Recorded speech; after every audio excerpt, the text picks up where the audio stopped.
Hey everyone, I've spent 42 days documenting every moment of climbing Mount Everest, so I've revamped and put the entire journey into this one single video, from the trek in, going through the Khumbu icefall, moving up every camp, and hopefully summiting at the very end. The climb starts here in a village called Lobuche. We just helicoptered in, and this marks day one of the journey, so enjoy. Alright, what's up y'all? The Everest journey starts here in Lobuche. It's a little village where is the first place you start trekking into Everest from. And I'm just gonna show you around a little bit. And yeah, so basically you fly in from this little valley over here. Pretty nice. You can see the helicopters. They're pretty loud. I don't want to get too close. But you enter this village and look how cool it is. There's these giant mountains and everything around you. Over here is really nice. So it's kind of clouded up there now. But anyways, from here, we start trekking upwards, kind of light trekking because we have like yaks that carry some of our stuff to base camp. Once we get to base camp, we're climbing Lobuche, I believe that's how it's pronounced, which is a smaller peak. Let us acclimate, and then we're gonna start working our way up through different camps up and down until we're acclimated and ready to go for the summit push. So yeah, look how cool this is though. Little village. Sometimes just like makes you want to leave everything. But anyways, now we're talking business now. The plan, as we trek, we drink lots of water, and every break we try to get 300 plus calories in an RX bar and a fruit leather. That way we'll be sustained, get the sustenance, and work our way up through this. So it's not gonna be too painful at the start. Helicopter, that was us. They just fly in. These guys are crazy at flying. Oh, by the way, hold on. We're about like 9,000 something feet right now. So it's actually already, the air is much thinner already, but we deep nasal breathe. So anyways, we left the village of Lukla and made our way to the next village, which was Phak Ding, which was a couple thousand feet of elevation higher. The reason why we're going through these different villages and started at Lukla was because it's not too high to the points where you're going to get destroyed by the altitude right when you get there, but it gives you some time to acclimatize and work your way up through the villages until you get to base camp, which is when you'll actually start to scale Everest. Alright, we're making our first trek right now. Essentially, start off on trails like this. The village is over that way. We came from over there. Look at these porters. Insane. Those guys are carrying the weight. Couldn't do it without them, of course. We start on these little trails, kind of make your way through the valleys, the mountains. Got these beautiful mountains around you. Nothing too crazy yet. At around like 9,000, actually we're going down right now. 9,000-ish feet, so it's a little bit, you feel the altitude a little bit, but it's nothing crazy. So just kind of stick on these trails. And you're kind of walking through these little villages. You wouldn't really think there's civilization on the way to Everest, but there's tons of it. You got the little village houses over there. These guys right here. It's like a whole economy kind of for the climbers, which is interesting. You see a lot of stores that sell climbing equipment. And it's actually really interesting. So probably like this. You got a nice trail to walk on, not any crazy elevation for the next 9-ish days. Then it kind of gets more real once you get to base camp. So just got to keep going. For context, there's about 30,000 people who do the trek each year and around 200 to 300 that climb it. So we're going to be seeing a lot of people. Oh, there's a bridge right here. You can see all the way over there. All the porters, look at those, they're tanks. I don't know how they do that. You should see some of the stuff these guys are carrying. It's insane. So yeah.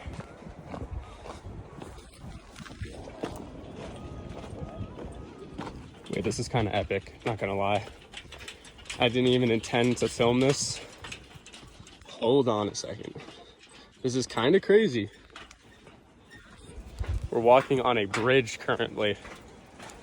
it looks safe. No, it looks safe. You see all the mountains around. So it's just these like nice first day of Everest. You think it would be pretty crazy, but no, it's just if I drop my if I drop my phone, I'm cooked. But anyways, it's pretty mellow. You're walking over these trails through the villages. Got people coming down.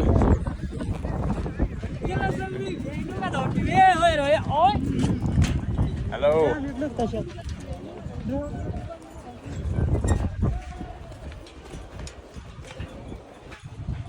There's a lot of people, but it's pretty awesome. So, how much do you think that weighs?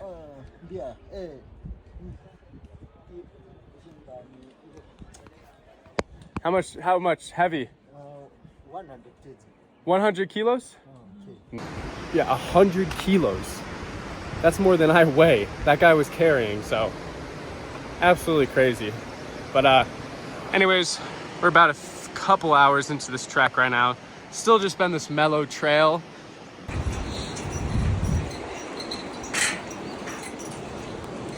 We on another one of these bridges, squeaky bridges. But anyways, our lodge is up there.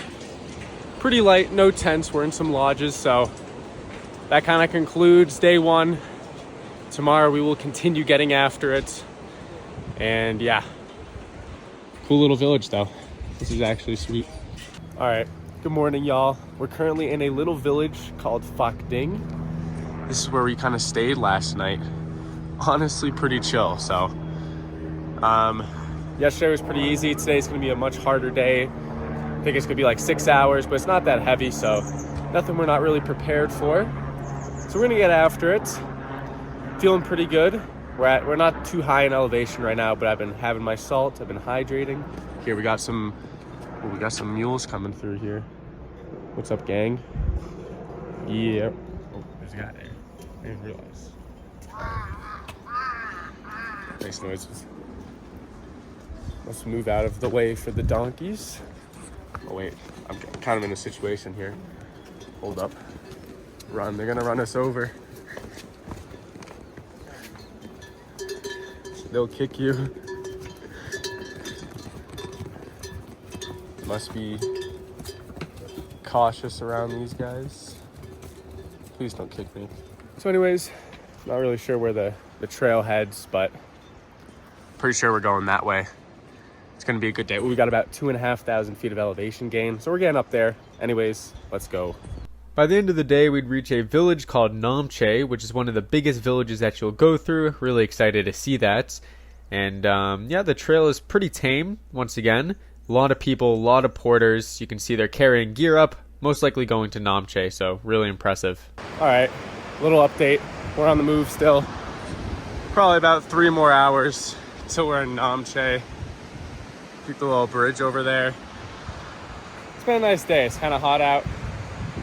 I'm just enjoying it while I can. Look at these mountains. Crazy. And these aren't even, not even close to how high we're gonna get up, so the elevation gain will start coming soon. And we'll be on the glaciers.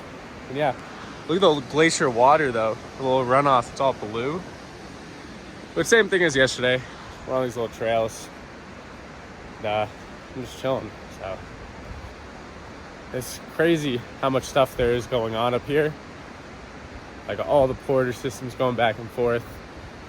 These guys are crazy. I can't even fathom. It's mind blowing what they do.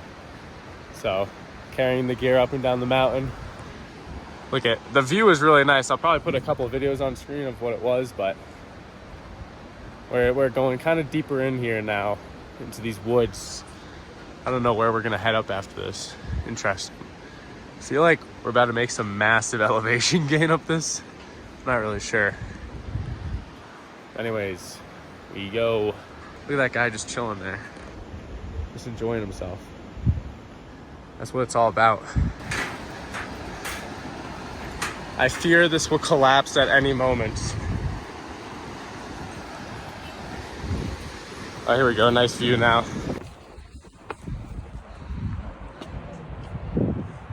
We were down there just a little bit ago. We're making some gainage right now. So we're just down there making some big gains. Holy! I think we're almost at the little village we're going to, so I'm just clocked in. Taking a little break right here. That was a monstrous hill. Probably went a little bit faster than I needed to, for sure. Well, I for sure did, but it's nice. It kind of reminds me of just, I mean, like when you're looking at this, honestly, a trail back home in Massachusetts. When you look up there, okay, that's not Massachusetts. But anyways, we're moving nice. Just gotta stay hydrated. Keep eating. How long have we been going for? I can't see the time. If I were to guess, 5 hours maybe, 4.5-ish. So it's quite the hustle. Today's a pretty hard day, but only harder to come. So if you're wondering what it's like, just these trails over there, and you kind of come up this. It was like this the whole way up, so let's finish it off. All right. Well, this is the start of Namche. It's our destination for today, so we're gonna walk through here. That was honestly big hill. Can't really see. Maybe we'll get a view actually up here, but we're gonna kind of go along that road. You can see people on there, and I think where we're staying is like on the other side. So I think we're at like, I don't know how high this is. It's probably like 11,000-ish. So honestly, solid day. The heat was getting to me a little bit. Tripping over rocks right now. Oh yeah, here, we're gonna get like an actual view of how high we came in a second. Hi. Look at this just little like town. Little village. There's music playing. Okay, it's like something out of Jurassic Park. These trees are on the way, but it's like all the way down there. So it's been quite the hike. Yeah, that's kind of it. No way I just stepped in poop. That's so sad. So this is Namche. Actually, so beautiful. We got some clouds moving in a little bit, but look at, there's like a whole civilization down there. Everything's going down. Super interesting. There's probably little shops down there for the climbers and everything. But yeah, we got up here. So I think it is 11,500 feet, which you'll start feeling some altitude symptoms. I actually just did some Wim Hof breathing. Hold on, I need to switch hands right here. Ugh, I have a camera in my other hand. Did some Wim Hof breathing. I think it's huge. If you're ever doing altitude hiking or just high altitude mountaineering, plan not to take Diamox. So Diamox is like a drug that makes you sort of breathe heavier. And that way it kind of like forces you to breathe heavier. You don't even really realize. And it helps you acclimate better. But I want to see if I can, through deep nasal breathing and just Wim Hof breathing whenever I feel symptoms, that I can sort of not need to take it. I didn't need to take it on Aconcagua, so doing it, just, you feel so relaxed after. It's actually just, it's fun to do. Tomorrow is a rest day, I think. There might be talks of hiking up this hill for a sunrise. Sounds kind of fun. Higher you get, the better, so you can come back down. Let your body rest after getting more, getting into thinner air. And yeah, rest day. Then we'll push up. Then we have a hard day the day after. So probably similar to what it is today. So anyways, that's day 2. Just gonna hydrate, eat, check around this village a little bit. Day 3 was an active rest day, and we're going to head up to, hopefully, an Everest viewpoint so we could see it for the first time. We got the glasses out for today. Don't make fun of me, I can't be wasting contacts. Let's go, Chrisley. Chrisley's climbing the mountain with us. Yay! We were all the way down there. Can't really see where it was. Rest day, by the way. So we're... Rest day. Huh? Yeah, active rest day. Every rest day must be an active rest day. Gotta get the blood flowing and the lungs open. A lot of people coming up. But yeah, I don't know. Something went wrong with my contacts. Some of them were dented. I don't know how. I don't know what it was. I think I compressed them too much. So there's like 5 that were damaged. I'm not risking it. So you never know if you might need them later on. So every active rest day, I'll wear glasses instead. Probably best to give my eyes a rest anyway. So right now, on said active rest day, we're going up this giant hill. Pretty sure this will be what we go up when we actually make our move. But we're going to an Everest viewpoint. As you can see, we're definitely going to be able to see it. There's like mountaintops up there. That looks crazy. Yeah, it's a little difficult. Pushing into 12K right now, probably. I think, is this it? I don't know. It's like a little area over here.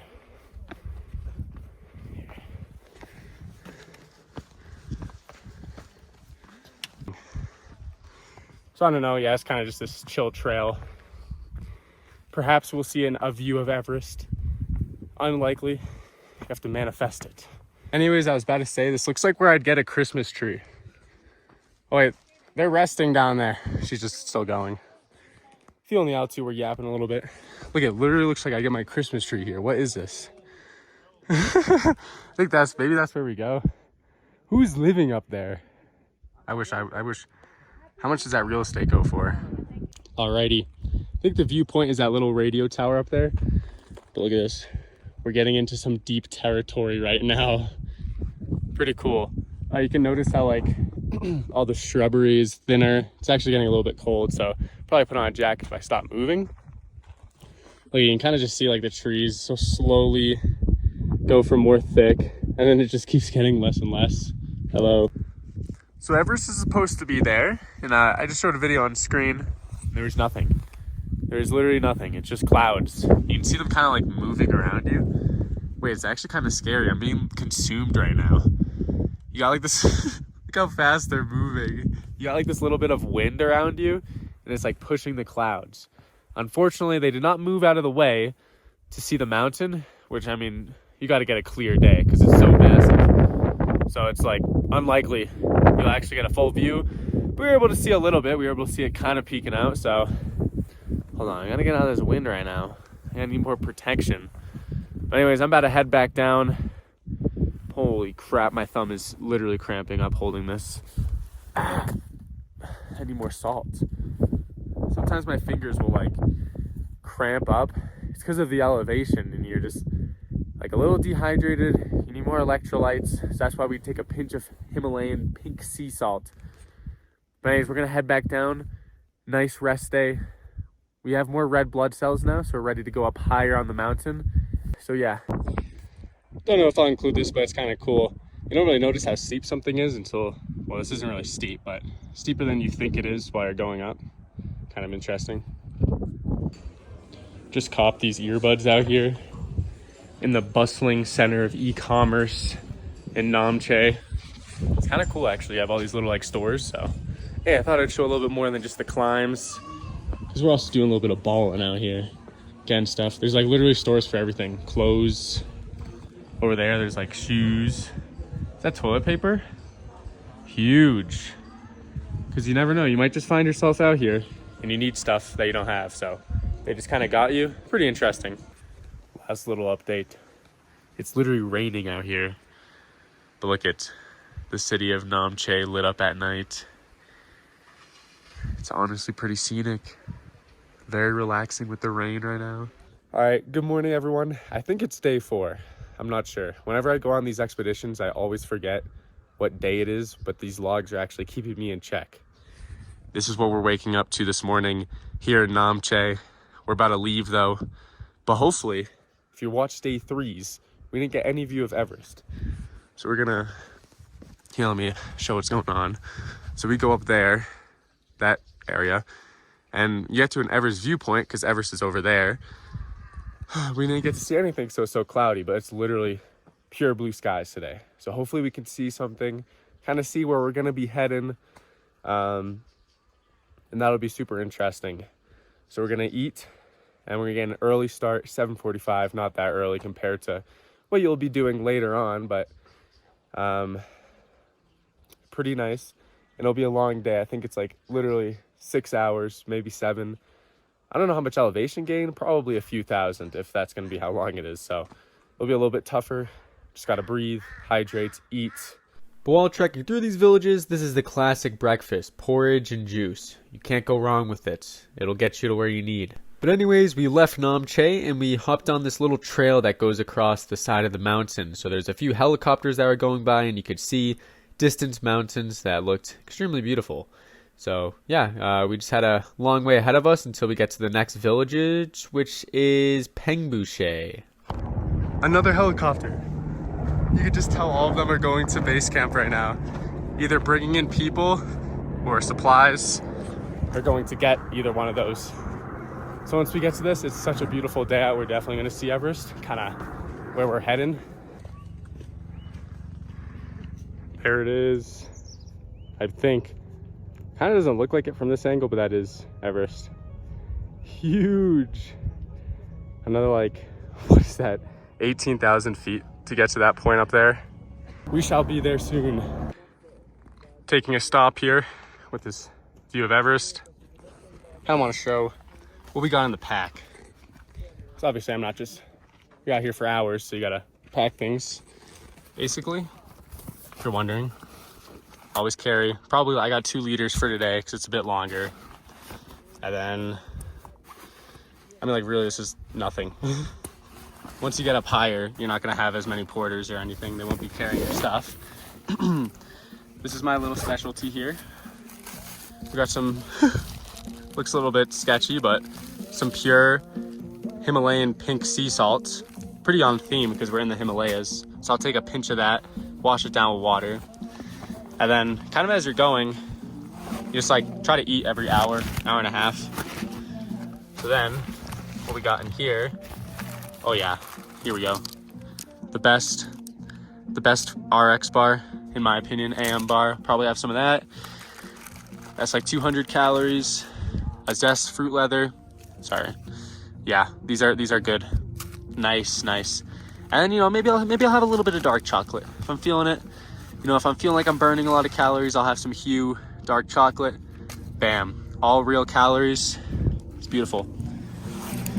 So, I'm gonna take a little rest here. And by the way, I know it looks like I'm alone, but I'm in a group of like, I think I already told this, like 10 people. But you know, straight trail, kind of can go along. So, I like to go at my own pace, get in my thoughts. Check these out. Some hillless territory here. Looks like there must be for animals. I might be able to see where we're heading for today. So that little village is Lobuche, I think, maybe. We're not stopping there. Is that where we're going? It's kind of far, not gonna lie. Nah, it's definitely like, that seems, it's pretty far, so I don't think that's it. But if it is, that's another 5 hours maybe. Lovely. Now as we're trekking to the next village, just got to give a quick shout out to all the porters. Look how savage this is with all that weight on their back. I just don't know how they do it. It's insane, I could not. This is pretty interesting. This sign right here. 21 hours of walking till we get to base camp. Just on the sign here. This way. 21 hours. So yeah, it's split up over 6 more days, just about. Trash cans, just on the trails. Pretty cool stuff here. So obviously you have the big villages and everything like Namche, but kind of just trekking through, you also come across these small little ones, just chilling in the shadows of the mountains. Been going down for like 15 minutes, which is nice when you're done going up, but it's like we're gonna have to go back up this today probably. We're just like losing our gains. It's like, come on now. But on the trek in, there's a lot of varying terrain. You might be going down for several hours, sometimes you might be going up, sometimes you might be going flat. Versus kind of later on when we're actually pushing up the Everest camps, you're usually consistently going up, unless if you're going through the Khumbu icefall. Like on one of these bridges, look at this. Look how much poundage is on this. I'm hopping on. Call me a madman. I'm contributing like 300 pounds of muscle to this right now. It gets a little wobbly. I feel like I'm like dropping stuff. These are fun to go on. Where else in the world can you find this? Actually. All right, we're gonna make it to the end. So we got here, little shop here. Pretty cool, you can stop by them on the way. Cannot be in a calorie deficit. So we got some honey ginger tea, some ramen noodles. Nah, that's, I don't know. Something like that. Not really getting the protein macros in. 1 gram per body weight, but still good. All right, we're back on the move. Been relatively flat all day today. Kind of on this trail right now, and apparently you can kind of see through these trees. Now we have to make a fat haul of 2,500 feet of elevation gain to get to a village called Pangboche. I think that's how you pronounce it. Yeah, I don't imagine there'll be much of a view until we get to the top. So we kind of just gotta hustle up these slopes. There's also a lot of newly built trash cans on the trail, hopefully to solve a lot of the trash problems you may hear about. We were all the way down there, literally like an hour and a half ago. Maximum gainage. Back above the clouds almost, actually. In the mountains once again. How is this thing? What the? Dude got the new skin. How much did you pay for that? He wants to try. Okay, you are Okay? Okay. Okay. Okay. Okay. Which one should I do? 10 minutes walk, okay? How heavy? 10 minutes. 40. 30? Yes, sir. So how do you do this? Alright. How it feels? Now, how does your neck support 10 minutes walk. Go. Okay. Yeah. Okay. See you up there, guys.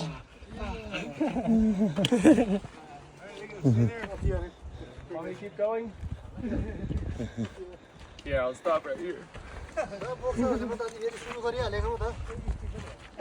neck. Go. Oh, these are 10 minutes. Okay. Yeah, go. You guys deserve it. Yeah. You will try. Try. No. When oh, Come back. you have to look down, you can't see. Yeah,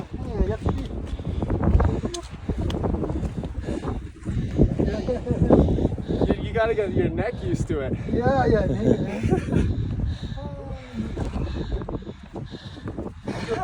Thank you for you. All right, we made it up that giant hill. Somewhere back there, you got this cool monastery here, just built up on this little mountain. And up there, Everest view once again. And believe this, listen to this. So we've already been going for like 4 hours. You think like, oh, maybe we're at our destination almost. You know, it's only day 4, right? Can't be that bad. We're right here. That's where we gotta get. That village, that's Pangboche. That's how you pronounce it. I don't want to hear it in the comments that I'm pronouncing these wrong, okay? I know I am. I guess we gotta go that way, so long day. Now we drop back into the woods. So we're continuing down. As you can see, we kind of went down and then we'll get to the village that we need to get to. Look at all these native trees. We're seeing a lot of pine trees. Supposedly those aren't native, but these ones actually are. Okay, we have our last suspension bridge here for the entirety, well, until we come back. Luckily, after this bridge, which I couldn't see yet, but Pangboche was pretty much right around the corner. It's all right. This one's a little bit jumpy, I'm not gonna lie. We've arrived at our destination, Pangboche, this little village in the mountains. I think we've been going for 6 hours. I don't know at this point, but I'm getting a little tired, not gonna lie. So So, you know, at one point it just kind of gets to you after going for so long. But we made it. So we'll see what it's like in there. Yeah, pretty similar to Namche. Actually, not really. A lot more quiet in this little village. All right, so once again, we're in Pangboche. Very nice little quiet village. Staying in these lodges right here, which is really awesome. It's so peaceful up here. It's awesome that you get to stay in places like this on your trek up to Everest Base Camp, of course. It's day 5 out here. Look at this view. Lodge right there. And we have Ama de Blanc.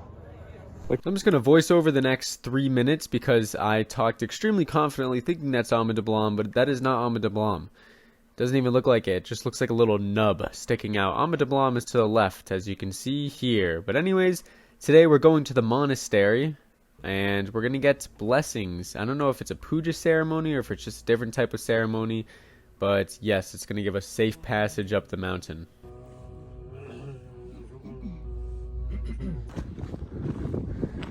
Crazy view.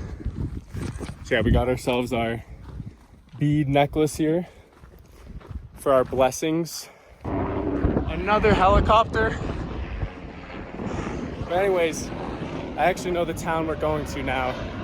It's called Pheriche. It's only a couple hours from where we are right now, so it's a pretty easy day. Look at both of those helis going into Everest Base Camp. Beautiful view of Ama de Blanc.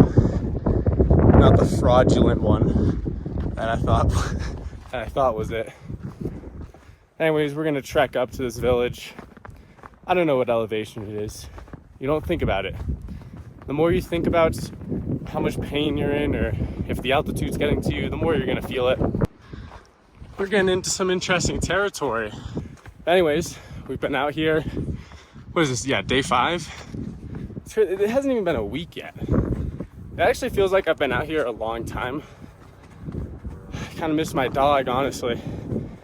Like, you know, my family, they know what I'm doing, right? My dog just thinks I disappeared. He could think I died. I don't know what goes through their heads, so. It's crazy, it's not, we're like a 10th of the way done. Still so long to go. Helicopter. We got some inclinage here. Heading into the valleys. That mountain right there is Namche. So that's the other 8,000 meter peak next to Everest. Can't see Everest anymore. Kind of hungry. Alrighty, I decided to take a break here. I gotta get my macros in, so. You know, I think I have the fruit leather right here at an RX bar, so like, I'm gonna try for 400 calories. First actual break. I don't know, cause then I took a break here. I'm thinking, then I start eating, right? And then I look over here. I think that's Pheriche. It's like this small little village in between the valleys here. I mean, Everest, Namche, and Lobuche completely covered up there. I'm just chilling, taking cover by the wind. Every time you break, gotta throw on something warm, so yeah, I'll head over there in a second. Gotta keep the energy levels up. Honestly, you know, it's beautiful. I like all these surroundings, and you can actually see the mountains much up closer, but you know, it kind of looks, like you like feel it get real as you're like, really, what are all these small shrubs grow into trees already? So yeah, this is what it's going to be looking like from now on until we get onto the glacier, which is going to be pretty fun. And yeah, hold on a second. I gotta see this. So right now it's pretty chill, right? I have protection by that rock and that rock. When I walk down here, holy,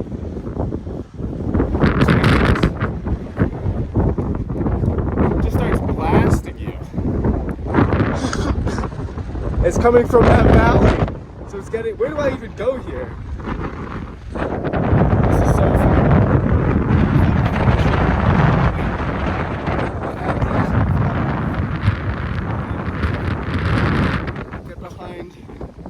Get behind this thing.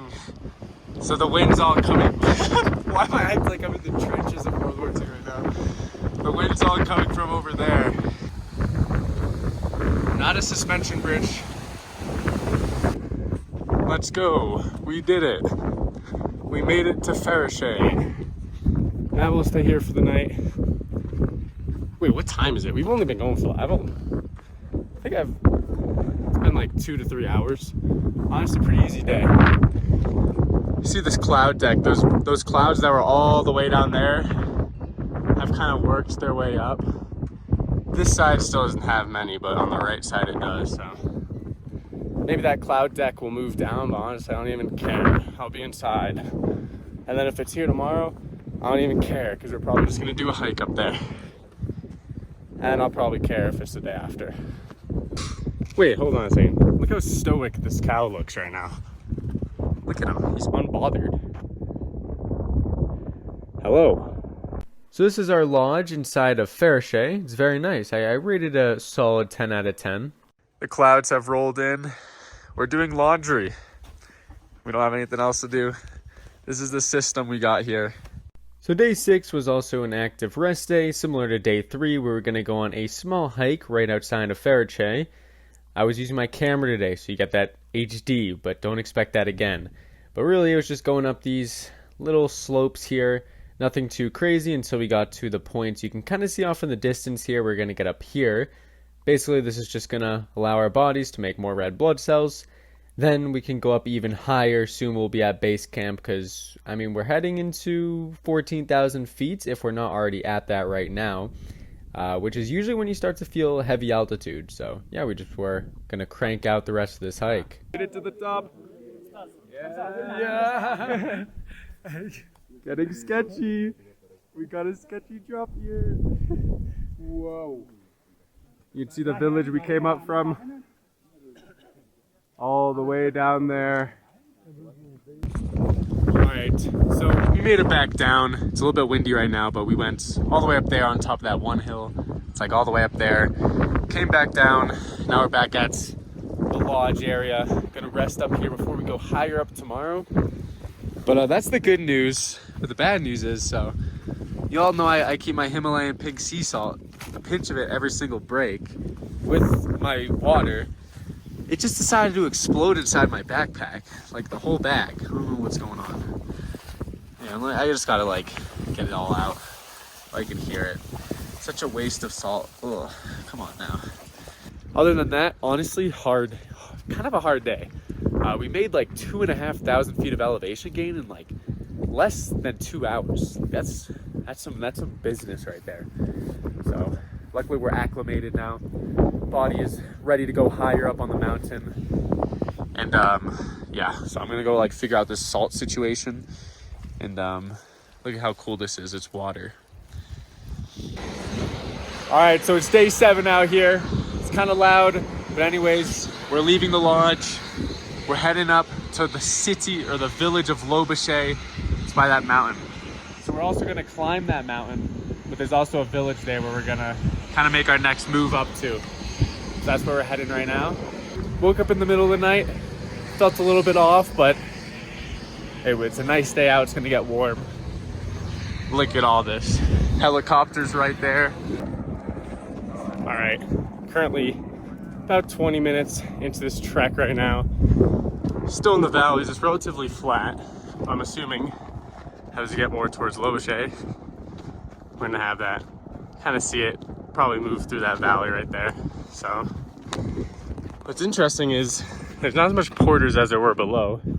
Still got some, which obviously makes sense considering, well, there's not as much villages, not as much people up here. And there's actually still so much helicopters. Every like 5 minutes. See that one? One's flying by. Check this out, pretty interesting. We have this small little stone house village. I don't know if anyone's actually living in these. Cacho, do people live here? What is this like village? This is what they call yak house. Yak house? Yak house. So yaks live here? Well, they have yaks here, and they live here mainly now, you know, out of the winter. Like, this is a crazy spot to set up camp. Who's bold enough to do this?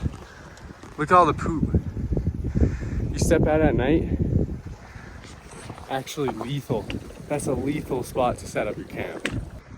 Getting closer, kind of see that big mountain getting nearer. Came all the way down from that valley. I don't think it's too bad today, like 1,000 feet of elevation gain, so kind of balances out yesterday's 2.5K. Yeah, we're just moving. Yeah, you don't really realize, but obviously this doesn't look steep at all. And even from up there, it's not that bad. But when you're at altitude, literally walking becomes like 5 times harder. But you just kind of gotta say, well, I've done harder things, because something's difficulty is all perspective. Something could be hard, and the next day you'll do something more difficult, and the thing you did the day before will seem easy. So it's all about perspective. All right, current strategy, move over there. Look at all the people. Then we cross this riverbed, which used to be a glacier actually. So you go all the way down. And we go back up through there, make our way through up that hill, and then we're probably there. Pretty fun time crossing this riverbed here, which used to be a part of the glacier, but it's all melted. But you can imagine this used to just be all ice. So yeah, it was pretty fun crossing this, and then we would go up the hill here until we got to this little tea house. Yeah, we did end up stopping at that little building you saw just a second ago, and it was really windy at this point, so I didn't want to face my camera towards the actual wind too much. But here we are making it up. This is the last big hill of the day, and then we should be at our next destination, which is Lobuche. So I think we've made the bulk of the elevation gain. Look down there, you got like a little camp set up. I don't think that's where we're going. We're probably going further down, but feeling good now. Kind of learn how your body works when it comes to this stuff.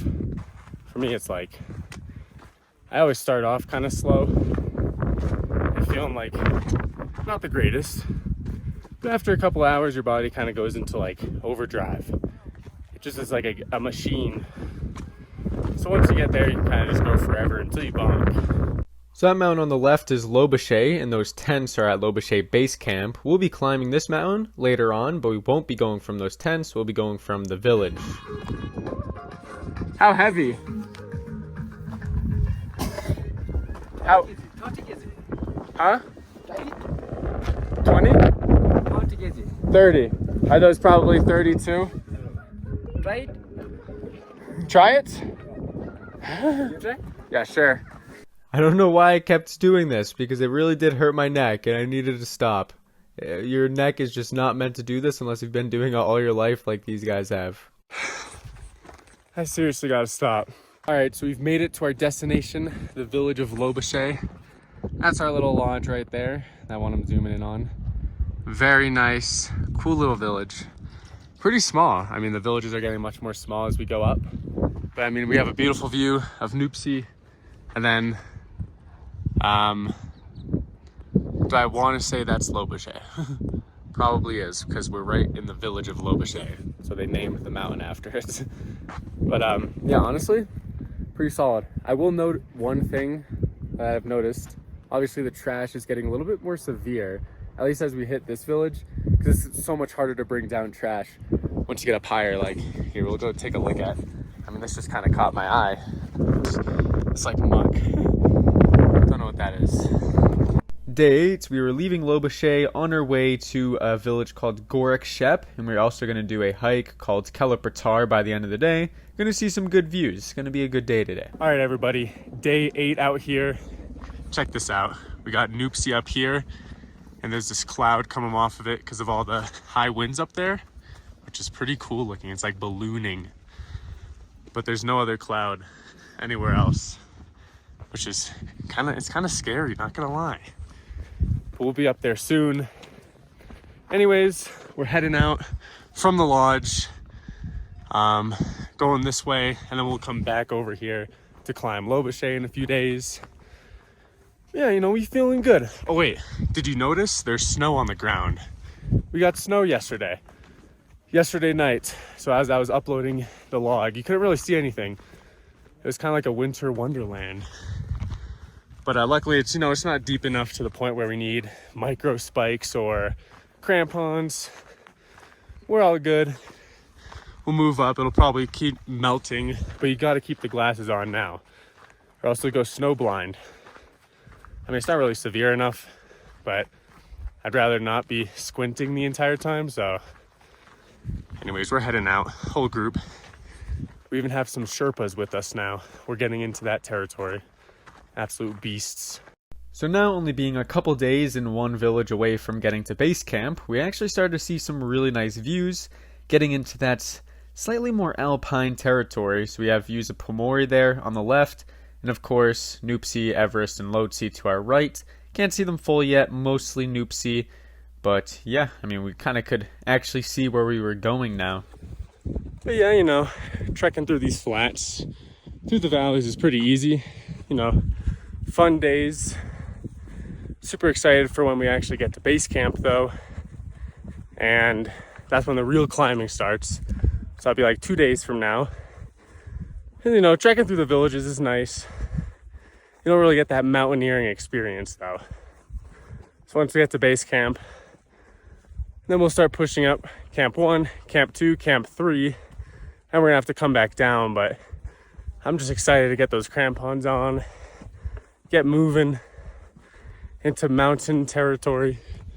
I mean, look at this, look how close we are. Like, it's very deceiving. It looks like you could just climb up from here to the top of that in a day, but it's very far and you would die. All right, so we got this little hill here. Gotta get to the top of. Bit of traffic on this small little hill. You can see the helicopters going by, but yeah, there's a lot of people. I mean, when there's 30,000 people doing the trek, I think 250 foreigners climbing the mountain this year, you're gonna have a bit of people on various different parts that might kind of get little traffic jams like this going. So, and nothing too much to worry about. And I just went up on the right side here so I could squeeze by everybody. I don't know where I'm going. I think I gotta go to those flags. So I have a surprise for all of you. So as you know, we're day 8 out here. Been trekking through this whole valley, all the way up from the villages. And you can kind of notice the glaciers getting more and more prominent. If we keep going, going and going and going and going, there it is. Base camp of Everest, Khumbu icefall right next to it. And then of course, Nuptse, but Everest is right behind it. So for those who don't know, at that mound of tents all the way down at the end of this valley, that's where you start climbing Everest. That's the base camp of it. And you have the Khumbu icefall, which is pretty well known and very dangerous. That's where you see all like the ladders lined up and people crossing the crevasses. So it's just pretty awesome to see, because you know, you've been trekking through here. I'm not gonna lie, I was like feeling like at one point you're just like trekking, like look at all these people. Like there's no thoughts in your head.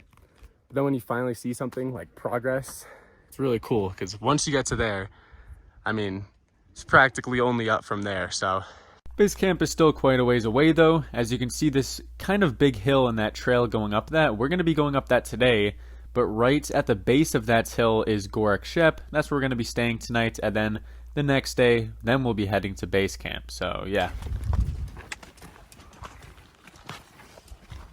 all right, so we've arrived in the village of Gorak Shep.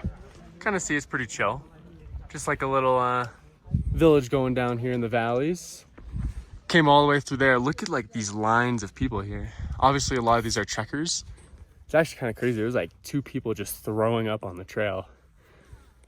I mean, people underestimate just the base camp trek.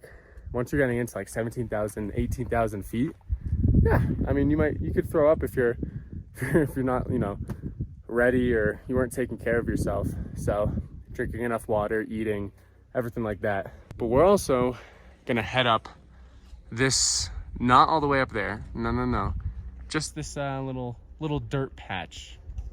So that'll get us pretty high up, well acclimated. And then in the next couple days, we'll push up to Lobuche, base camp, and then higher up. Anyways, we started heading up Keller Pratar.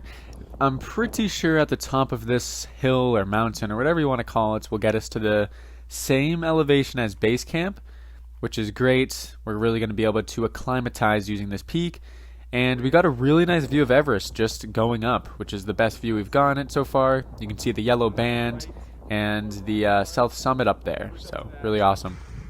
Okay, the summit is just up there of this mountain we're using to acclimate. Not gonna lie, y'all, I underestimated this.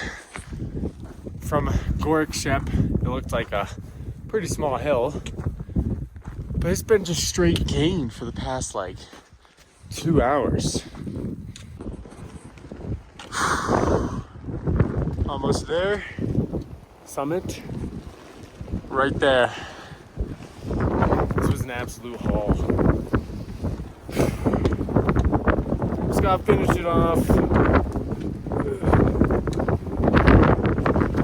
This was harder than we thought. Thank you. Whew. Why is this actually dramatic?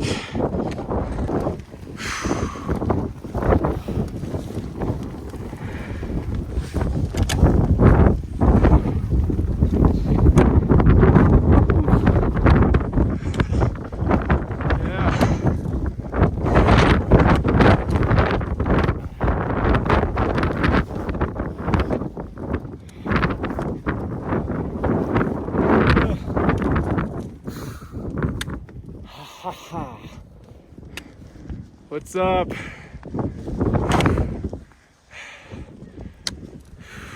The top of Kalapatar definitely gave us the best view so far.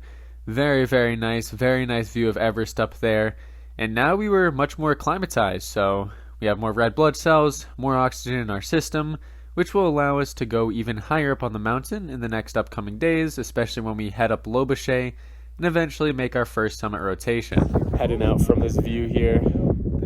Next time we see all this, we're gonna go through the Khumbu. Up, up, up, up, up, up, up, up, up. Boom. Follow my finger. Up, up, up, up, up, up. Bam. Right there. We are running down the mountain from where we just were. Gotta be back in Gorak Shep.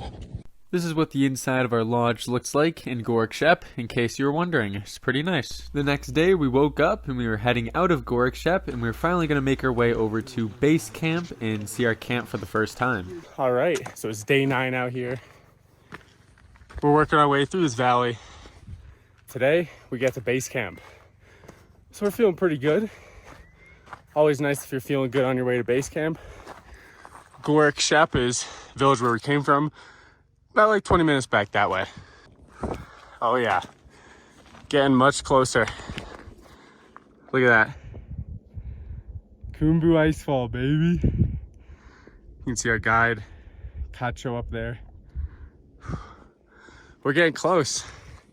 So this is really all our day is gonna be, just to get to base camp and settle in, because we're gonna be spending a few days there because we have to brush up on some technical training. So we're gonna do some ladder training, so when we have to go across a crevasse, we don't freak out and fall into it. We're getting there.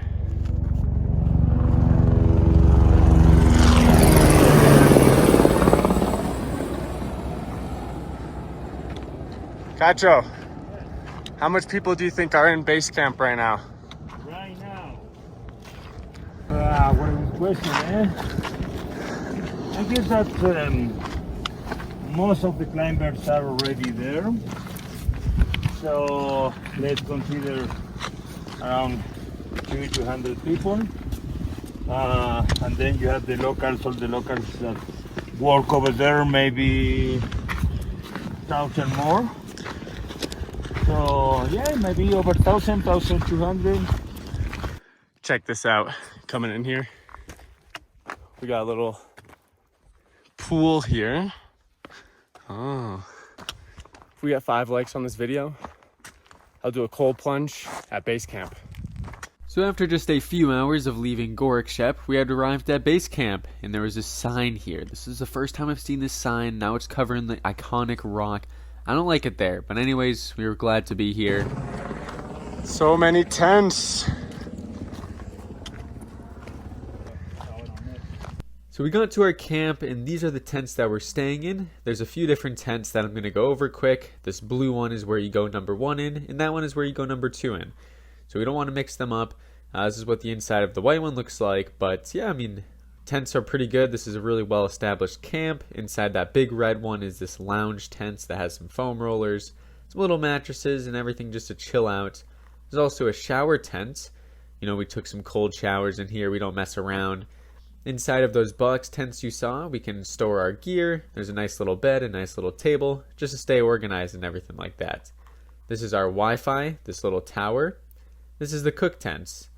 Really good chefs in here. The staff here for Garrett Madison is they're really, really awesome. And they would cook food for us, and then we would eat it inside this elongated tent. This is just the dining tent. So we all come in here to eat. This is what that kind of looks like. A bunch of different stuff in there. And besides that, we just set everything up, and then we did a little bit of a gear check, making sure that all of our ascenders were rigged and everything like that afterwards. We didn't have anything really planned for day 10 besides a puja ceremony and let our bodies acclimatize. This is once again just similar to a few days ago when these Nepalese people, they're asking for safe passage up the mountain so, you know, a serac doesn't collapse on us or something like that. And then I threw a backflip. A lot of people got mad about this, but I don't care. I wanted to do it anyways. All right, good morning, y'all. Day 10 of climbing Mount Everest. We're here in base camp. So where we're staying is much further down there. I took a little trek up here though. Look at all those tents. There's so much people, mostly gravitating towards the Khumbu icefall where you enter. You know, I'm just trekking along here. Oh, along this like glacier. Might as well just fall into a crevasse. It's kind of fun walking through these though. See, that's why it's fun.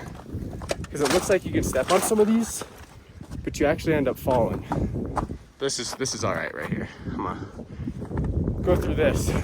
So then we actually headed into the glacier, which is where the guide set up some ropes that we could get some practice in on, so when we actually go up the mountain, we know what we're doing. Anyways, we have these fixed lines here. I haven't been on these since Denali, but basically you have that safety carabiner right there, and then you have the ascender there that bites into the rope, so you can push it up, but you can't move it backwards. So if you fall, either one of these is going to stop you from actually falling and taking a beating. And yeah, I mean, we were just kind of getting after it out here. Yeah, we're going to be doing a lot of this type of training over the next couple days. It's really just trying to replicate what we'll find in the Khumbu icefall, because that can sometimes be the most difficult part of the Everest climb.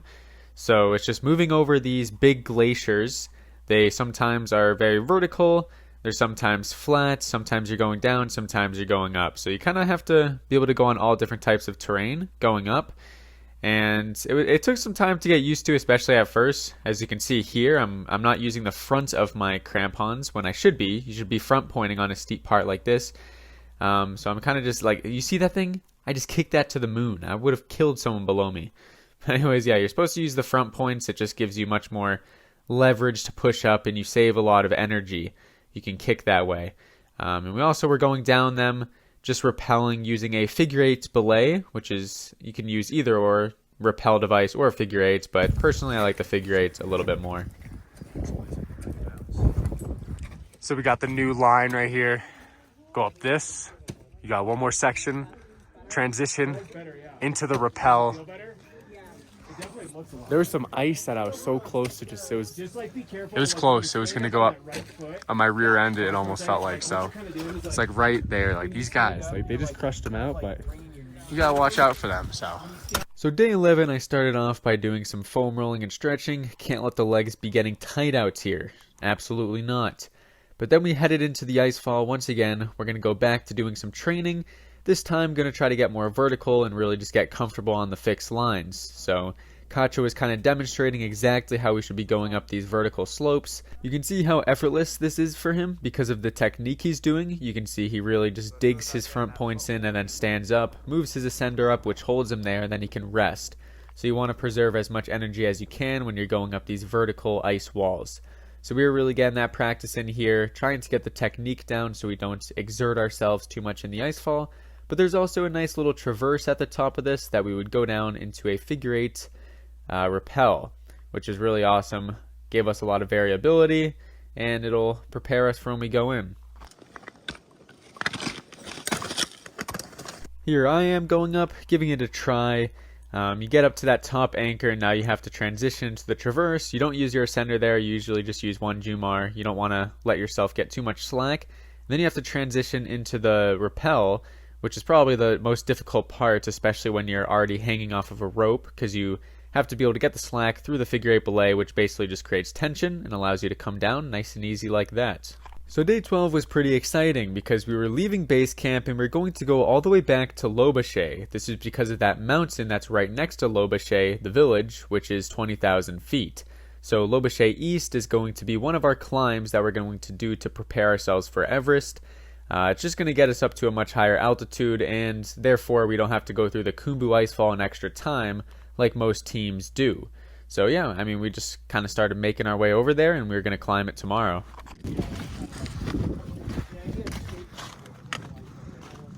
Alright, what's up everybody? Day 12. We're just pushing out of base camp right now. We will come back, but as you can see, Lobuche east off in the distance. Usually most expeditions you go through the Khumbu icefall 4 times total, which is like super dangerous. But to prevent that, Massive Mountaineering, the company I'm with, we climb a peak, which is over there. I forget how tall it is, but it's in the 20,000s, called Lobuche. So that's part of our acclimatization program. So we only have to go through the icefall twice, which is much less risky. We don't have to worry about anything falling on us. So right there is Gorak, Shep. That's that village that we were last at before we went to base camp. Pretty nice little place. But of course, we're gonna go past that and kind of in that little valley right there, which is where Lobuche is. So instead of going the normal route over to Lobuche, our guide Cacho said he knew a little bit of a shortcut. So we followed him down into this little rock valley, and this would be an interesting shortcut to say the least. But anyways, I decided I was going to do a little bit of parkour on these rocks, which would be one of my biggest mistakes. We'd soon find out. Someone told me it was a bad idea to be doing backflips at base camp, so I broke my ankle. Where are you, my mom? Holy smokes! Oh, I see. You like this? Okay, nice. Wait, this is intense. No, my hat! Oh, frick. No way. My hat. No. What the heck? My hat. Should I go down there? No, they're leaving me. This is funny. Okay. Bad idea, guys. Whoever was the guy telling me to be safer in the comments was right. This is sad. My hat is somewhere in the Kahiltna Glacier, never to be seen again. I looked and it was just way too steep down, and then I tried like finding a new spot and I just couldn't see it anymore. So there goes my hat. But you know what? You're gonna lose gear when you go on these expeditions. It is what it is. And that was a perfectly good reason to have lost my hat. We're making a new route out here. We took a wrong turn. We're in the middle of nowhere. I think we're supposed to be up there. My hat. My day is ruined. It's okay, I'll order a new one. So now not only did I tragically lose my hat, but we had no idea where we were going. We thought at the end of this little, I don't know where we were, to be honest, but a little bit longer we thought we'd be up by Lobuche, but it wasn't looking too promising. So we were exerting a little bit of extra energy, probably just going to have to go a complete U-turn and go all the way back up from where we had came from. And yeah, it is what it is, okay? Sometimes that's part of the adventure. You just gotta hustle a little harder, even though you have no hat. New trail being established. What a day. What a day. Watch out for the rocks. Holy, we're going in. What a freaking day, boy. So our last resorts of going up this hill right here proved to be impassable. There's just no way we were getting up this because there was a bunch of loose rock and a boulder could likely fall on us. So we're going to turn back and come probably about a couple hours down. Now, it was a solid hour the way we came. But you know what? This gave me an opportunity to maybe find my hat on the way back because last time I was just left behind and I couldn't go grab it. So yeah, we were going to take another look for this as we made our way to actually get to Lobuche this time. Those are the rocks right there. Those are the rocks? Yeah, for sure. Back to the scene of the crime. It was right next to that orange thing and it's not there anymore. It could be all the way down the Khumbu right now. You see that like orange rock right there? I videoed it and it was right next to that. Kacho's leaving. He's like, who cares about this app? Yeah, it's the one gone. Anyways, we got back on trail and then we made our way to Gorak Shep. Once again, back in this small little village. I have no hat now, but it's okay, I have a hood. So we just had to go through this village and then Lobuche is about a couple hours more. And that'll end the day once we get there. So didn't record much up until then. We were just kind of moving through this valley here. The good part about moving between Lobuche, Gorak, Shep is it's pretty flat, so you didn't have to worry about going up or down too much. It's just pretty steady. Very enjoyable. Alrighty, so we've arrived back in Lobuche. That's where we're staying, and that's where we're going tomorrow, up there. We're beginning to go up there. So yeah. Solid day. Day 13, we left the village of Lobuche to go climb the mountain Lobuche, which once again is 20,000 feet, but we're not going to go straight up it. We have to get to the high camp first, which is around 17,000 feet, so that's currently where we're trekking right now. Alright, so we're approaching the base of Lobuche. So we're going like to that. Not that left one, but that. So that'll get us to a nice 20,000 feet. Anyways, the trek up to high camp was pretty mellow. We were going to put our helmets on soon because there is risk of rockfall, but you can see the peak of Lobuche all the way off in the distance with the snow on the top. Anyways, we're just making some good gainage here, just making sure to go nice and slow. We didn't want to overexert ourselves because we had to wake up pretty early tonight, midnight or something, to head to the top. And there was dogs that were following us. These dogs had followed us all the way from Lobuche, which is absolutely crazy. There was 2 of them. And they were going to, I think they were going to follow us all the way to high camp. I don't know how they do it. They were going faster than us. Look at them. Not even tired. Insane. But yeah, we're going to get to the high camp for tonight and then wake up, I think, around 2 a.m. and then we'll push for the summit. So, yeah. Oh, I know. Heading under the rocks. Hey, what you got on here, huh? What? Same helmet as me? Yeah, it's looking pretty good. Got a mount up there, my GoPro. Me as well. Can't spare me the brain. Came all the way from down there. Yes, sir. Heading under the rocks just in case we have one fall on us, eh? Going to 17.7. That's how high we're going? Yep. Next camp, 17,700 feet. Then we go down from there. That's our go up and down. And then tonight we push 2.5 to the summit, just about, or where we go down, so it's probably more. No, 2.5 probably. Well, we got ropes. 20,300 feet summit. We're about to have to lock in on these ropes. Yeah. Start rope. Guess rope. Hopla. On rope, on rope. Yeah. Whoa, sketchy. Wait, this is the most epic thing we've done so far. Look at the camps down there. I really want to see them. The dogs are here. These people are even portering up here. Crazy. We gotta go all the way up there tonight, probably. Nice, looks like a good time. Ugh. Getting closer. Somewhere up here.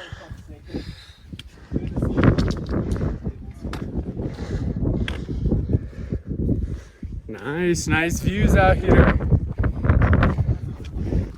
Head up through these. A little bit of scrambling. It's all rock now. No sand or anything. So we made it up to the highest points that we're going to go today. There's a little camp, but we're going to go down a little lower and find our camp. But really nothing too technical today, just a little bit of scrambling. It was good enough for the dogs to make it up, so that must say something. But tomorrow we'll actually be throwing on the crampons, and it's going to get a little bit more technical. Definitely going to be the hardest day we've had so far. And by tomorrow, I actually mean tonight. So yeah, let's head over to where our camp is and get some rest. Alright, so we just chilled up here for a little bit. Really nice views. Now we're headed down here. So I'm going to go down here. Camp is somewhere along this trail. Down there. Oh, I think I see it. Wait, I see it. There. So we're gonna stay there. I'm not sure what the route is, but we're gonna make our way up there to the summit tonight. It's gonna be a tough day, but we'll get it done. Let's get down to the camp. Holy smokes, we're at the beach right now. 17,000 feet. Camp. Of course the dogs are here, always before us. You're joshing me. Came from all the way up there. Ooh, yeah, you can really see the summit now, where we'll go up tonight. Oh, that's a nice place. So we'll probably have one of these like mini tents. No more personal tents. It's all right. It's all right. This isn't meant to be a luxpedition. The only real eventful thing that happened while we were here was there was a rescue up on the upper half of Lobuche, and they parked a helicopter here, which is insane. All right, this is bright. Good morning, everybody. We're out here. Camp, high camp of Lobuche. You can kind of see it up off in the distance there. It's day 14 out here. Anyways, we're just packing up, getting ready to go. Ooh, look how cool our camp looks. Anyways, yeah. We got a nice moon up above us. It's going to be a good climbing day.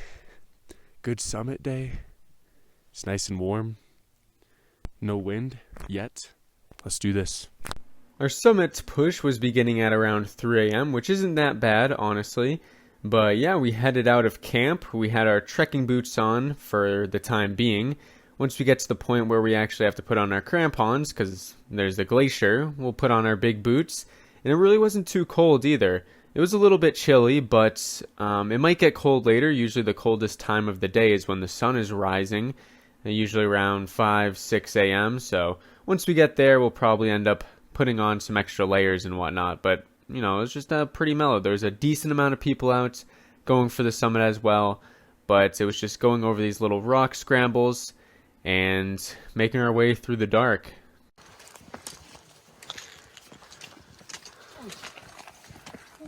We're getting into slabby territory.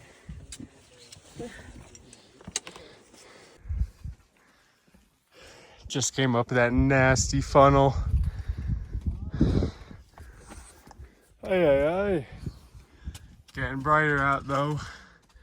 Got these ropes attached to this rock. Help you pull yourself up. Very nice. The sun's coming out. At this camp right now. This is the highest camp on Lobuche summit. Why? Why you do this to me? Focus. There we go. Summit is up there. What is that, another 1,500 feet? Something like that. We got the boots on now. My toes were getting cold. We're gonna have some ropes coming up. Gonna get after it. Yeah. Moon's still out. Sun's on the other side of this, so we're gonna get this up there. Yes. Got some ropes here. Throwing the ascenders on. Ooh. Go Chrisley. This is gonna be nice and fun. So at this point we had to use our ascenders. As you can see, it's keeping us on the rope, so if we fall backwards the ascender will just bite into it and we won't fall backwards. You don't really want to fall on this ice. Look around us, it's all pointy and stuff, but yeah, we had a long way to go before we got to the summit. It's a good few hours ahead. 1,000 feet left to go. 10,000 forever. Just making our way through this ice landscape. Very nice, very nice. So of course the sun doesn't come out on this side, so it's all cold, sort of still.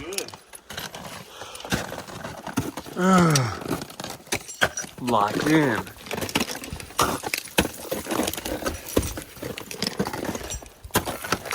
We got some steepness here.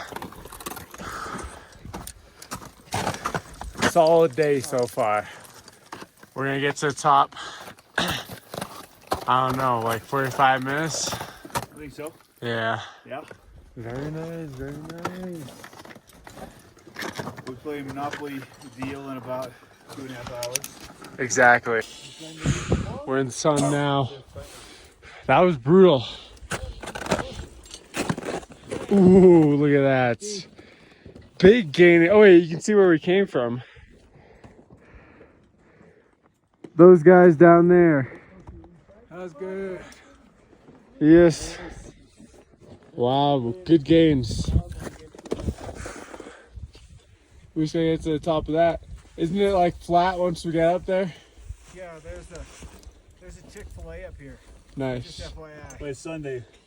In just a moment's time, we had finally gotten to the, well, not official summits of Lobuche, but this is pretty much where the top is. You can see on the right, people are going on the very summit of Lobuche East, but it's really just this nice little flat area that you can kind of chill out on. Holy!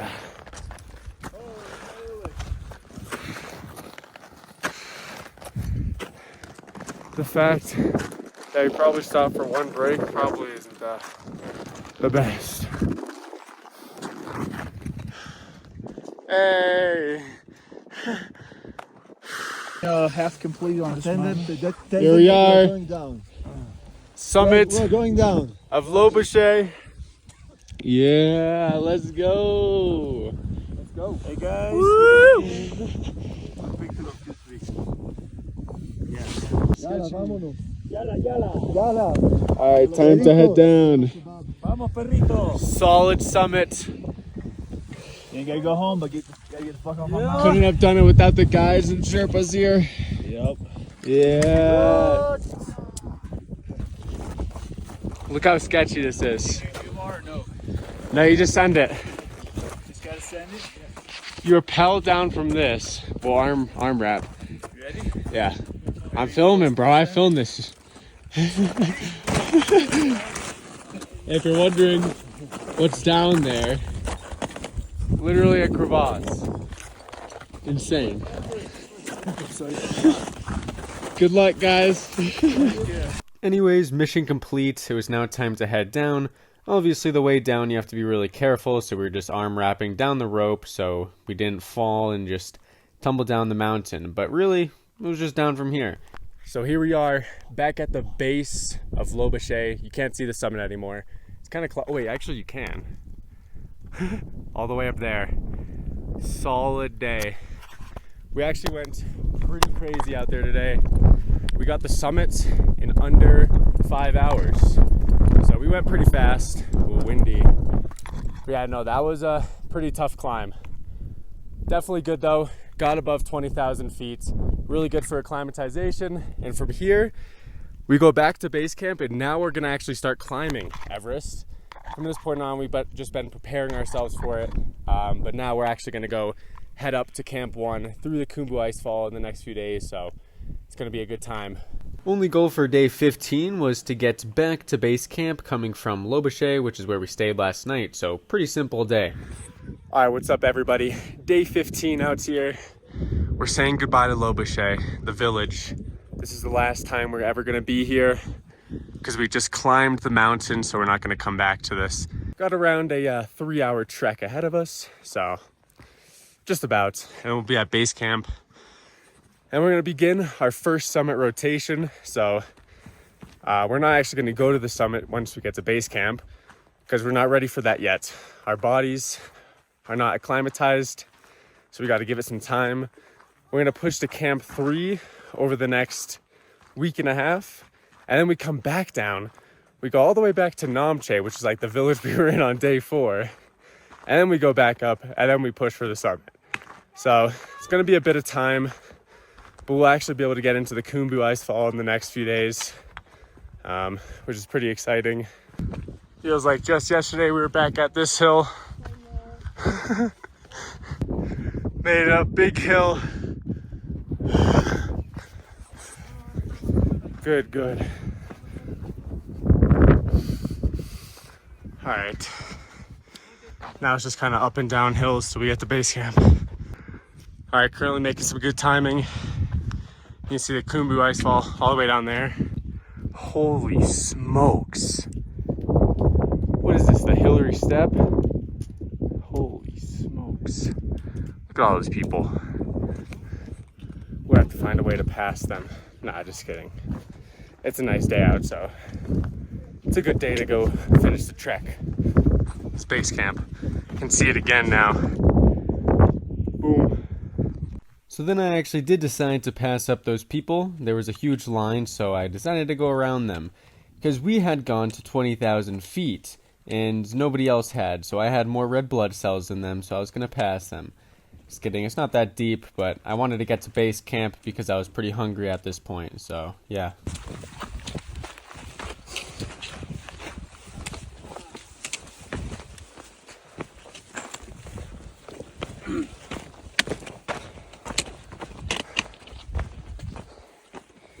All right, made it back to Gorak, Shep.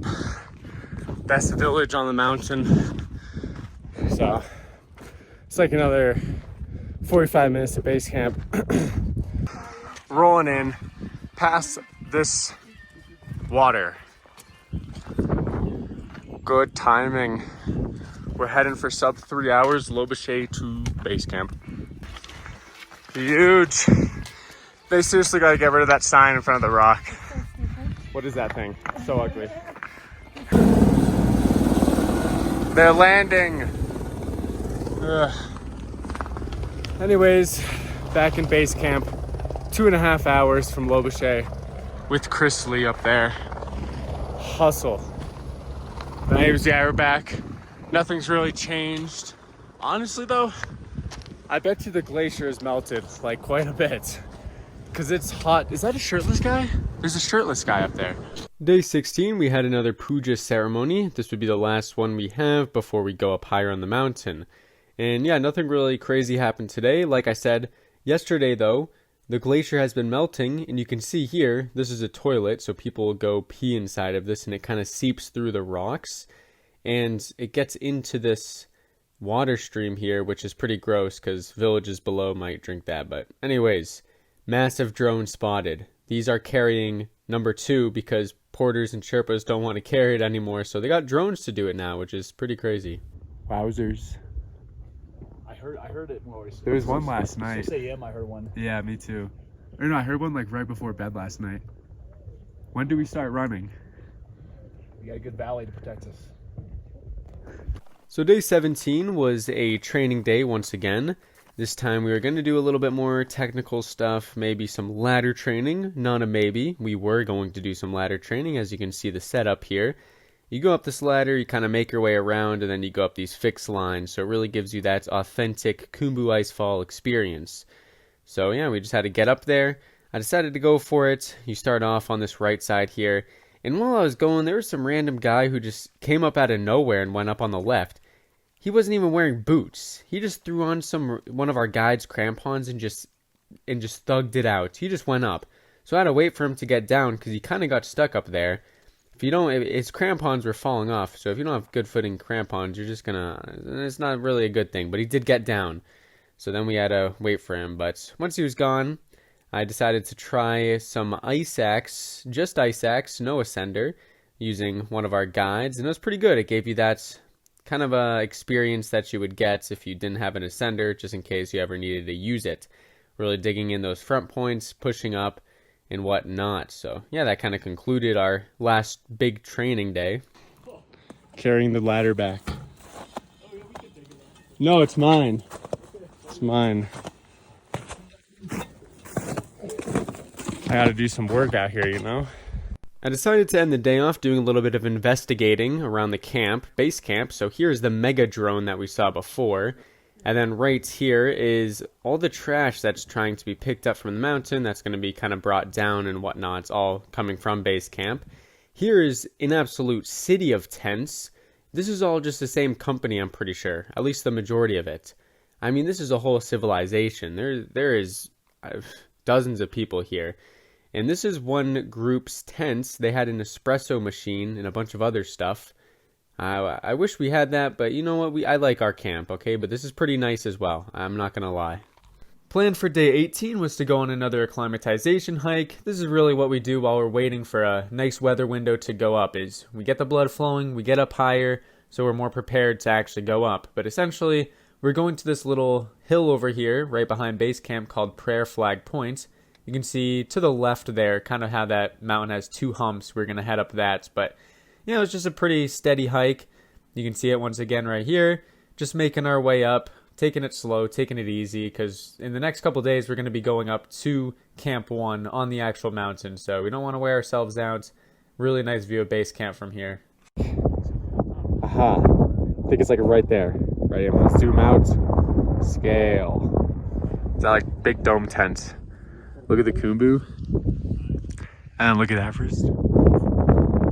Looking nice up there. Looks pretty warm. Anyways, we continued our nice little hike. It was really cool to see Pumori, which is that mountain right in front of us. But yeah, just nice and mellow terrain. It did get really windy at the top though, I'm not gonna lie. But yeah, I mean, here we are nearing the summit of Prayer Flag Point. 18,150.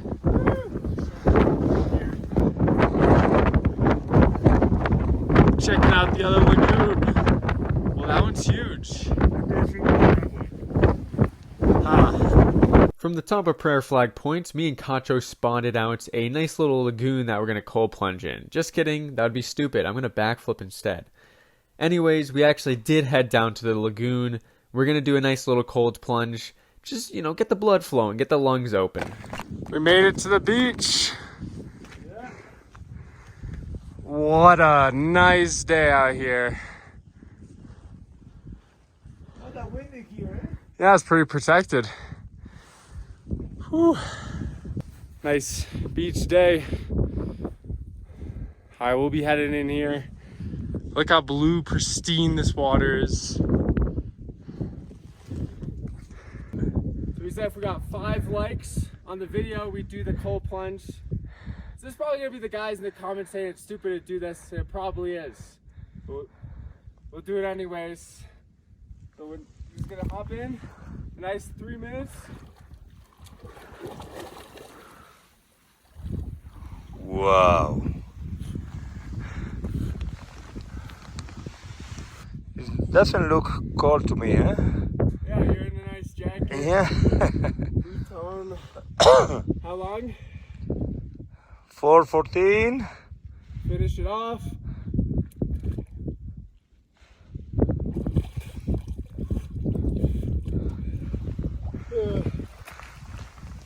Demons!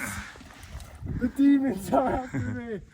And that's a cold plunge at 17,000 plus feet.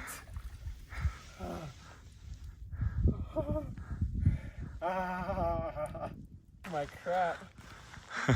Show him the towel I'm gonna be using. Come on, you have a huge towel. Oh, it's just pain. Oh.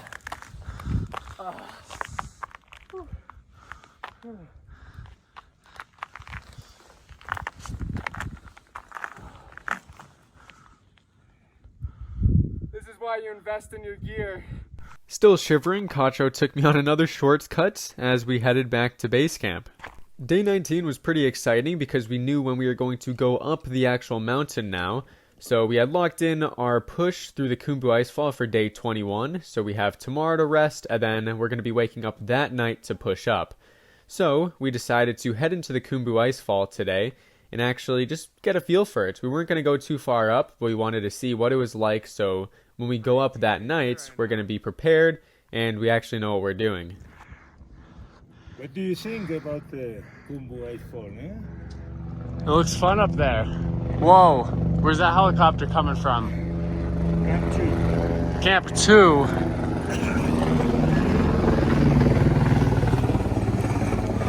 That's the highest they'll go, right? No, they go country. Do some rescues in long line. Anyways, day 19, training in the icefall. Came all the way from down there. What percentage of the way through are we right now? 15%, 15? 20. No more than Nice. 15. Let's say 15, 20. Okay. So just gonna go up these bad boys tonight until we get to camp 1. The reason it takes so long, it could take like 10 hours because you're going zigzag, zigzag all the way up because there's not a straight path. So it'll be exciting. Finally get to actually go up the mountain because we've just been acclimatizing this whole time. We then headed back down to base camp, just maneuvering through the icefall. We'd probably made, I don't know, I'm just going to say 500 feet of elevation gain, which is pretty good because we're going to be more prepared for when we actually go up it, especially knowing what the route is like and kind of what to expect. So yeah, the day after, day 20, I had really only just done a gear check, put my things together to make sure I had everything I needed for the higher camps. And yeah, we just kind of prepared for day 21 when we'd actually wake up middle of the night to push up. Alrighty, day 21, heading up into the Khumbu. We got a heavy pack today. It's gonna be a grind, but you know what? It's not that cold out. Nice, calm morning. It's like 2 a.m. Let's go. Currently still in base camp, trekking through here. Pheriche in the front, almost in the icefall. Look at this. This team has an LED screen. How are they still powering that right now? Jeez Louise. It makes everything not seem as bad. All right, we're officially entering the icefall. How you feeling, man? Good. Personally, I'm a big fan of the night treks. Yeah. It's like nice and cool, you know?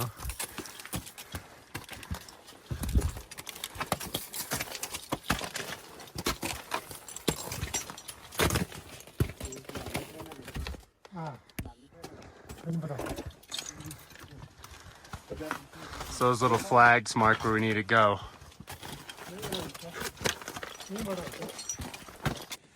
Throwing the crampons on here. Ooh.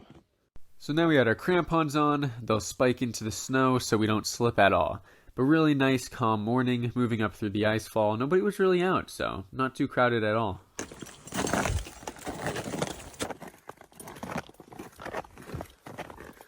Little nice ice path right here.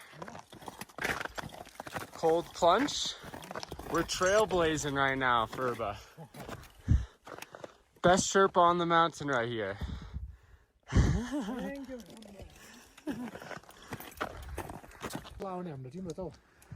It's beautiful in here. Beautiful. Can you believe some people go to the whole other side of the mountain just to avoid all this? So in front of me is our lead Sherpa, Pheriche, and I was trying to keep up with him going through the icefall, which was a horrible idea. My man was flying. Pheriche, I'm going too slow for you now.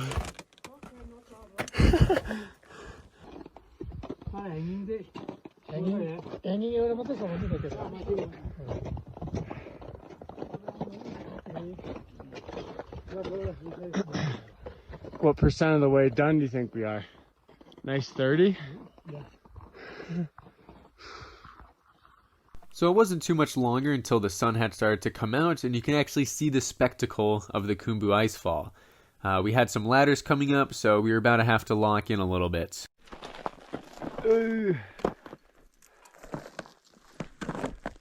Nice. First ladder.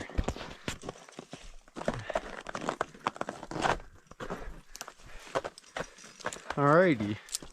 So whenever we go across a ladder, we always make sure we're clipped in, and optionally our ascenders are attached to the rope as well. So if we do end up falling off the ladder while crossing, that'll catch us on the rope.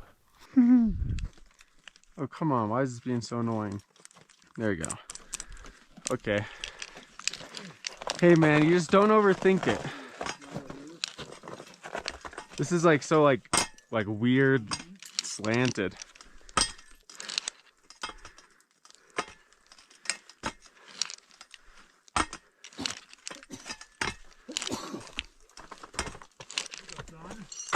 Nice. Nice crevasse right here.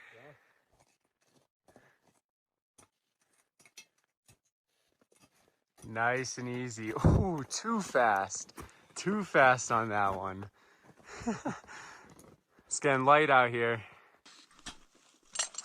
So once you get deeper into the icefall, not only are there the ladders, but there's also a lot of just cracks and crevasses that don't have a ladder. So you just have to jump over them, hold onto the rope, and hope you get across and it doesn't collapse.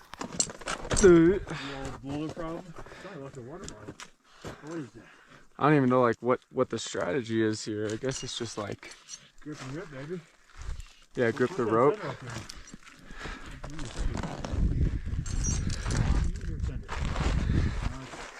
This is like sketch. I don't know what I'm doing with my life right now.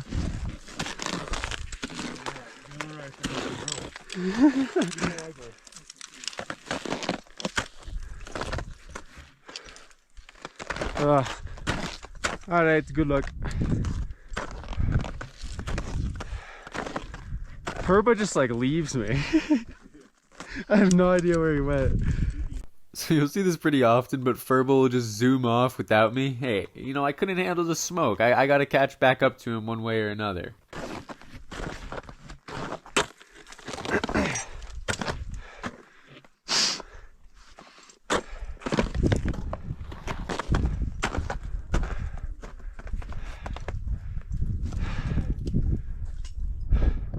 So after hustling to the max, I finally caught back up to Furba, and as you can see around us, we're getting into much more thick ice territory.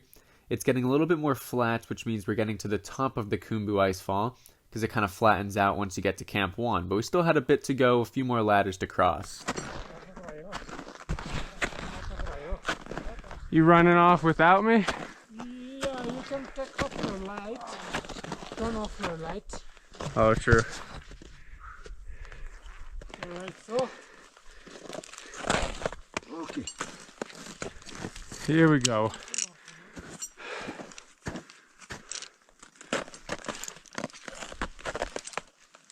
Không thể nào vậy.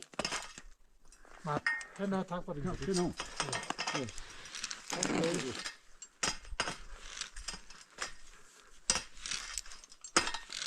Nice, nice. Yeah. Doing great. Nice.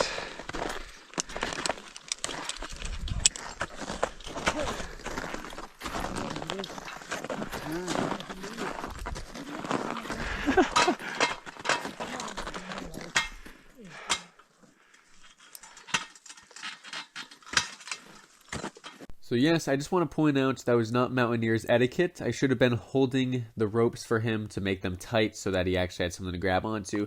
I already know I messed up, guys, so you don't gotta remind me in the comments. No. Beautiful sunrise Yes. in the Khumbu. Such a nice day. Feeling good. Probably about an hour out from Camp 1, right over that lip.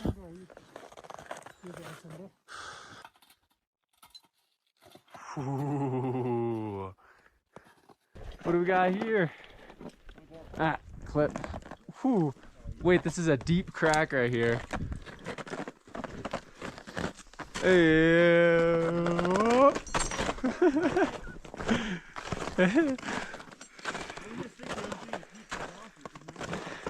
There's just all these like little deep cracks.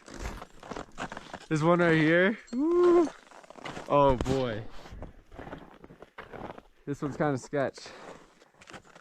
Holy smokes.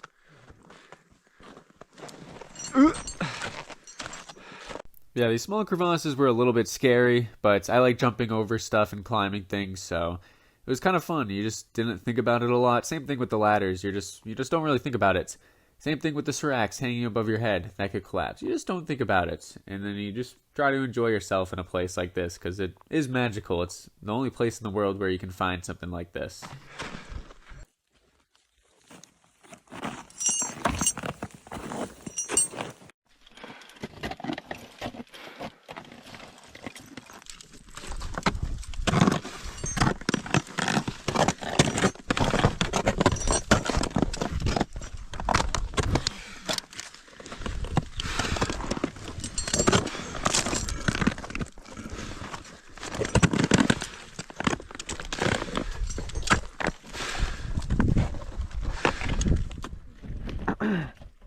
So this is when the icefall starts to get really technical, and there was some more technical parts that were to come later, but yeah, you just had these really weird and awkward foot placements that were right over a crevasse, so it's kind of like a double whammy sort of thing.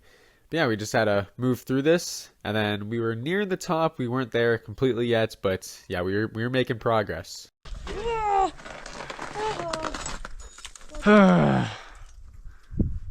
It's cool in there.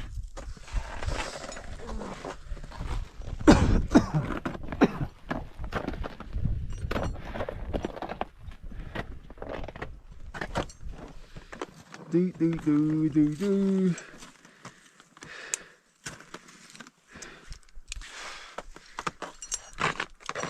Huh.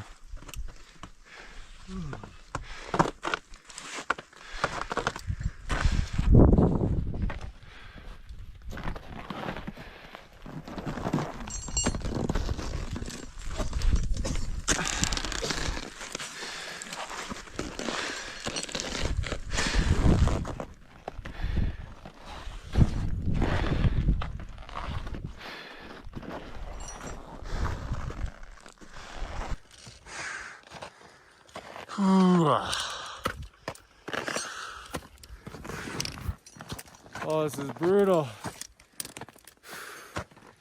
Look how far base camp is.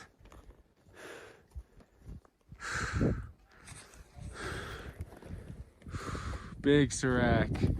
Get out of here. We got one out here too. Yeah, you're right. Can't stay underneath these for too long. This clip right here kind of perfectly portrays how dangerous the icefall is. You can see everything is just crumbled, which is really nice. But coming up after this was the most technical part of the entire Khumbu icefall. Basically, we're going to have a pretty sketchy lead up to this ice wall that had formed, and it's probably where most of the bottlenecks for the icefall happened this year. It's just a giant's wall that you have to get up. Makes it pretty hard with the pack. It's almost straight up vertical. Try not to step on that rope.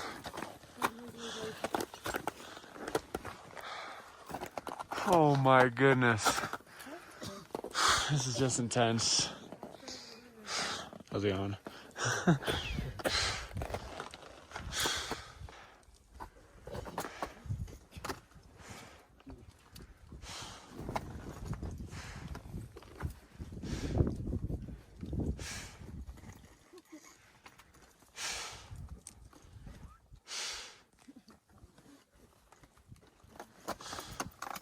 There you go.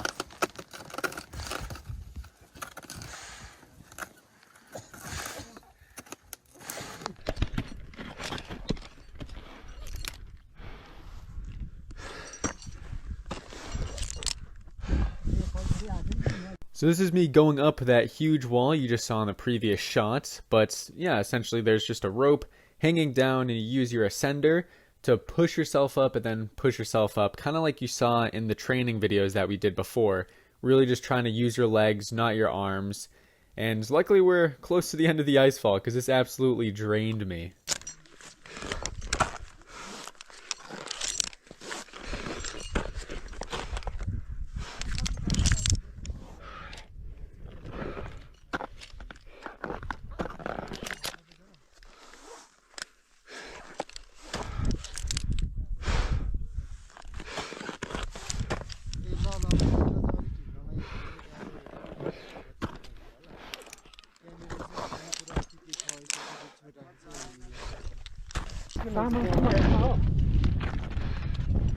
Literally right after that giant wall, there was an upcoming ladder, but this one didn't look too bad, so it's pretty much flat at this point, which was nice.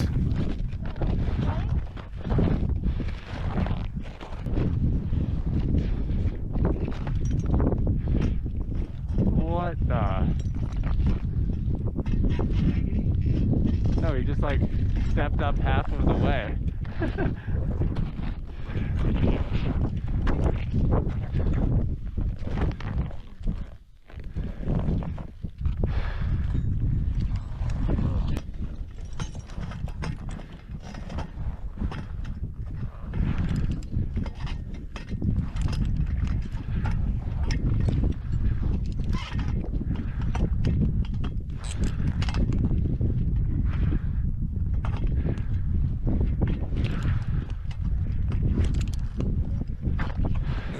Okay.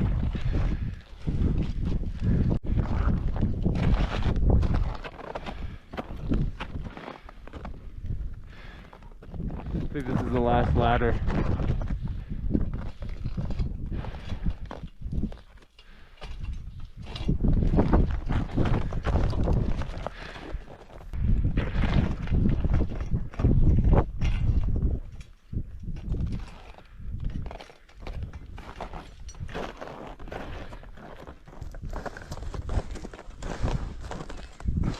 Yeah, watch out for the little tripper.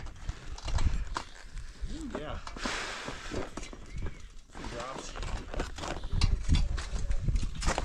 That was sketchy, I'm not gonna lie. Yeah.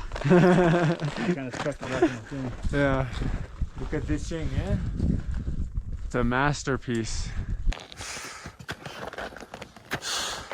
So at this point, we've been going over fairly technical terrain for, I want to say, 6 hours maybe. It really does get the best of you, and especially once you're heading into high altitude like this, which I'm pretty sure by the end of the day we'll end up at around 19,000 feet.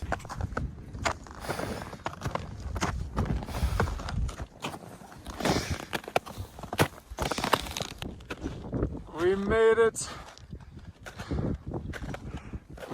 Camp 1! What elevation? 6,000. Even though it's one of the least populated camps compared to Camp 2, 3, and 4, I was excited to see Camp 1. It's pretty flat around here. There isn't too much tents, like I said, but hey, this is where we were going for the day, so mission successful. What a day. Alright, so this is Camp 1. Came up through there. All the way down there is the Khumbu icefall. Obviously base camp. Come all the way up here. You got little tents dispersed all around. This one's ours. That tent right there is mine. Sharing it with the boy Tyler. And that's kind of our dining tent right there where they also cook the food. Honestly, nothing crazy. But we can see an insane view of Everest right now. Right there. And that's Lobuche back there. So, basically, not tomorrow because tomorrow's a rest day, but the next day we'll go and Camp 2's over there. And I'm pretty sure like Camp 3 is tucked away up there. Then you have a Camp 4. Can't see it, but on that other side. And then of course, the summit. Can you see how it's kind of striped? That's limestone, I believe, which is pretty cool. So, yeah, very interesting. Whoa, tent flying. Holy crap, this tent is on the move. This tent's on the move. It's high winds out here. Oh, they see it.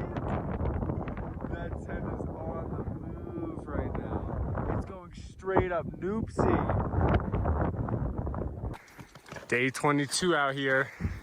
Day 22, we really were just going to spend it recovering from yesterday, but we're going to do a little bit more acclimatization, so we pushed up the trail just a little bit, and that was kind of the goal for today. So we had to pass through over a few crevasses, some big cracks. Wasn't too much fixed lines because in between Camp 1 and 2 is relatively tame and pretty flat this year. We continue. Camp 2's all the way down there. Not going there today though, tomorrow.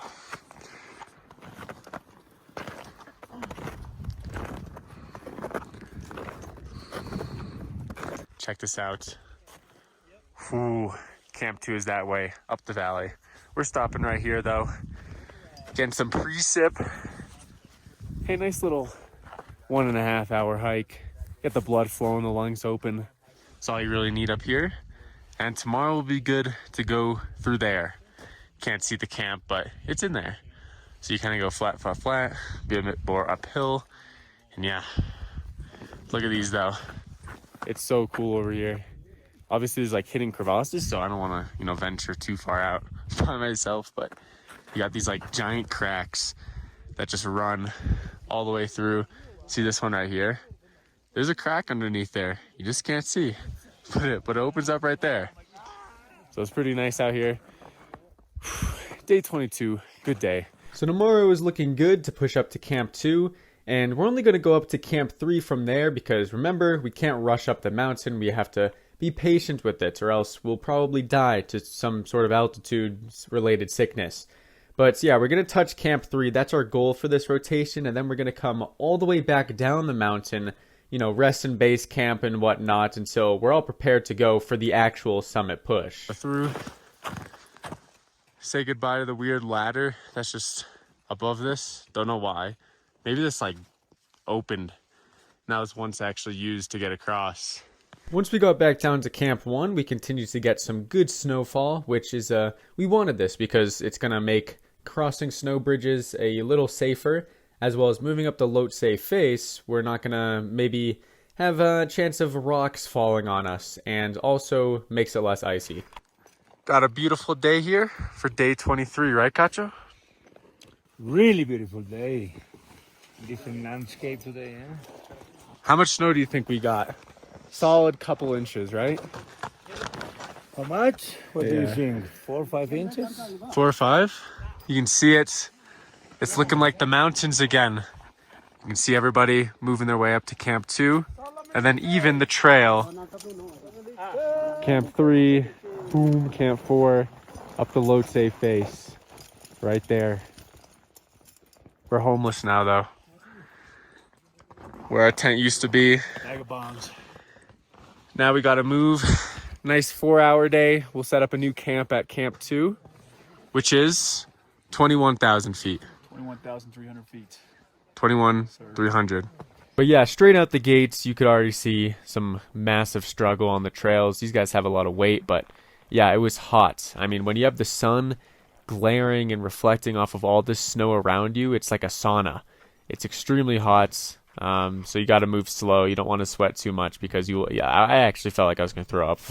I'm not even going to lie, but yeah, we're just moving. Back on the ice bridge.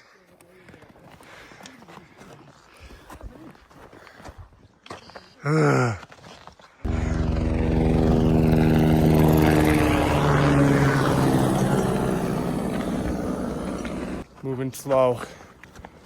Holy smokes. Sweating on Mount Everest. Can see Camp 2 from here. You can see Camp 2, but Bam. take it easy. Little village.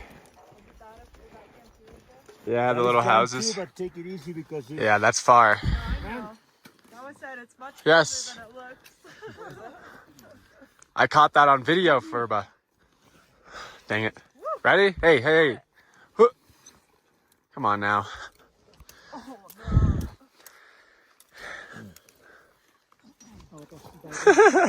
Luckily, the clouds started to come out and actually give us some shade, along with the pretty flat terrain at this point leading up to Camp 2. Made for a nice little walk. The views were nice, we were all just moving together, and we could see Camp 2, but it was still pretty far away. It's Christmas time. All right, Cacho, we got the tents right there, and we got the tents all the way up there. Where's our little... My intel tells me they're all up there. From I last year at least. I think I would rather be up there just because we're already moving, But it's not too bad. I like this more than the sun. So similar to base camp, Camp 2 is really big. There's a lot of tents, and it's on a hill as well. We're at the top of the hill, so some people just roll right in, and then they can lay down or whatever, but we got to go all the way to the top of Camp 2. Ooh. mobbing through Camp 2. Should be able to see our campsite, I think. Oh, it still takes like half an hour. Yeah, half an hour more. Oh, Why does time just keep expanding today? This is it. This is it. Look at how much tents there are around here.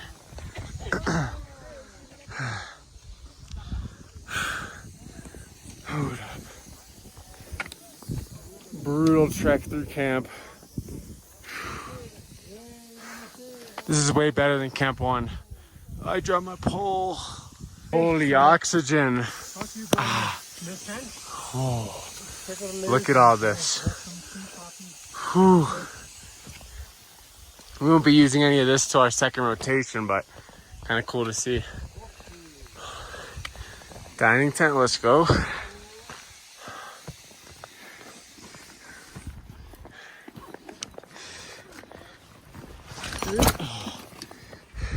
No more. But yeah, overall, Camp 2 was massive. So much tents, but it was really beautiful. You're kind of nestled in the valley, and you can see all the big mountains around you. So, I mean, this is kind of the last final camp before 3 and 4, which you can see in the direction we're going to go. But yeah, this is pretty huge that we finally made it to Camp 2. Day 24 gave us some great weather, and really the only thing we're going to do today is a bit of an acclimatization hike, prepare ourselves for when we push to Camp 3, which is going to be a new personal high altitude for me. Look at this meal that the chefs cook at Camp 2. Camp 2 is honestly really nice. All right, good morning, everybody. Day 24 out here. It's about like technically 12 days until we summit. Obviously, you never know. Mount Everest up there. And didn't sleep well at all last night. I think I got like a solid 3 hours, but that's all good. That's all you really need. Anyways, plan for today. See up there, that little ridge line. We're gonna head up there. Nice little acclimatization hike.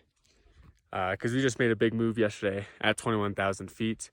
And then tomorrow, we're gonna go to Camp 3. We're just gonna touch it somewhere in those clouds. Can't really see it right now.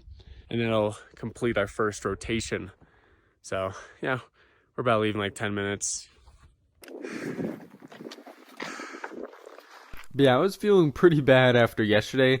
I mean, you're going to be so dehydrated after moving through that heat, and the more dehydrated you are, the worse you're going to acclimatize. So kind of those combined together, the altitude and the dehydration, really takes a toll on you. So it's good that we had a rest day today. We're max speed right now.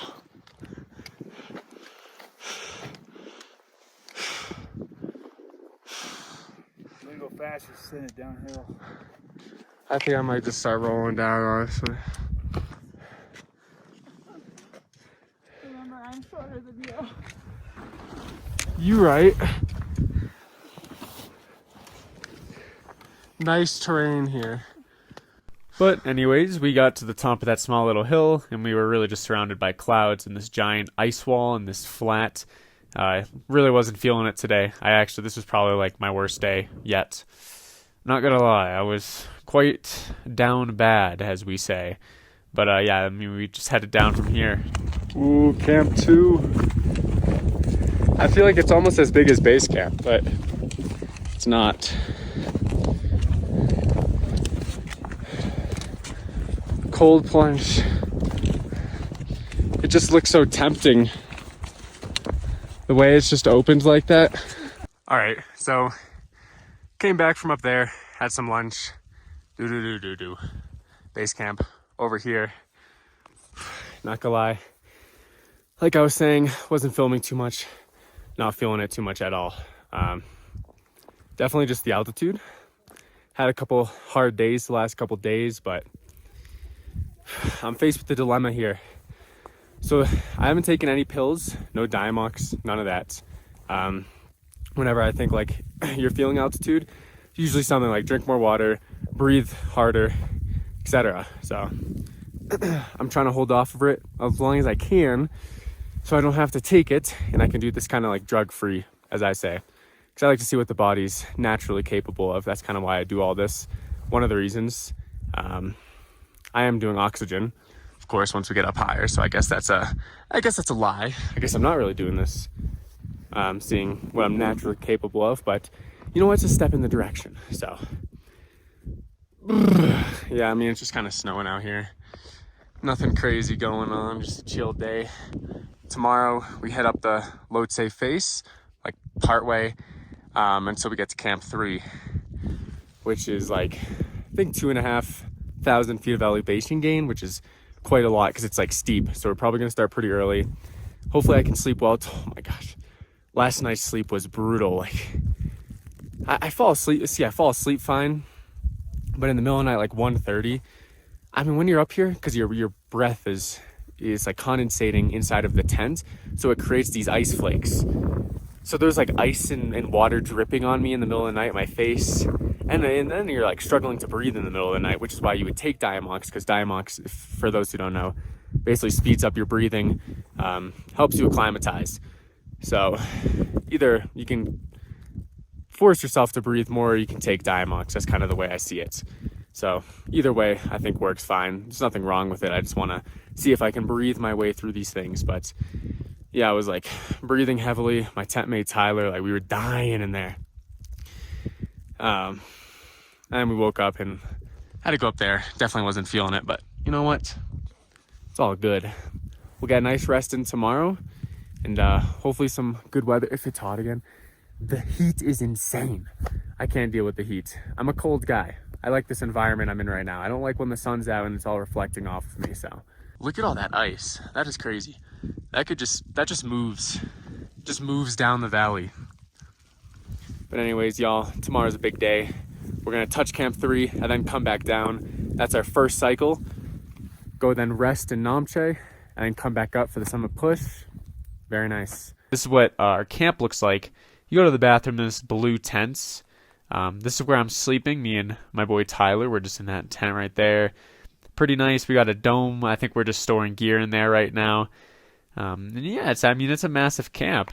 There's literally hundreds of tents. This is the most populated camp after base camp. So Camp 1, as you saw in the previous videos, really wasn't anything. Camp 3, really not anything either. And then, of course, Camp 4 is, it's so high up, it's not much either.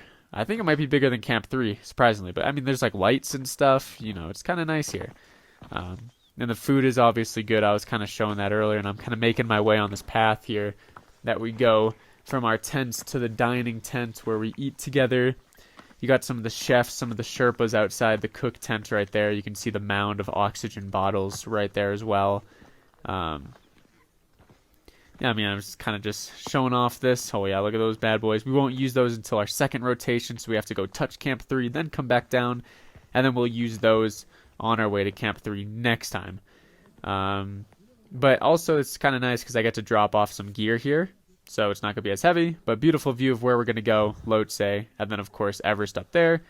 All right, it's day 25. We're out here. Nice and early. It's about 5 a.m.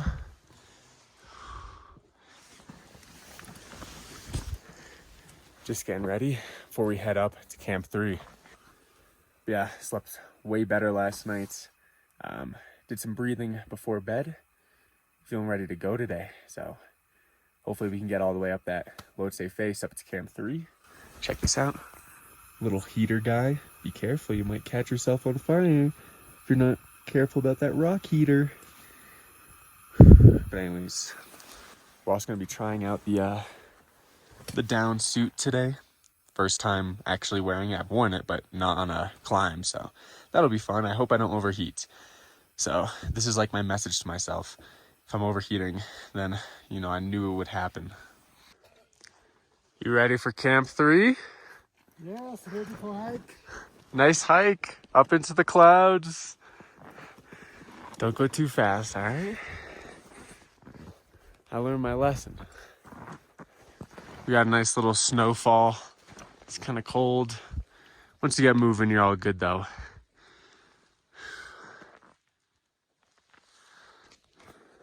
So with that, we left Camp 2 on our way to Camp 3. So basically, today's going to start off. We're going to have a semi-flat section, semi-decent uphill until we get to Lhotse face, which is the really hard part of the day. So there's a few other teams out today. Me and Furba are in the front of our group, I believe. And yeah, you can see Everest standing up above us. Clouds are kind of rolling in. The weather isn't too great, but we're still going to try to get up there. Alright guys, so put you on, your ascender on. Put away our trekking poles.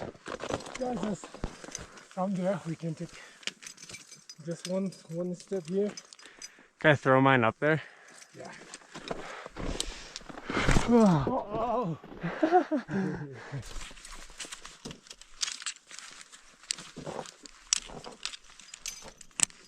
You'll be seeing plenty more of these lines, these fixed lines as we call them. They're ropes attached to the mountain. You use your ascender and a safety carabiner to go up them. Basically, that thing I'm holding will prevent me from falling backwards if I were to fall. So you can kind of rest on it. It's a piece of safety and allows you to just scale ice walls just like this or any long slopes much more easier. I'll come together, no problem. Let's try some. Okay.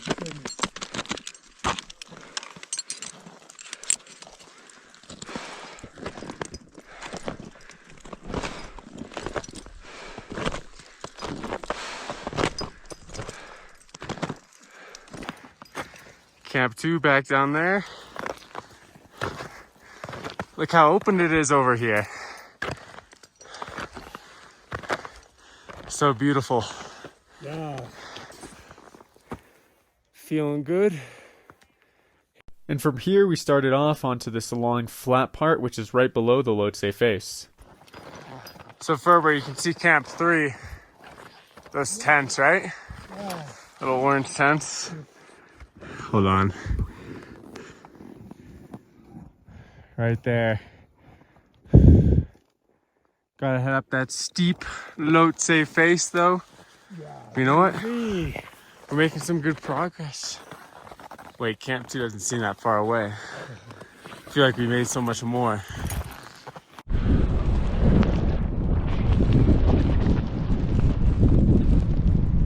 That's a deep one. Yeah.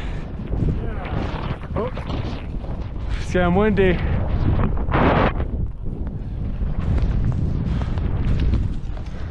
Almost at the bottom of the Lhotse face. We're gonna do it. That's right there.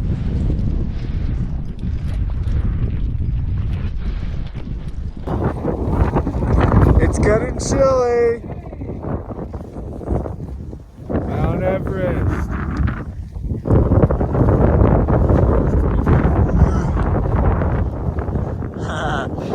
Hey, I was laughing when we were down there and you were in your down suit. Now you're the one laughing. I'm alright. It's okay. Now we head up there. Hey man, this hike just turned into a climb. So now we're just about to nearing the base of the Lhotse face, and those who aren't familiar with it, it's just a very steep and long part of the Everest climb. It's pretty well known for that, and of course it's called the Lhotse face because it's right below Lhotse, which is a mountain right next to Everest. I just don't know how you have your hand out like that. You're just built different, man. Alright, Lhotse face.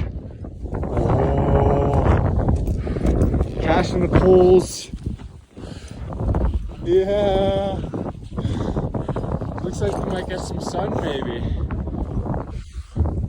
Oh. Alright. This is big right here. Yes! So this was the first rope on the Lhotse face, and you'll realize that this rope chain will go all the way up to Camp 3. So we're just going to follow that up there all the way we can and just try to preserve our energy, get up to Camp 3, and we'll be at 23-ish thousand feet, so yeah.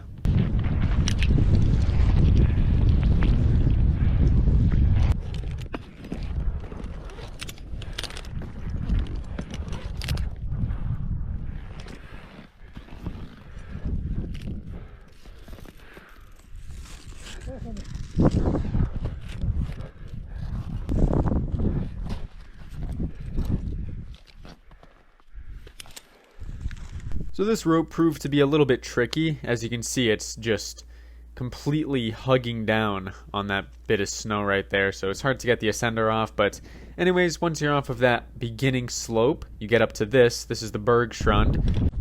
Yeah.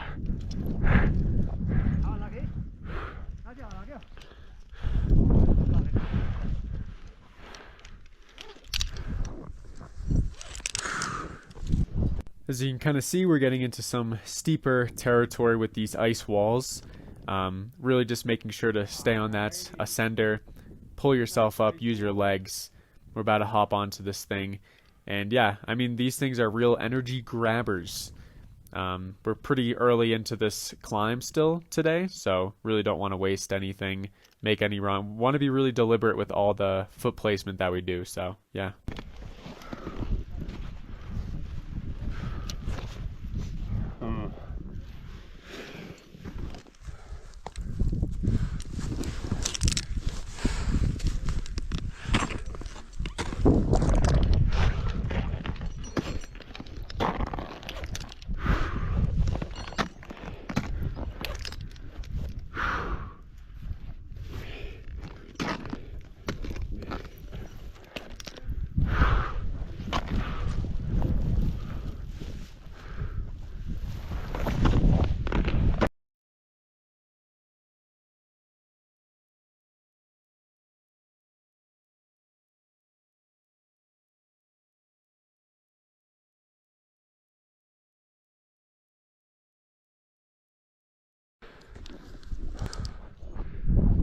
So at this point, we've been out here for probably an hour and a half, and we're about 5% up the Lhotse face. So as I switch on to this next rope, the rope after is actually going to lead us onto the real face, because this is kind of just the setup. Once you actually get onto the face, it's very sloped, and it's going to be a big climb. Oh, this looks insane. The sun. Alrighty. Time to just truck up this.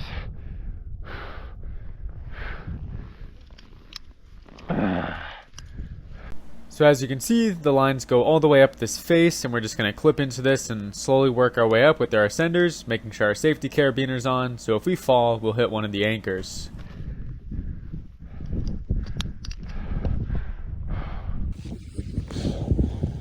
Making progress. Lhotse face. Came all the way from down there. This is where the real climbing starts, Pheriche. Holy. Everest right up there. Let's go. Great time to be alive out here. There's a nice strategy here. Give the old step, push. Kind of just chill here. Yeah, it's important to conserve as much energy as possible, even though I'm kind of laughing it off right now. We weren't very far in. I'm not gonna lie. We still had all the way up there to go. You can see the people going all the way up there. Still a very long way, and it doesn't look like we've made that much progress yet. But we've been out there for quite a bit now, so yeah, you just kind of got to go one step at a time. Coming up with the fixed lines. Giant hole right here. Holy. Can't even see the bottom. Get over that.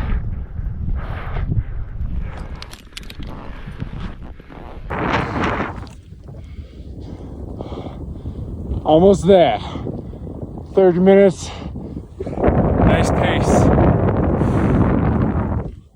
Beautiful. Checked in. Team back there.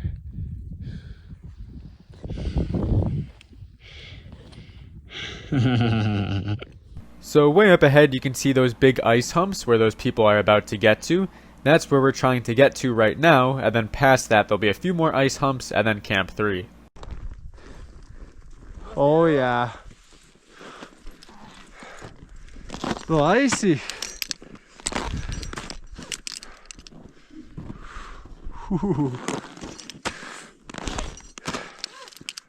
Yes, relax. Keep going, relax. Yeah. Don't want to burn yourself out for the way down. Yeah. Relax. Exactly. Relax.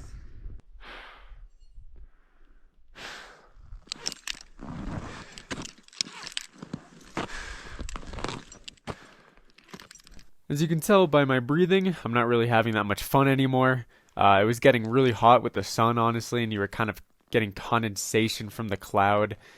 It was getting pretty brutal at this point. You can see the ending is still kind of far up there. We've made a lot of progress at this point, but yeah, I was starting to struggle a bit.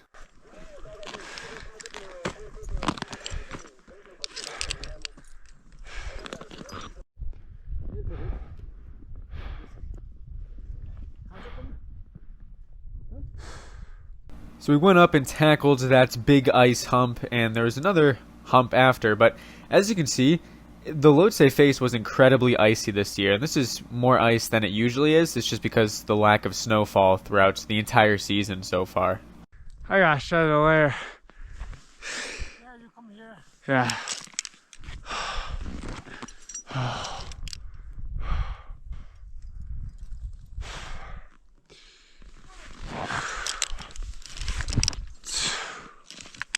So currently I'm just trying to get to this anchor point so I can take my pack off and put my biggest jacket that I have on in my backpack because I'm practically sweating.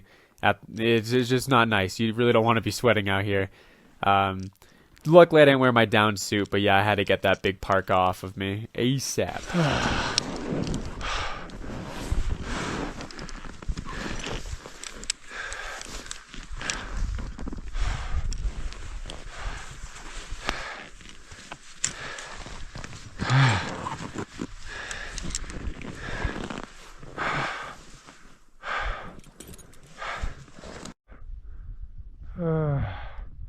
One step at a time. Holy fuck. Hard to stay so far, Pheriche. Hard to stay so far. I'm not laughing anymore. I was like, first hour was fun. No, this is just brutal. This should be like the last hard part, I think.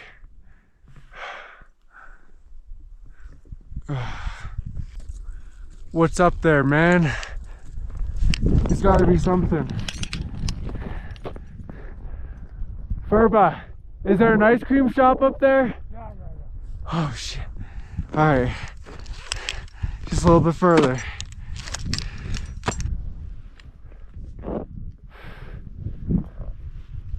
Pheriche, is that it? Oh, yeah. So after going over these little steep parts that were kind of like humps on the Lhotse face, finally I saw some tents right up above Pheriche. He confirmed that it was indeed Camp 3, just had to get up a couple more anchor points, and then we had reached our high point for this rotation and where we needed to go for today.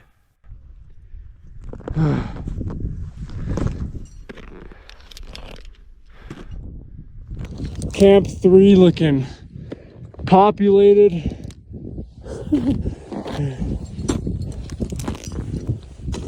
Nice.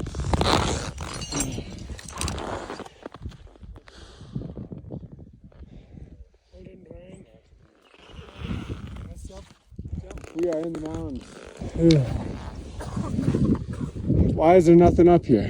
19 years old and thriving. I'm dead. I'm actually dead right now. Bro, that was some serious business right there. I was in the walk to the park. Yeah. I mean, we were like, when we first got on, we were laughing it off. Then the demons kicked in. Is this your guys' highest so far? Yeah, I think this is my highest ever. Yeah, same. High score. Beat Aconcagua by like, I think 600 feet. Then next rotation, go up further there. For right now though,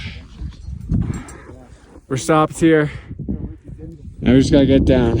After about 45 minutes of being up there, we had gotten that crisp, thin air in our systems, decided to head back down. The job was done. We had got up to a new elevation. Now it's time to head all the way back down to base camp. We had to stop at camp 2, of course, but yeah, it's time to start the descent.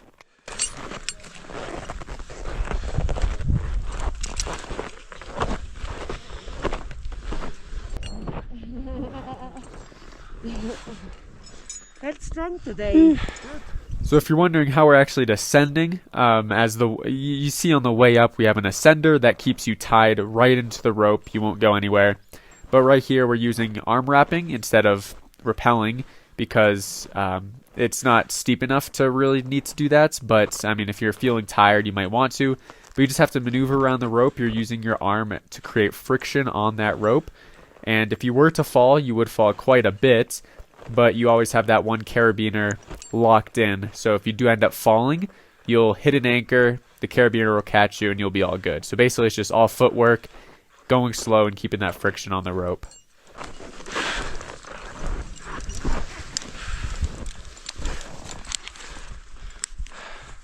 Thank you.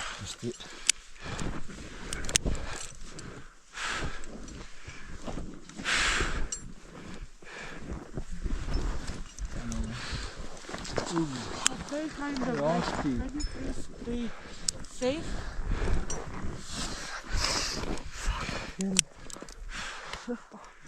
We got to this little steep part right here. You can see, I think that's a porter right next to us.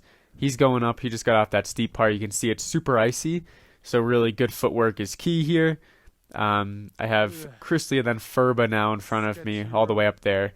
Just keeping our distance because if you get too close to each other, one person creates slack on the rope, and then it makes it really difficult for the other person. And you'll see like the rope is going crazy. I don't know really what it was doing here, but yeah, I mean you gotta be careful getting down this ice, just holding on to the jiggly rope, I guess. But yeah.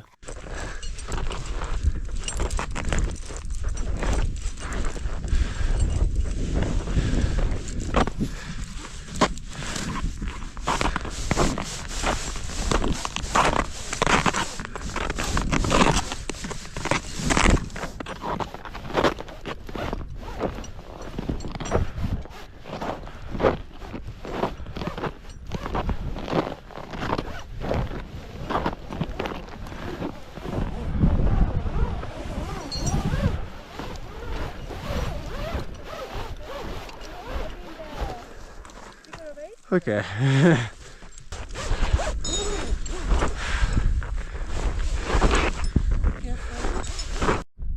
Yeah, a little icy right here. Kind of difficult to go down, but gonna take it easy.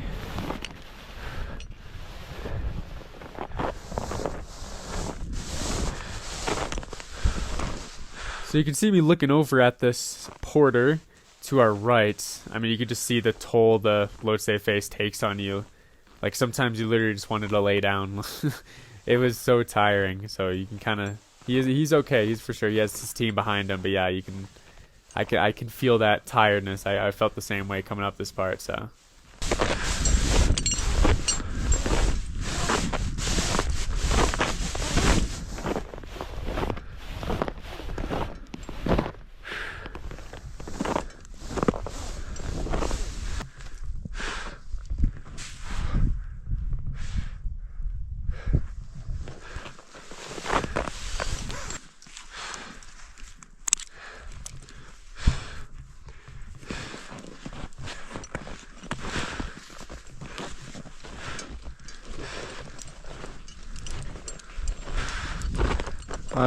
So after moving around this corner straight ahead, we'll get back onto that trail that has those lines that are fixed. There's a few ones now we have to go down this ice wall, which is kind of strange. I'm kind of keeping up with Furba and Chrisley here. They're pretty fast. Both have done much bigger mountains than me. But yeah, just flipping off of these ropes, getting onto the next one. Really just trying to get down here, hit a nice maneuver here.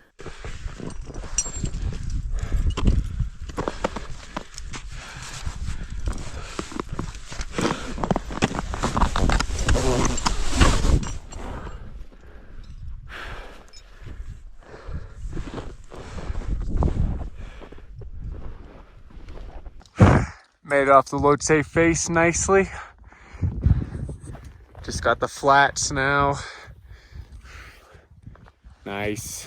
We're going down, we saw 2 solo Chile climbers, which was pretty cool. I mean, look at this struggle. Isn't it beautiful? Holy, I mean, I don't know how much weight they were carrying, but they got a long way to go because they were just at the beginning, but you gotta respect it. All right, we're back at base camp. Weather still sucks. All snowy, low visibility. My face is cooked.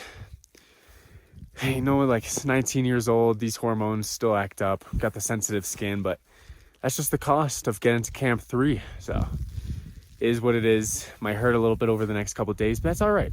Because tomorrow, same time, like 5 a.m., we're gonna head all the way back down to base camp. I'm gonna finally be able to upload these videos. And then we're gonna go to Namche. I'm probably gonna take the trek down, nice 12-hour trek. Recover before we officially head up to the summit. Because we've just hit like 23,000+ feet up there. I mean, we're acclimatized, we're doing well, so yeah. So now is day 26 and we were heading all the way down from camp 2 back down to base camp, so we're gonna have to go through the Khumbu icefall. And honestly, wasn't really feeling it too much, mostly just didn't want to talk. It was cold out. You can see frost on my teammates' backpacks, so I didn't really want to talk. My hands were cold, we were just thugging this out. Back in camp 1 out here. All the way from up there, camp 2, came down. Now we're heading back into the icefall. Should be different this time around. We're gonna get a new experience, guys.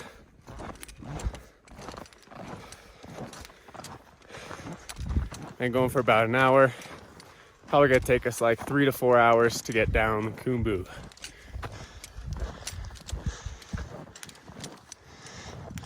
We'll be back at base camp. Honestly, weather, not that good up there. So probably best to head back down, wait for a nice window, go for the summit push,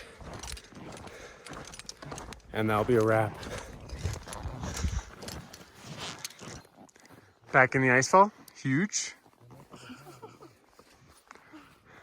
Look at that giant tower. That's a nice rack right there. A little sketchy of a serac, yeah. So we were back in the icefall. Apparently the routes was a little bit different this time because the day after we actually got through last time, there was a huge collapse. So there's going to be some different ladders, different terrain. I already don't remember that crack we just passed over, but yeah, we're just trying to get into it right now. Going to be in here for a few hours, so just moving quickly so nothing happens, but also deliberately, of course. This is a new way. Ooh, used to go this way. Now we go up here under these giant seracs.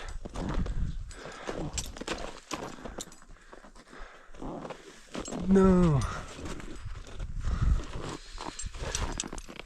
I love seracs.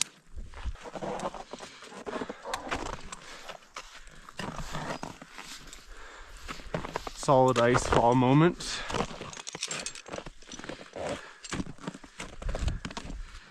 Clip. Clip.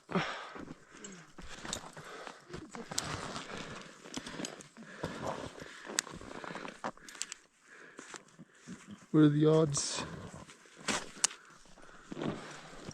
So we were going to end up passing a lot of people because we had left in the morning, but usually people would leave at night and they would start up the Khumbu icefall. So kind of while we were leaving the start of it, they were getting to the end. So, you know, it's really just clipping around them, making sure not to step in any weird places while you're unclipped from the rope. And yeah, I mean, that's just the Khumbu icefall for you. It's bound to get a little bit jammed in there.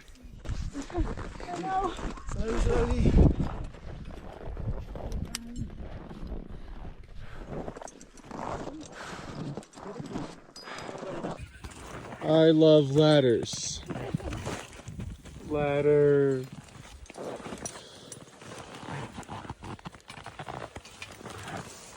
Such a beautifully put ladder. So stable. Sturdy and not icy at all, for sure. In the icefall. Good day out here. Just laddering a little bit. Here, I gotta lock in real fast. How do you even like this thing is weird? Ah, my head. So we had our first ladder. I think this one was actually there the first time too. I mean, honestly, it was kind of a bit more difficult than the normal ladders where you would actually cross over a crevasse just because of how much of a weird position it was in. I don't know, it's just all like rickety and weird, but you know, nothing too crazy.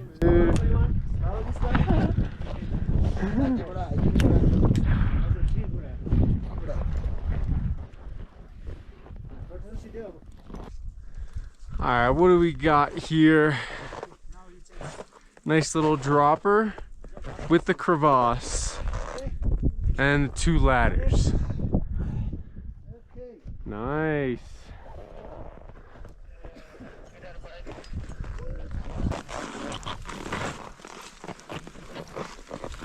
Ooh.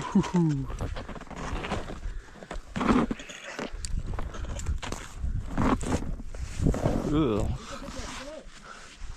What the hell? So this was a really weird part. You had to go down this steep drop that had a crevasse right at the bottom, but there was no ladder. And then if these ropes were getting all tangled, had to go under one of them, boom, fixed. Well, definitely wasn't on the first route. Interesting. That's not saving me, so you just gotta. Oh! And then right after that little weird part of the trail, we would come up on our first ladder crevasse. There's a few people right after that just gotten off of it. Now it was all up to us. Get across that. It was only a single, so not too bad. Ooh, this is a good one.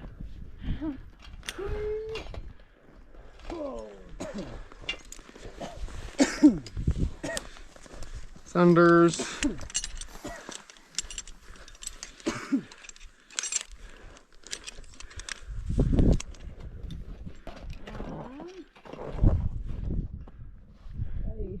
Ooh.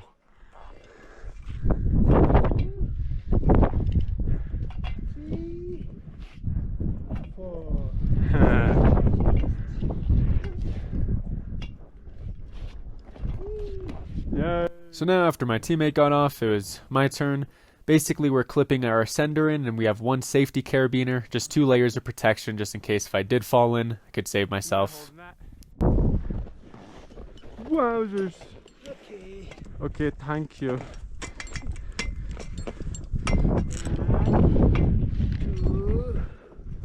Whoa.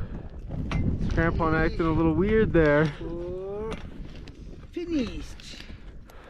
Ah. Now you're standing, okay? Yes. Now your turn. Now I'm the helper. Oh, he's going in real fast. He's not even giving me time to help him. He doesn't need it. Sherpa's crazy. So you're supposed to hold those ropes so that it actually gives the person on the ladder something to hold on to, but the Sherpas just don't need it. They really don't. They've gone through this so many times, so I mean, I don't really want to like mess them up. But anyways, we had another ladder coming up here, second ladder of the day, pretty much the same thing as the one before. This is nice. Solid footing, solid footing.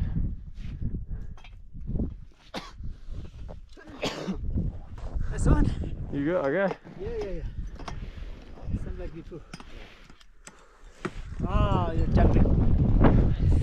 Speed man. Smart boy. Speed man. Smart boy. now your turn. Now your turn, okay?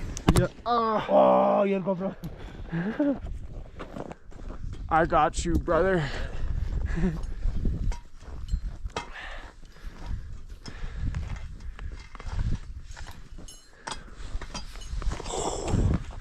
The bold steps.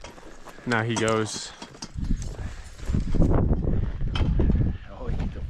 But anyways, this next part we were about to get to was this giant cliff. That's a pretty big bottleneck on the icefall this year. It's really the steepest part of the whole mountain, so.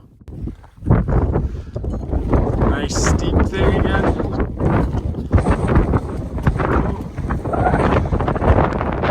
Base camp spotted. Too many base camps down there. Another few hours. Let's go. Okay. Sorry, buddy, but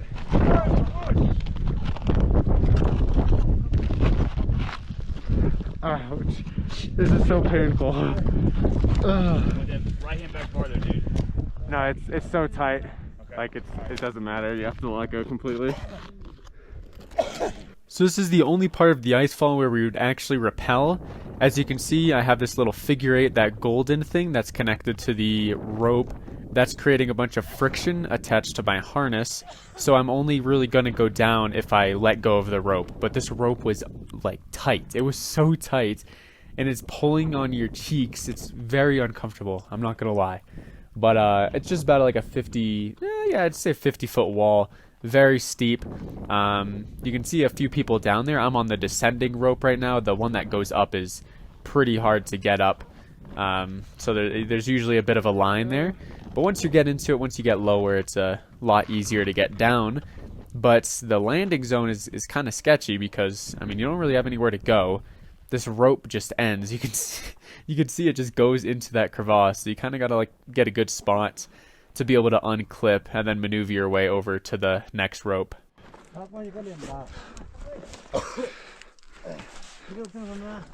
Off!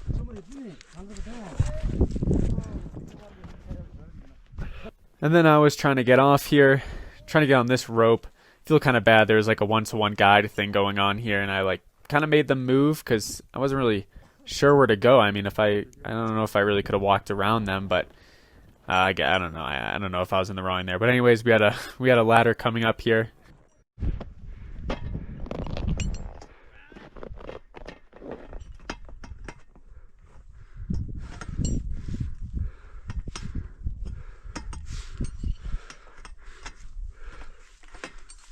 Easy.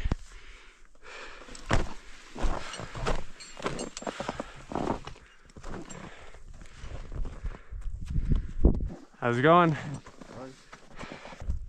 Ooh, what do we got right here? This is kind of nice. Holy. Icefall is insane. making some good progress in the icefall right now. Don't want to stand around for too long, but look at this. You can tell just how much of this has collapsed right here. Base camp down there. Just making it through. Making sure we're clipped in, taking it easy on these ladders. We'll be back down there in no time. So like I was saying, this time through the icefall is much more busy. We had a pretty big line coming through here, and they were moving really, really slow. I don't know when they started because we were near the finish, but we had to wait for them to pass, so I was kind of perched up on this snowbank right here. It was like a decent-sized group. You had these two guys, and then I had to hop down and get by them. Am I good?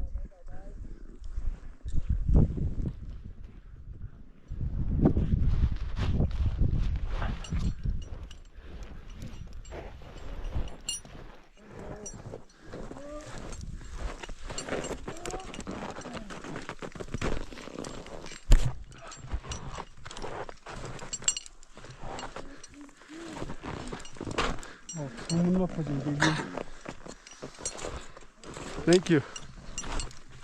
Welcome.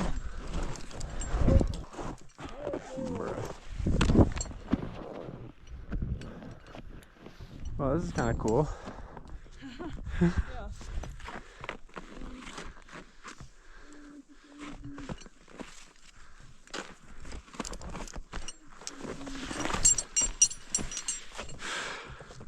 Sheesh. So then we came up on this really interesting part of the trail. There's just this giant piece of ice that you had to go on top of, get around, get to the other side. So it was a little bit weird maneuvering around with the ropes onto each set of ropes. But you really just had to watch where you're placing your foot and you were all set.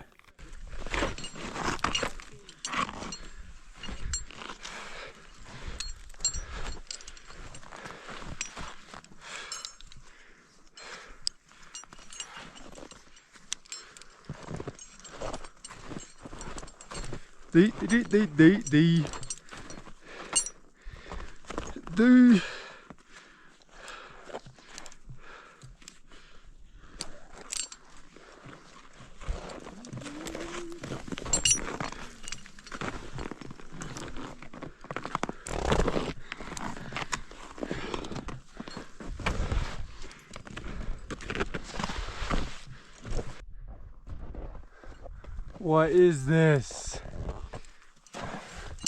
What's down there? Dude.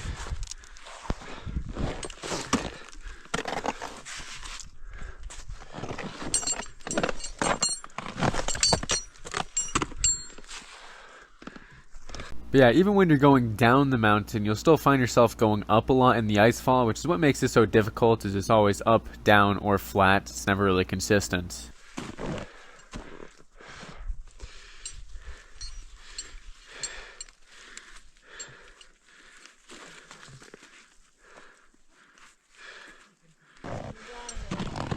Huh? Don't go from that side, go from that side. Massive crack.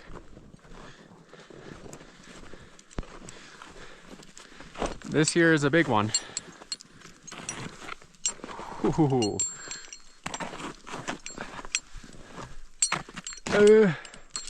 Alright. I apologize. I genuinely don't know why I keep making these noises, but I think it's just the altitude was getting to me, and I was so done. I just wanted to get down at this point, so yeah, hopefully I stop doing that soon.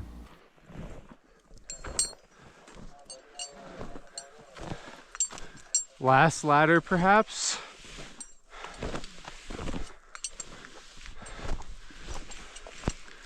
Last ladder.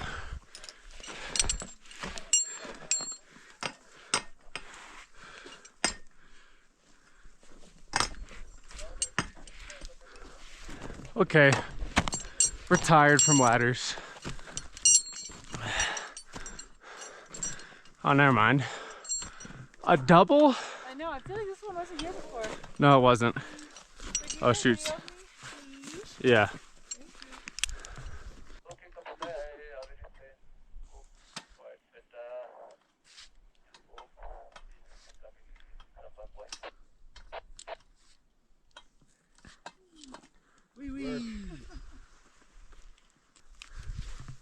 So now we had our first double ladder, which definitely wasn't here the first time. This is the first time I've seen this.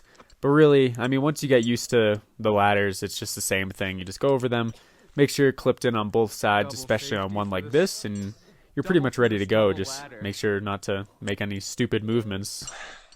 Alrighty. Okay, you ready to come? Tight.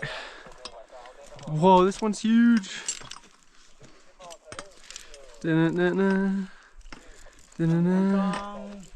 3. 1, 2, 3. Dun, dun. 1, 2, 3. Hey. Hey. Now your turn, okay?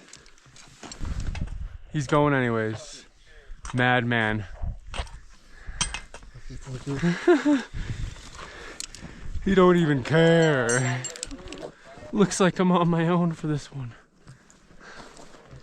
That's all right. We'll make sure we're safe. Safety first. Nah, wait for one. Ah. We chillin'.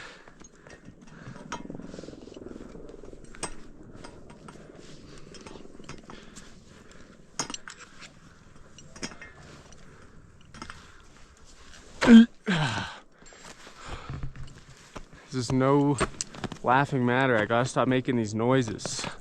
Get out from there. Come on, brother. Don't be like this, brother. Whatever, I'm clipped into the other one.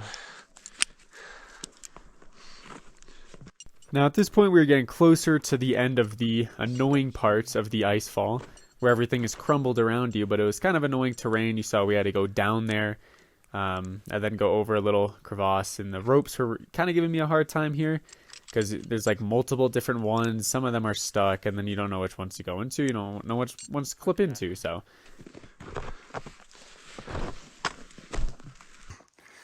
All right, just got to get down. Looks like a couple 100 feet. Base camp, kind of in the fog, not really a nice day out. But yeah, we're getting out of this. That'll be half of the Khumbu icefall crossings done. Nice. Alrighty.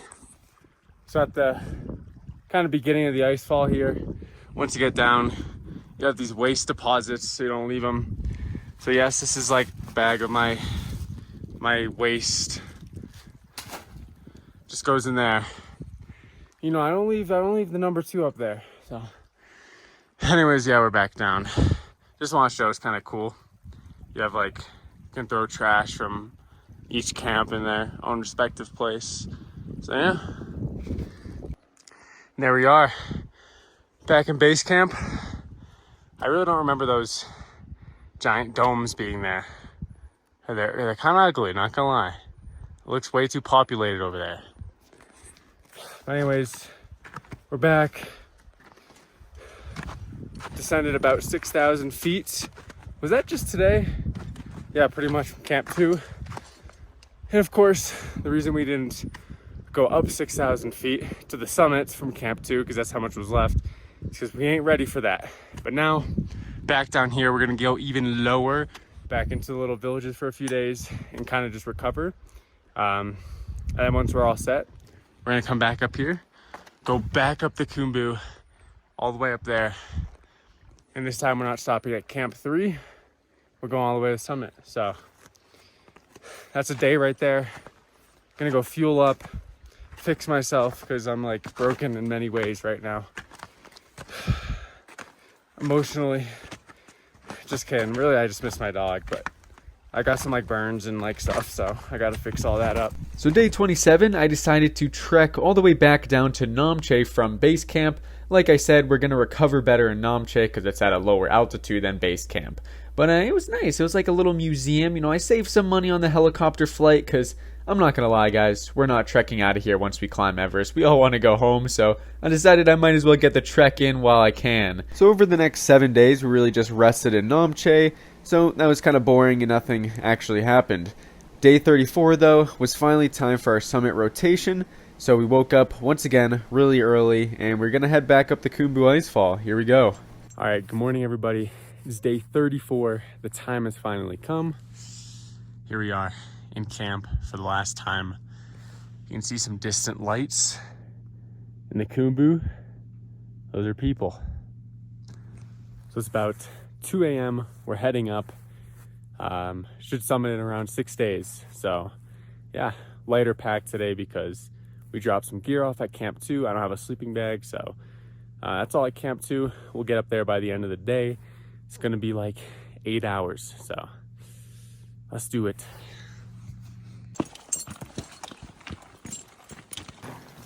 Back in the Khumbu. Furba back in the front. Goodbye, base camp. No more base camp. So we're done. Ooh. Big groups out tonight. Yeah, right off the bat, around 2 a.m., a lot of teams were heading out. And we were just kind of pacing. Furba is usually going pretty fast, so we were passing up some people on the way in. But, you know, the beginning of the Khumbu Icefall isn't anything crazy. It's mostly flats. And so later on, you'll get onto the fixed lines, ladders, etc., etc.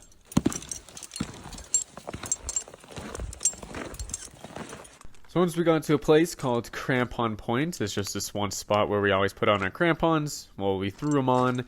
Now we're latched into the snow. We got the spikes on our feet. We won't slip and fall.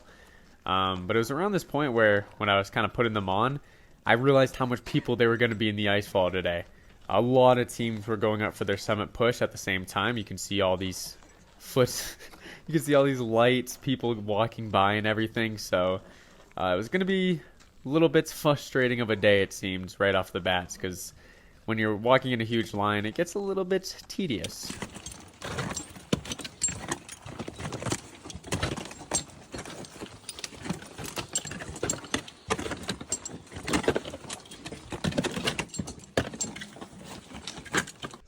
So for that same reason, I really didn't record much, and it was also dark.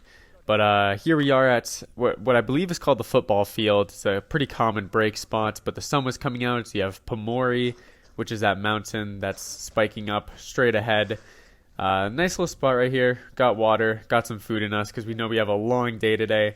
It's going to be like around 8 hours, we're thinking, around here because we're going all the way to Camp 2. So we're going way over Camp 1, right to Camp 2 because it's not worth stopping at Camp 1. We're acclimatized, so we've already gone to Camp 3. We might as well just go to Camp 2. Better for timing and whatnot. So, yeah, we're just going to break here. And then I didn't record much around here and there, but I wasn't feeling the best at this point in time. It is what it is. Early morning. Maybe I had something. I don't know. But yeah, we're just going to continue from here. Another ladder here.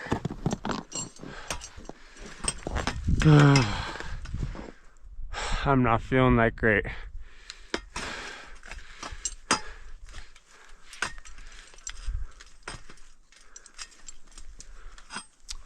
Really? Sometimes the crampons will like get stuck.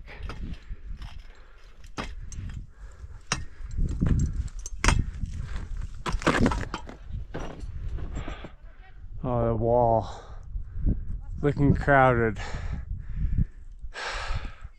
My hands are cold. At least the sun is almost out.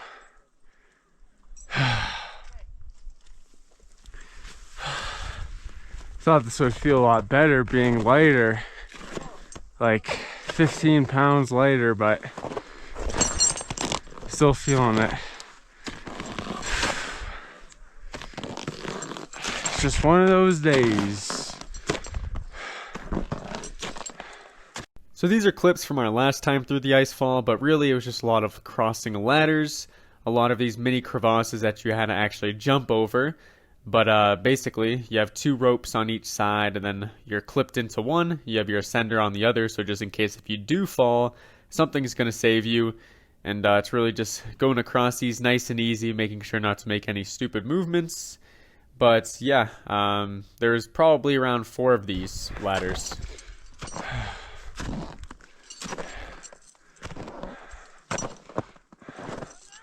Holy, that line is crazy. Alright, well, I'm not in a rush. I feel the bathroom really bad. And it's not the easy one. So a few hours into the icefall now, coming up on this wall. This is like this giant wall that's very iconic this season. It's really the only part where you have to rappel down when you're coming down, but there were so much people lined up ready to get on this thing. And it's, yeah, I mean, a lot of people need to take their backpacks off, as we're about to see. It just creates a huge bottleneck. A lot of lines wait here because you have to have one person going up, one person doing the backpacks, blah, blah, blah. So, yeah, we were just kind of waiting our turn before heading up here, and the line just continued to build up.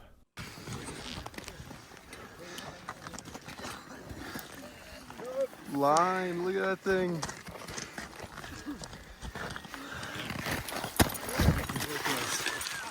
So eventually we did get over the giant wall, and because that's kind of the final crux, that allowed us to finally exit the Khumbu into Camp 1. Khumbu icefall down there. Past Camp 1, on our way to Camp 2 now. There's a lot of things wrong with me right now. So I had felt kind of weak going through the entire icefall, which is also why I wasn't recording that much. But as soon as we got in this heat, I started feeling really nauseous, even more weak, just horrible all around, just not myself at all. Alright, sorry for no update, but basically, we got through the Khumbu icefall, 5 hours and 20 minutes. Now we just come up from Camp 1. Once again, this is basically Camp 1 to Camp 2. Camp 2's kind of that far away. So we got another 3 hours or something. Like I said, I feel so horrible. But I mean, I don't know, like, because last time we got up the Khumbu in 6:30, And that was with a heavier pack, like 15 more pounds. But I don't know what it is about today. Like I kind of had to go to the bathroom before I was leaving. I decided not to. You know, my stomach hurts really bad. We're just going through this crevasses. Let's go. So you can see Camp 2 from here. It's like at those rocks. You can kind of see it. And it looks like it's close, but really it's another couple hours. So this is what mountaineering really is, though.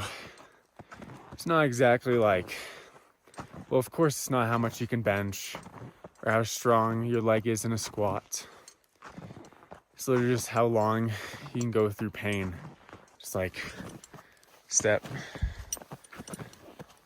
Like there's so much stuff wrong with me right now. I'm just gonna keep stepping. I know I'm gonna make it, but the problem is when you feel like this, you see like your team way ahead of you. You start to get some self-doubt, you know? So everybody has bad days. It's been like the other way. So I don't know, my body's weird. Sometimes first day back it's a little more rough, but then after that kind of clocks in. So I don't know, we'll see, but still got a long way to go. This is the progress so far.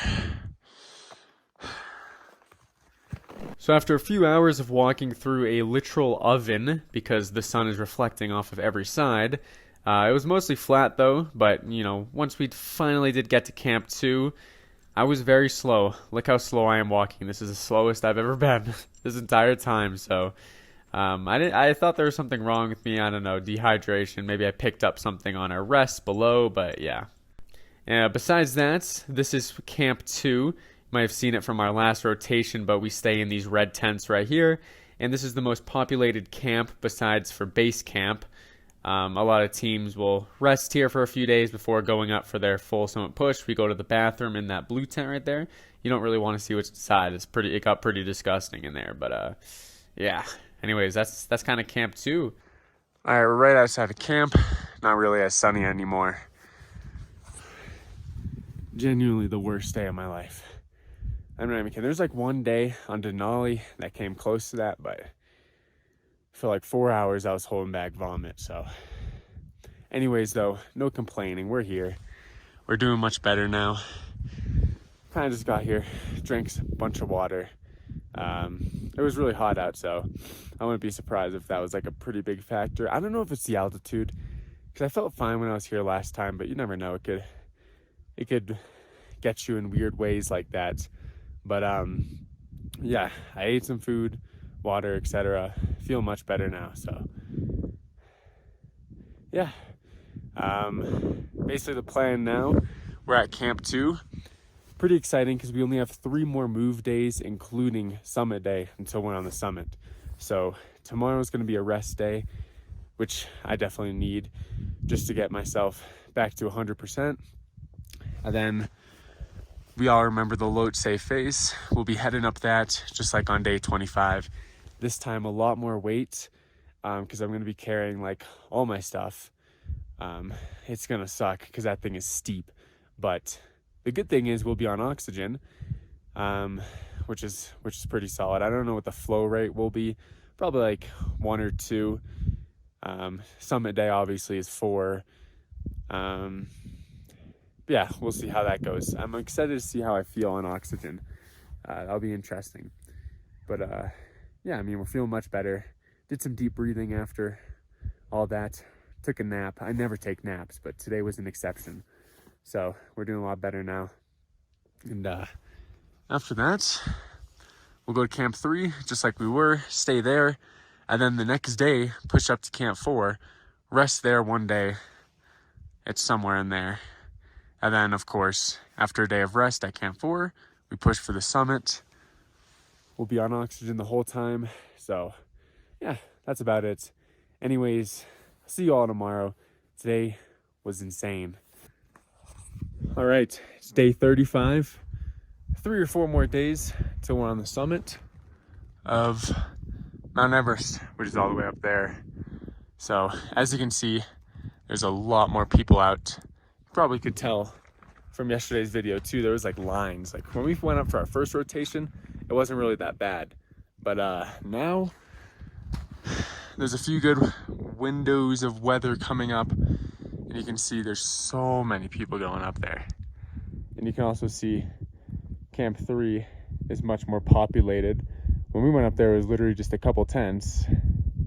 Now it's a whole civilization. So we'll be heading up there in this direction tomorrow at around 5 a.m. Gonna have heavier packs. Gonna be wearing the down suits this time. I'm still not feeling that great from yesterday. That's why I'm out and about right now. Camp 2 is just over here. I'll walk down Camp 2 a little bit and show you guys a little bit more of it. It's not as civilized as base camp, but it's the biggest camp you'll see besides for, well, base camp, yeah. And then Camp 3 and 4 is just pretty lackluster, but you can see people moving. Yeah, I need to turn my brightness, hold on. There we go. So you can see people moving up across the yellow band right now. There's like a line of people just going through there up to Camp 4. Is over there. That's a lot of gain right there. But yeah, it's gonna be pretty brutal tomorrow. So I really hope I recover fine. And I've just been doing whatever I can, drinking, moving around till slight discomfort. I don't want to go too much, you know. I'll probably just go up to like over there.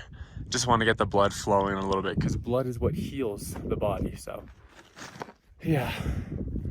Anyways, nothing really crazy is going on. Just pretty chill weather. Gonna be a chill day, not a long one at all, but keep you guys posted.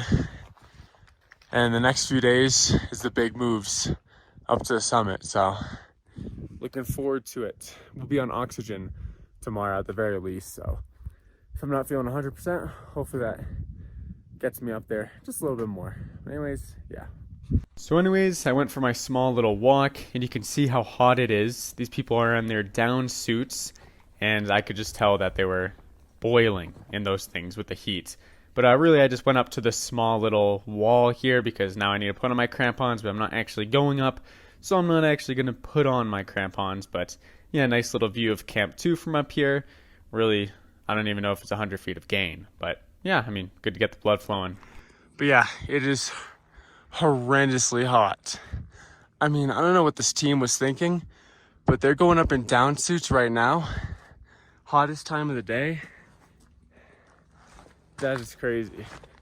We're going in the morning so we can wear our down suits and not overheat, but holy smokes. Anyways, being out in this heat made me realize I was pretty dehydrated, so drink more water.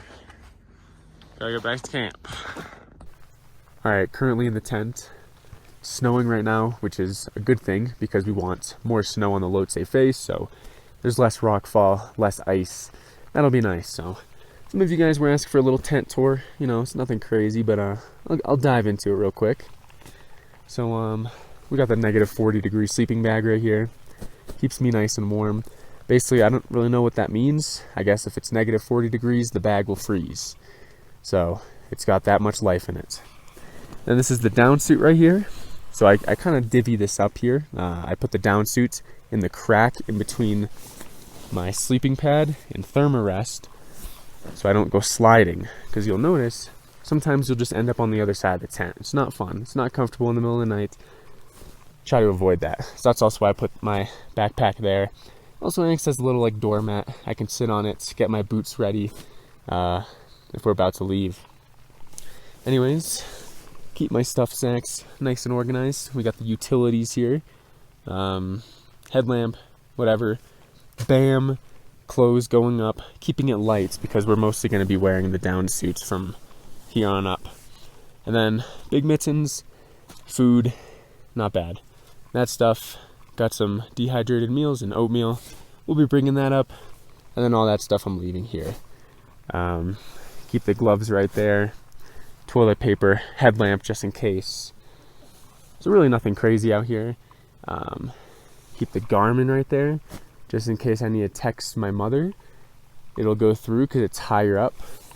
And then back here, we just put the jackets, and here's some more stuff we're leaving behind. Use it as a pillow. So you kind of got to make these like little adjustments so you're actually comfortable, because it's kind of difficult to sleep if you're sliding down into the other side of the tent. So that bottle we don't talk about.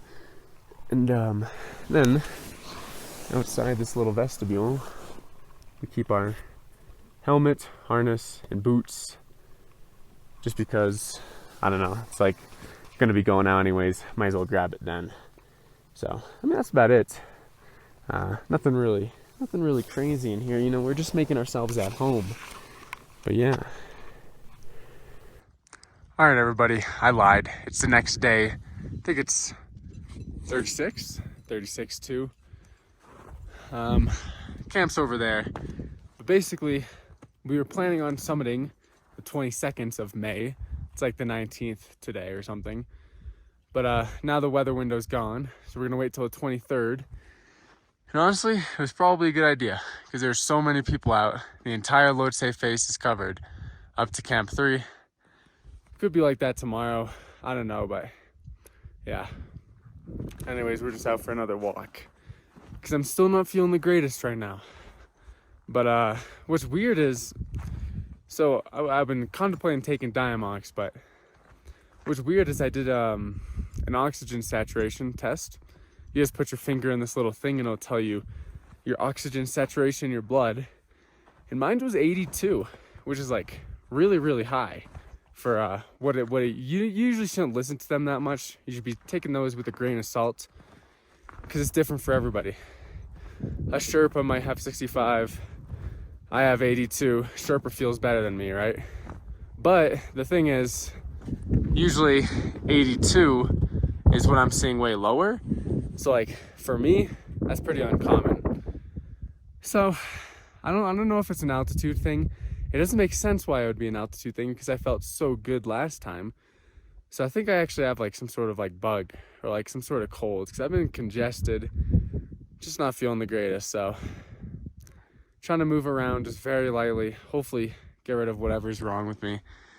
And we could go up there tomorrow because, I mean, if there actually is like some sort of bug or cold, there's not really like a pill you can take to make yourself feel better. So just go day by day.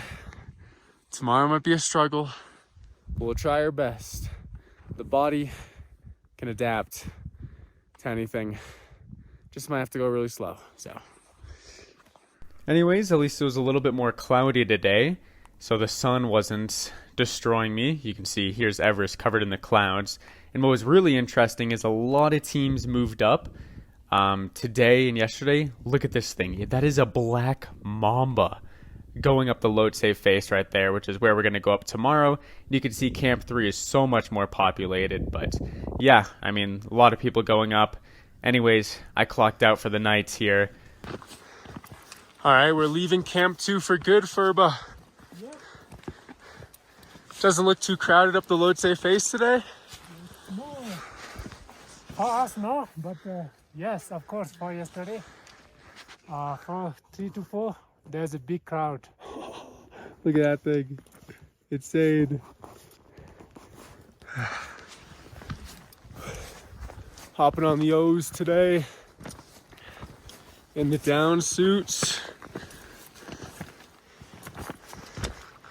It's already hot in this thing. That's all right though. Crampons on. Yes. It's not so bad. Holy. There's so much people. Staying cool out here today. Don't want to get too hot. Might take this off. We got the strap, so yeah. Skibidi dot dot. Skibidi dot dot dot. Somebody dop.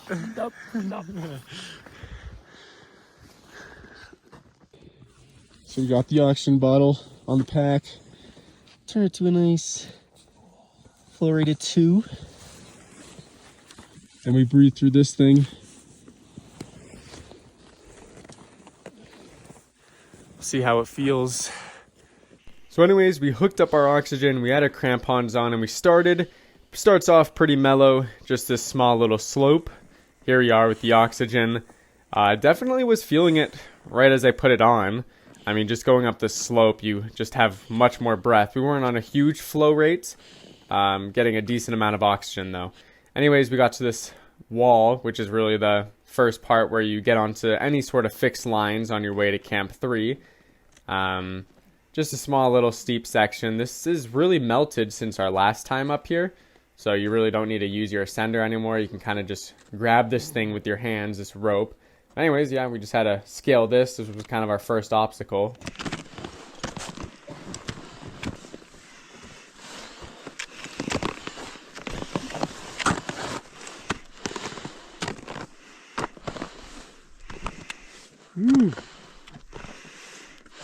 Once you get over that small little wall, you get into this big flat section, which will lead you to the bottom of the Lhotse face. But yeah, it's pretty mellow until you get there.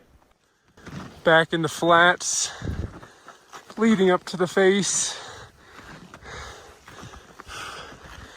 We're kind of zooming on oxygen right now. Sherpa does not need oxygen.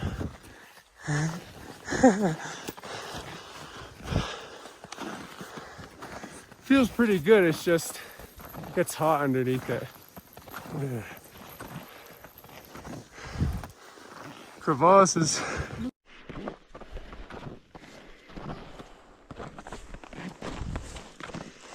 We continued towards the end of this flat section. It starts getting a little bit more steep, and you can kind of see we're really leveraging ourselves into the Lhotse face. But really felt good on oxygen. We were all moving. I mean, it looks like we're moving very slow, but we have pretty heavy packs this time because we are moving up, and we have the oxygen bottles, which adds a little bit of weight, but feels good. About an hour in, sun's starting to come out. It's gonna get hot. Sherpa, what if it gets too hot out there? Actually, if there wind, no hot. You think there's wind? No wind, very hot. Is there wind up there, you think? I don't think so. Look at all those.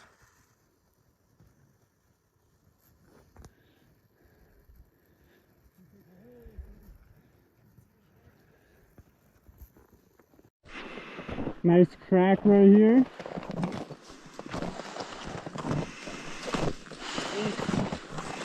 Is it?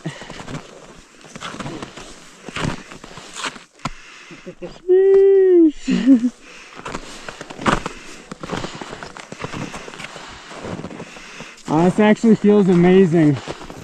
Getting out of this, like. And then after going through the flats and hopping over a few big cracks, we finally got to the fixed lines of Lhotse face. On the fixed lines, head up the Lhotse face, the Bergstrand.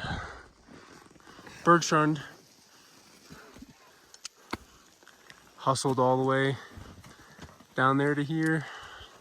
So now it's time to hop on the fixed lines here. We first clip in with our safety carabiner, which will catch us if we do end up falling. And of course, we clip in with our ascender, which is going to save our progress and prevents us from falling backwards. And we can only move forward with this.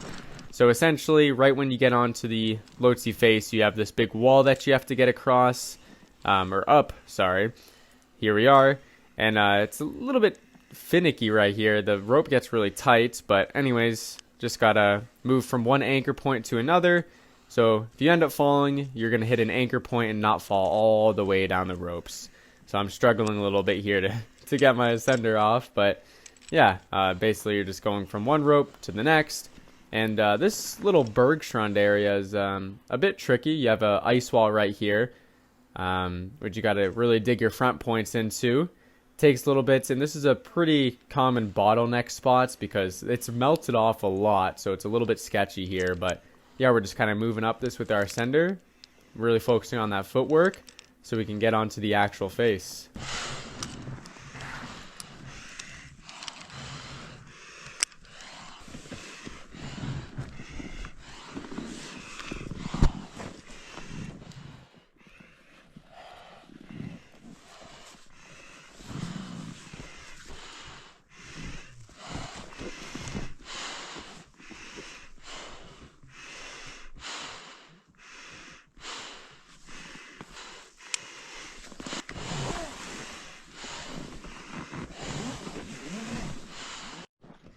I'll see you on the other side. Once we get up this, just straight.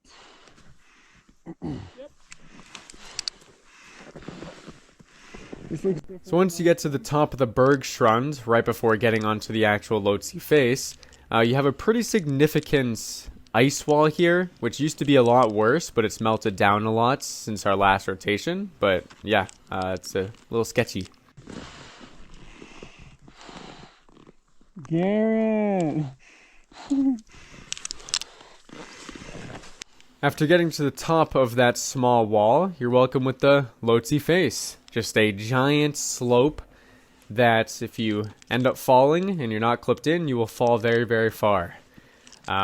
It's a pretty exhausting climb. We've already went up this once on our first rotation. There's quite a bit more people out this time. But essentially, you have these ropes that are anchored in all the way up this slope. You can see the people going all the way up there.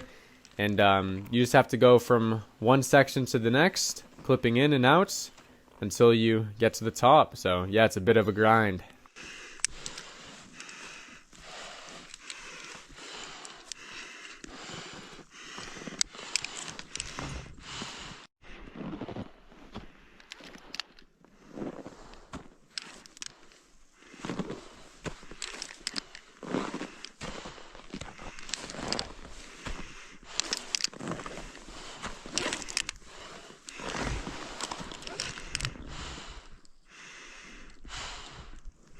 So after stepping over that big crack, we had another climber right here who was on his way down. I'm pretty sure just today there was a lot of other summiters. We're going up a little bit later, which is usually what our guide Garrett is known to do, just to avoid the crowds.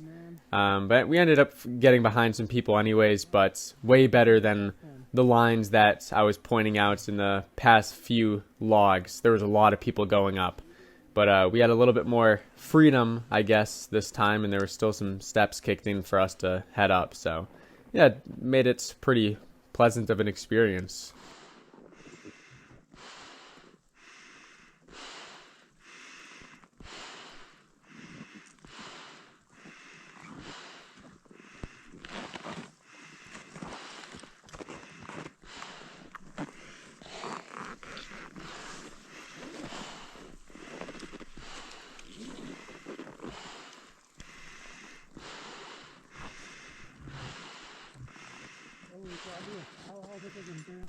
Here, me and our lead Sherpa Furba were passing up a few climbers that were going a little bit slower, so we're going to be unclipping from the rope and clipping around them. So you have to be pretty intricate with this, because if you slip while you're unclipping around somebody, then you're not clipped into anything, so you're going to fall.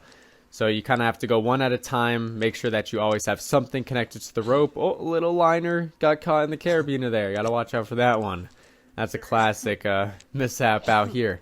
Anyways, basically we're just continuing up the face here, and you'll see in a second you can see a giant ice wall that basically is our goal. So you can see the kind of ice hump up ahead that we have to get to. Furba! Almost to the ice. We got a little bit more technical. Luckily the sun's not out. We're about halfway, we're further than halfway at this point, but once you get up to that thing, it gets a little bit technical and it takes a lot out of you. So really making sure to take deep breaths with the oxygen here, and yeah.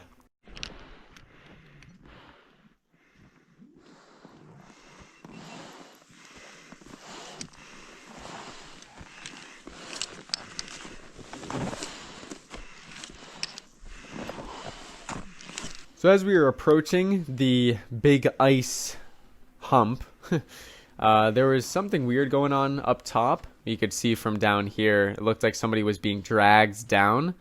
And soon we'd figure out that it was an alive person, but they were in pretty bad condition. They were getting pretty much short roped down by like 3 different people. Not even short roped, but yeah, just getting dragged down. So it didn't look that good for them, but as far as I know, I think they survived. I know they were alive while they were getting dragged down here, but yeah.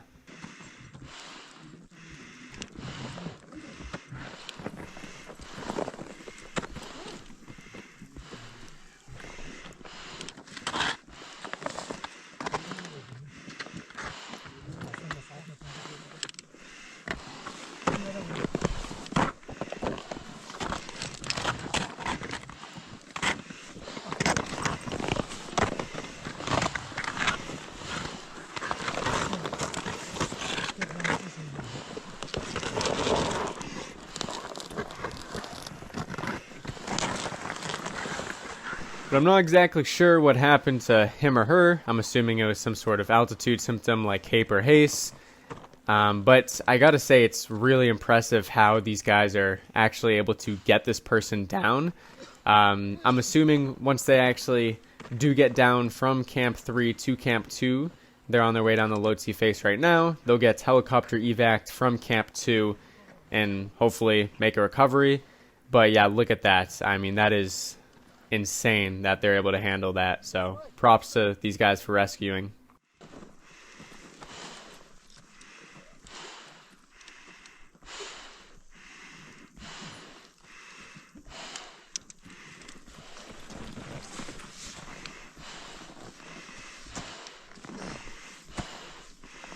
We're almost there. Get over this. What's that? One more ice hump after this and we're good. So once you get over that huge ice hump, there's about one more smaller hump, as you can kind of see that will go up in a second here. And then this one pretty much leads right into Camp 3. So yeah, I mean, that's most of the elevation gain. 4 hours. Reached Camp 3. Whole team made it up. Yeah.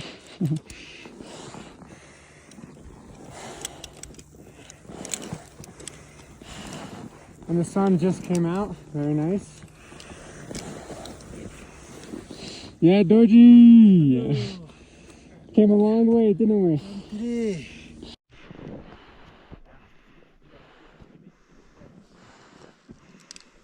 Camp 3 was definitely one of the craziest camps I had ever been in, and especially stayed in. You're really slanted here. You have to dig out a flat tent spots when the tents are being set up.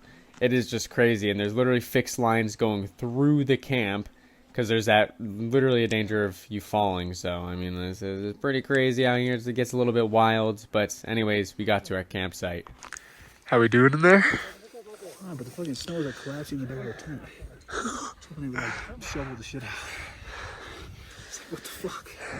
It's like the tent's already too small and now it's collapsing into the top of our tent. Hey, stop complaining in there. No, I'm just trying to fucking find a shovel so I can dig it out. Is it really like collapsing on our tent? Hey, you get in here and lay down on your fucking pad and then I want to hear you say not a peep. No, we got Camp 3. We did a good job today. Crazy tent spots, huh? I want to film you laying on your bed. Okay. Hey, you see all this? You see all this right here? As you observe the no complaint rule. Good day. Camp 3 is something else out here. I love how you need fixed lines to get through Camp 3. It's like... But anyways, we closed out with an absolutely beautiful day of the entire Khumbu Valley. Really nice mountains off in the distance. You're pretty much level with the clouds. And that's where we're going to be heading tomorrow. So no rest day. We're just heading straight up to Camp 4 tomorrow. And then we'll have one rest day there. And then we're going to be pushing for the summit. So yeah. So we started off the day clipping into the fixed lines with our safety carabiners and ascenders to make sure we're only going up and not falling down.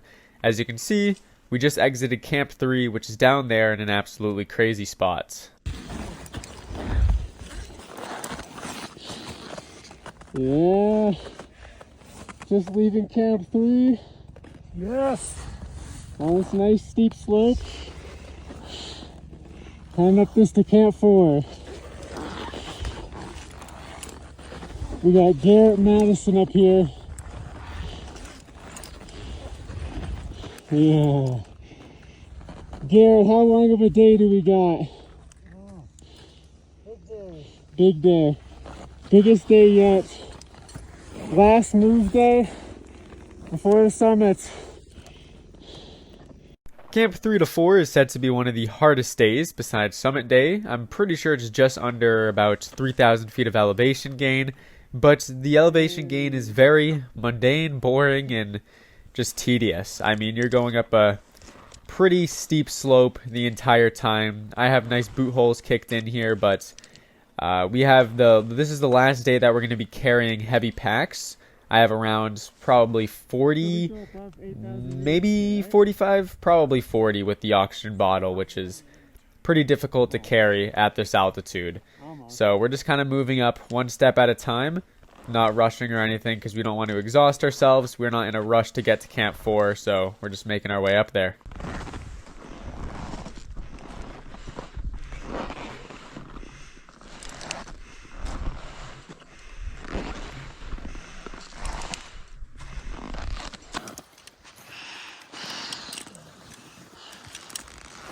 Coming up on the yellow band.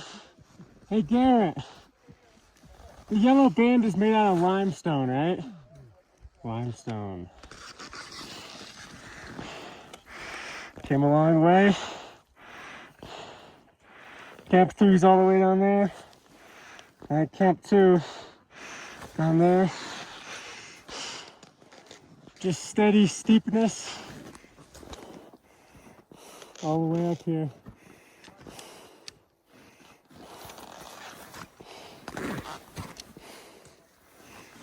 So as you can see in the top left here, that's the yellow band up there. That formation of rocks, it's limestone, and it's a pretty difficult part of the climb, especially after going up this giant steep hill. Makes it pretty difficult to go up it because you can't really dig into the rock. And as we can see, we have two climbers right here that are most likely coming down from the summits, as a lot of people have just summited in the last day or two. But they're pretty exhausted. One of them is getting short roped down, which is pretty sketchy because, I mean, when you're on the, I guess this would be the top of the Lhotse face, you can fall pretty far. So being short roped and if you're tired is a must do because you really can't fall here. Approaching the yellow band. So 8:30. Came a long way. Nice and easy. But once again, just like yesterday, today we're on oxygen, which makes you feel a lot better. You can perform a lot easier up here when you're on oxygen, of course. It's a must-have as you're getting closer to the death zone, unless if you're going without oxygen, of course, but we're not doing that. But what was really awesome is we had an amazing view of Everest itself. That's the south summit up there. You can't actually see the true summit, but, I mean, it just puts it into scale. And you could also see where we were going, which is to the right of that south summit, in between that ridge that's close to us. That's where we're heading. While we were going up, which was kind of weird, I ended up spitting blood, which is usually a pretty bad sign. But I think what it was is the back of my throat got sunburned, and then I was coughing, and maybe it scabbed over, and I coughed off the scab, and then it ended up being some blood because I couldn't replicate it, but it was kind of alarming at first, right here. But we also have this guy. This is what happens when someone is cross-passing with you. They go clipping around you. If you're going up, you shouldn't be the one to clip because you're the one going up.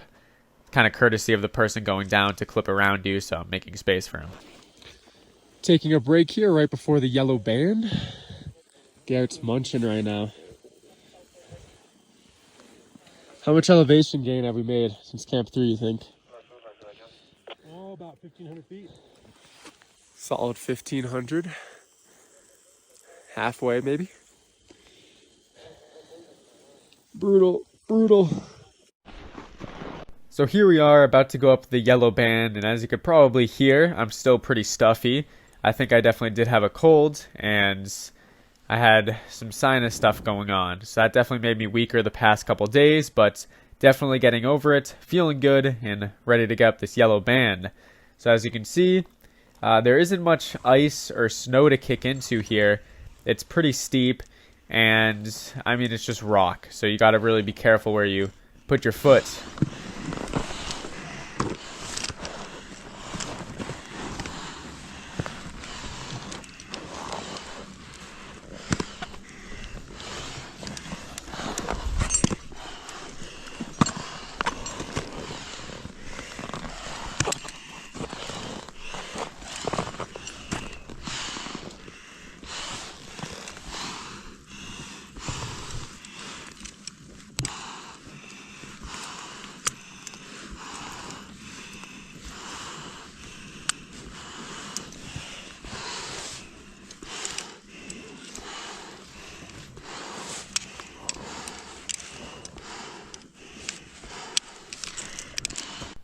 So here you can see the steepness of the yellow band. It doesn't look very high, and really it doesn't go for that long, but it takes so much out of you because you really got to make sure to lock your legs in when you're on the rock. You don't want to slip, rip your down suit or something like that, or end up stabbing yourself with your crampon, because that would not be too good up here. But really it's just pacing yourself, 1, 2, push your ascender up like I just did right there, and continue getting up there.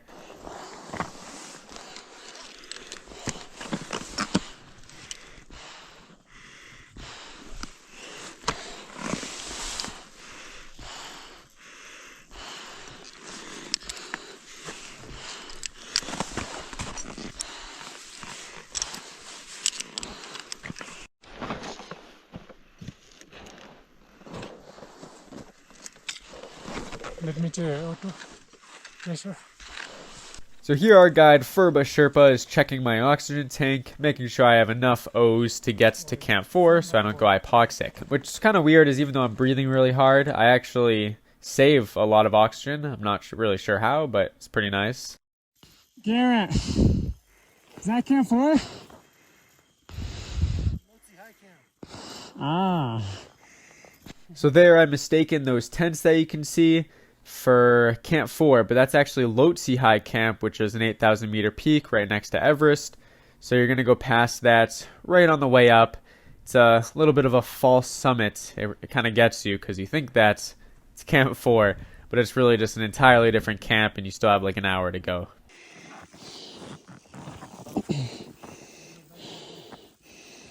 Lhotse High Camp.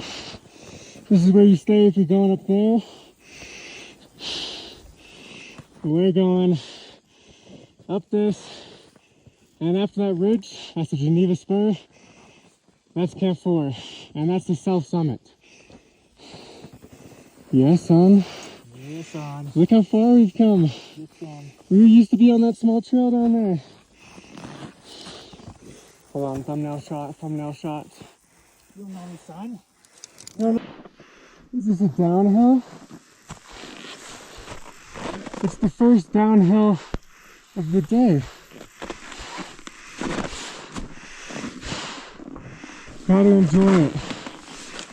So if you couldn't understand me there, it flattens out a little bit before you go up to the Geneva Spur, and there's just basically a downhill, a very, very small downhill. You can't really tell, but it is going down very slightly, but it lasts a solid 10 seconds, and then it's back uphill, up the Geneva Spur, which is really the last steep part on the way to Camp 4. So really just had to get up this thing. Highest elevation. Here you can go past if you want.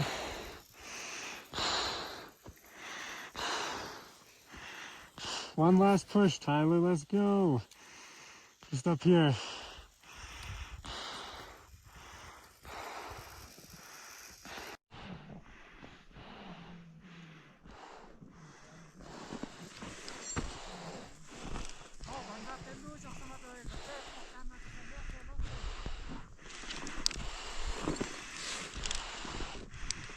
So immediately off the bat, as we were getting on the Geneva Spur, I realized how much people were coming down, and it was creating a pretty big traffic jam. Makes sense, as a lot of these people probably summited yesterday or even today and are now coming down. So they're very weak, they're going down a steep part, and it's a little bit technical. So a lot of these people were causing some traffic, some teams coming down, so I knew I had to make a move here. Didn't want to get caught behind this, and really didn't want to spend any more time on this Geneva Spur, as I didn't want somebody to come down and tumble on me. As we were about to see, somebody was pretty weak and struggling up ahead. But anyways, I didn't want to wait, so I had to make a move before they came down here, and I got caught again, so I had to get up on these rocks.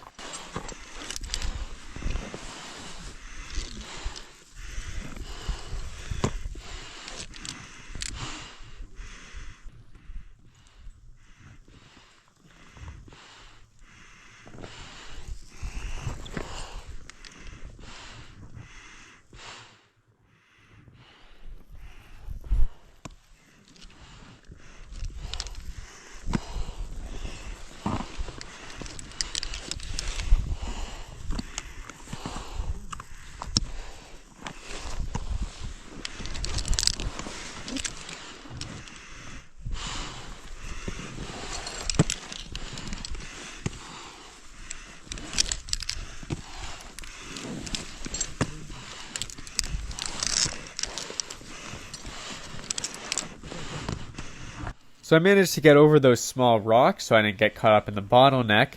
Now I can move over to the right side of the rope, therefore the people that are coming down can go around me and hopefully I can get around them. But the problem is we are both on the green lines. So I decided to fully unclip and I had to switch over to this blue rope. Didn't really have another choice. I had to fully unclip to get over to it because I really just didn't want to wait. There looked like there was about 6 people coming down and one person up top was stumbling. So yeah, I really didn't want to get caught up in this. So I'm going to have to grind past these guys and kind of finesse my way up here, make it past and get to the top. Thank you.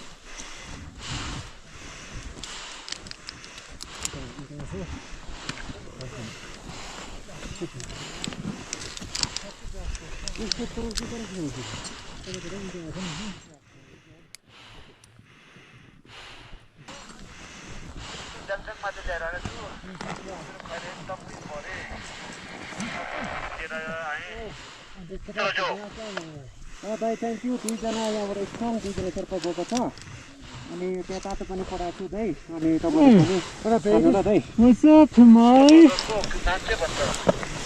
You just coming down? Yeah. Summit? Yeah. Good stuff, bro. Yeah, shit was fucking wild up there.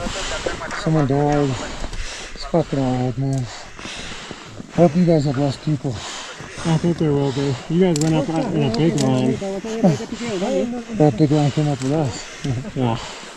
Alright, get down safe, bro. Yeah, that's gonna be the... Hopefully we'll see each other at the bottom, maybe, I don't know. So after the reassuring news from a fellow comrade that somebody had died up on his summit push, which was nice to know as I was going up, I made my way past the final few people here.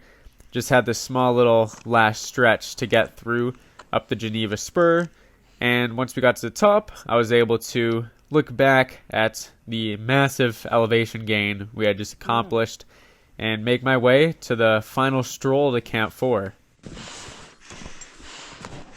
Thank you.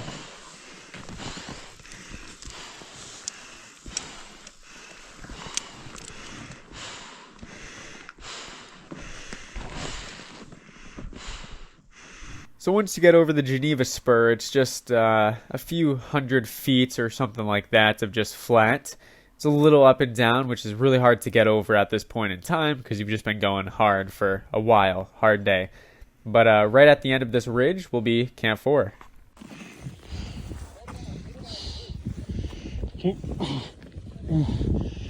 Camp 4. That was a struggle. Oh.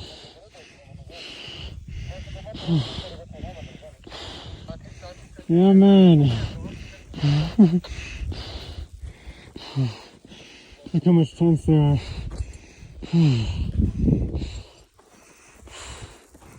That's a day right there. Just below 8,000 meters. Tomorrow's rest day. And after that, we push for the summit.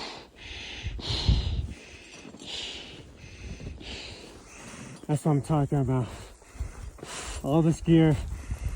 Oh, finally don't need to bring any more gear up. We leave it here, oxygen bottles, and that's it. So rolling into Camp 4, I realized it was the dirtiest camp that we had ever been in so far. A lot of teams just didn't want to carry their weight down, so they just left all the trash that they, used up here, which is really sad to see, and it actually smelled awful. I don't know what I was smelling, but you could definitely smell all the waste that was around you. So there's a lot here. I don't really know what they can do about this because you're practically in the death zone at this point. You can't get someone to monitor this. You can't stay up here for that long, so it's kind of hard to do anything about this, but yeah, it was pretty gross to see.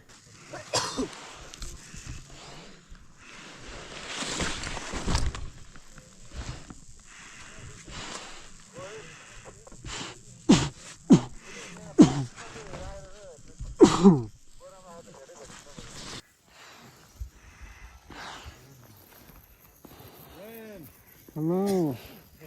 We did it. Anyways, the Sherpa set up our tents, and then next we basically just went to bed. And now is going to be day 39. Woke up the next day. It was a little bit windier, but we had some nice oatmeal. Got some oatmeal and nuts. Huge. Oxygen. Final night here before we go up. All right, here's camp 4. Definitely cleared out quite a bit from yesterday. Our tents are those red ones. Head up there in about 6 hours. So we're gonna start off with this slope, progressively get steeper and steeper until we get to the south summit.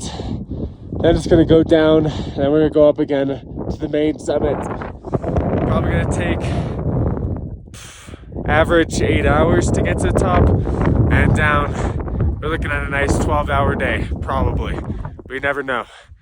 So we're feeling good. We're gonna get it. And yeah, highest camp in the world right here. I'm pretty sure. Right below the death zone.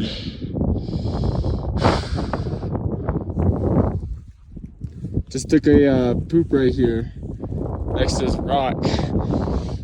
Really good spot. But anyways, that ended our final rest day, and now we were going to wake up in the night and push for the summit. So I'll see you all tomorrow.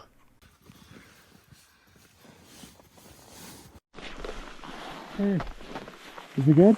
So yeah, from there we can get. Okay. Good morning, everybody. It's day 40 of climbing Mount Everest. We're all ready to push for the summits. So we woke up at 12 a.m., headed out at 1, and yeah, this is it.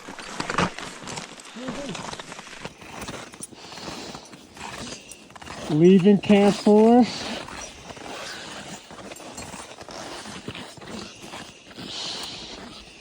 Heading our way up.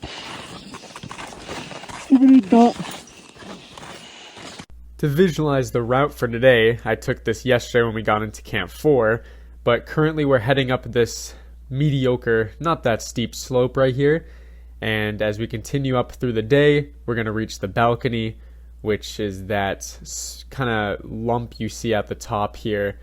And then we're going to head up that ridge line all the way to the south summits, which is the highest point you see there. That isn't the summit is behind it, but it's going to take us quite a bit to get up there, and if there's any time I quit, it's going to be before then, because after that, it's pretty smooth sailing. So we're just working up this face right now.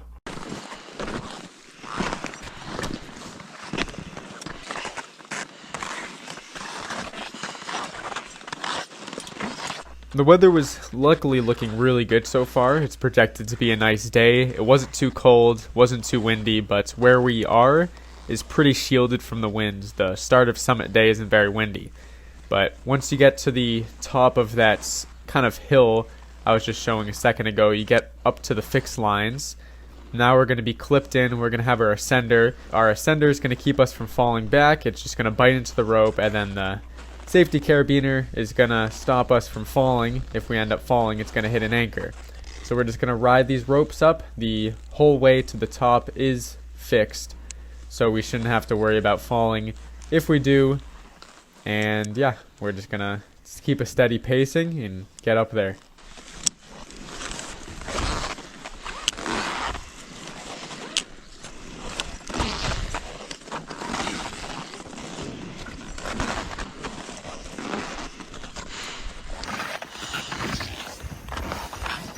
So as you can see, we're on oxygen. We're on one of the highest flow rates you can have.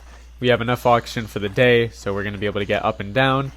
And as you can see further off in the distance, there's already a decent amount of people already up on the balcony.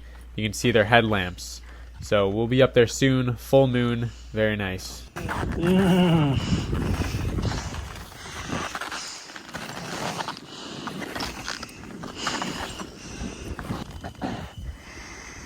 See the lights in the distance. We're going up high.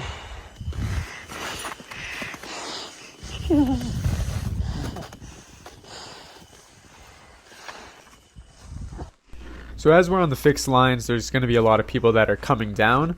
I'm not sure if this person turned back or not. They were going down pretty early. I don't think they would have summited yet. But we're going to be having to clip around them. Well, actually, this person should have clipped around me because I'm going up. It's kind of common courtesy. I'm not entitled, but yeah, we're just going to have to maneuver around a lot of people. It's getting steep here.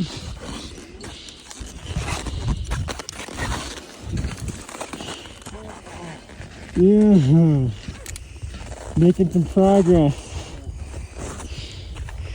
Look at Noopsie. I know, let's say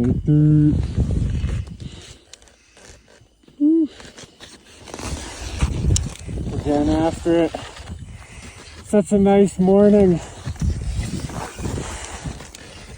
2:30 a.m. or something. Sherpa is speed demon. Sheesh. Dude won't slow down. He's going for it. Oh, can you believe that guy? So that right there was our lead Sherpa, Furba. He is extremely fast, and whenever I'm with him, I always get burnt.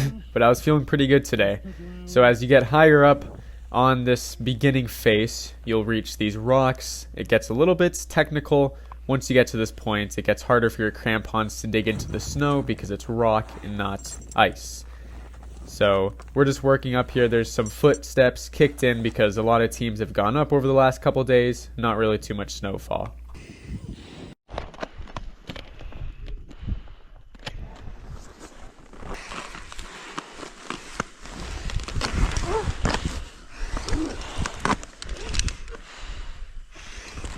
Soon enough, after traversing over these rocks, we'd be reaching our first milestone, which is the balcony.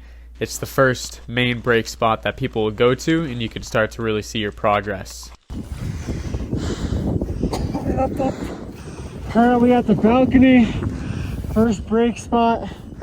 Sun's cracking out.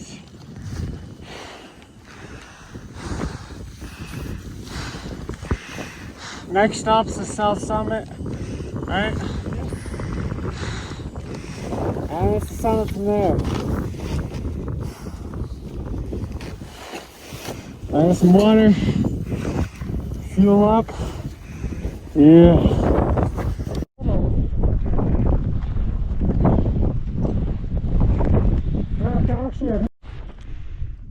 So finally, the sun started to crack out, and we could actually see where we were. We have a line of people behind us. Really not that busy out today, but it was really beautiful. So here we are working up the southeast ridge.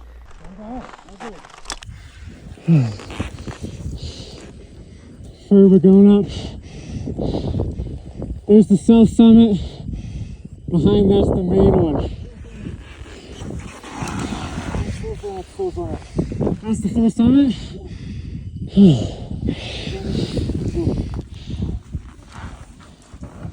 Okay, let's go slowly. This is beautiful. Let's give it a thought.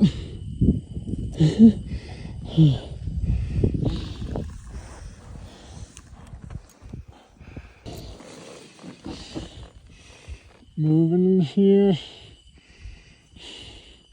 You can see the Hillary step.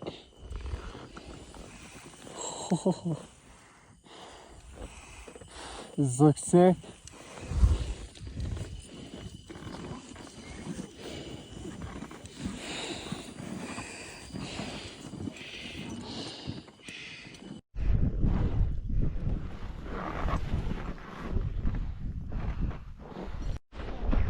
Nice steep part here, up to the south summit.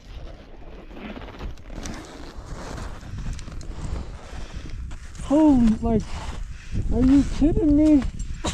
Look at this. So we continued up the southeast ridge. There was a really nice foothold step on, but you can see where we came from at the end of that was the balcony. And now we're heading up really to the south summits here. It's just a pretty steep slope. Takes a lot out of you. This is where most people will turn back if they do. And you could see all the mountains around us. It was just really awesome. Sun was coming out now. You could really feel it heating up.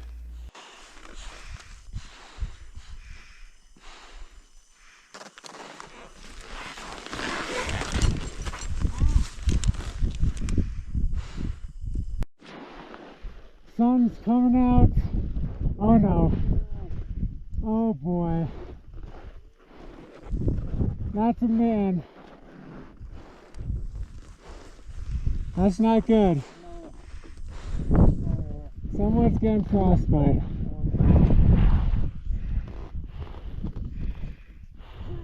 Holy crap, speed team right here.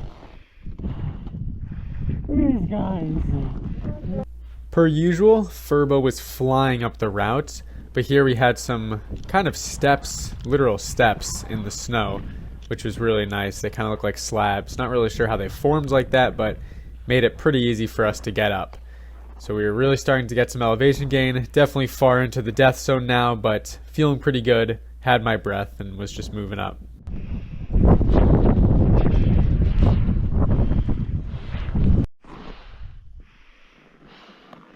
Got these little steps here going to the top.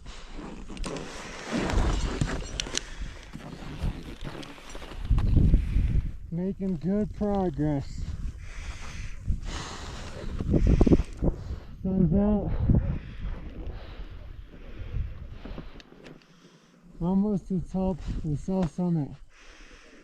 Here we are, approaching the south summit. Very cloudy. Came all the way from down that ridge. We're all the way down there. Just resting on my ascender. Hands free.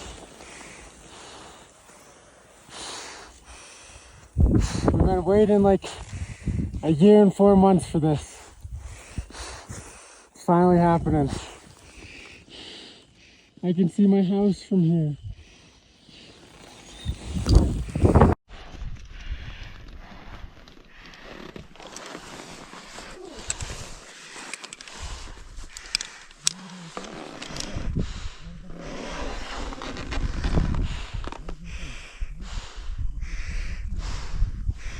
Lobuche!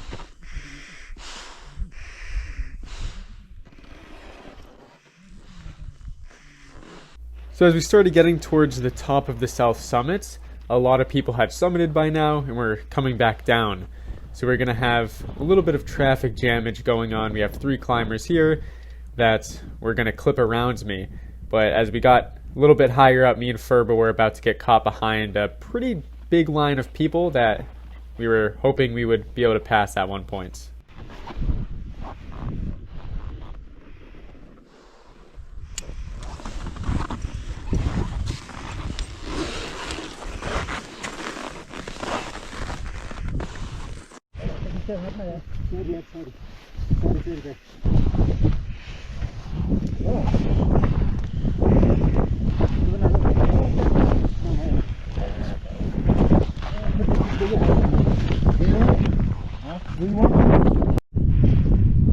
Closer, closer.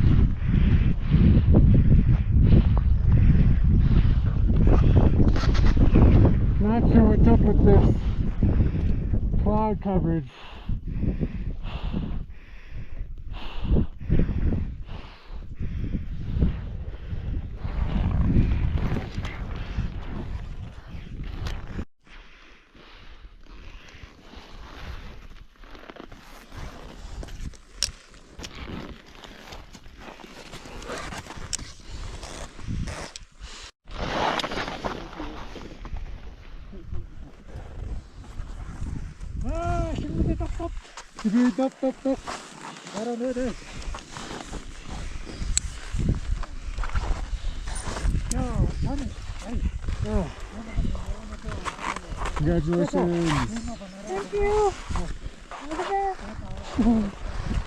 So So as people are going down, you just kind of have to stand there, get on the other side of the rope because you don't want to accidentally push them, because there's usually a small portion of time where they're not going to be clipped into the rope as they're trying to get around you.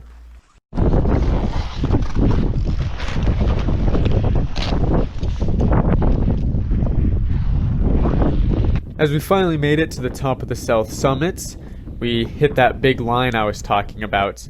There was quite a few people here that were going a little slower.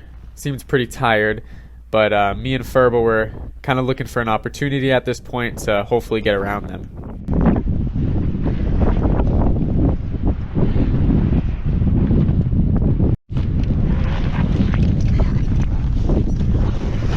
So then, as he usually does, Ferba said, "Come on, let's go." And we clipped off the rope pretty much completely and went to the right here, holding on, making sure that we didn't make any bad foot movements that would cause us a fall. So we were able to get around them. Might seem a little bit rude, but when you're up here, you really don't want to get caught behind anybody. You never know when the weather might turn, and you don't want to lose your small summit window just because you got caught up behind somebody. So you got to pass when you can.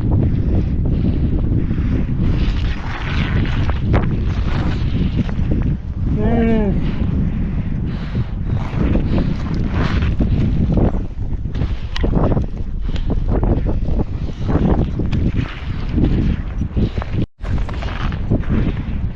As we came over the South Summits, we now had a clear view of the Hillary Step.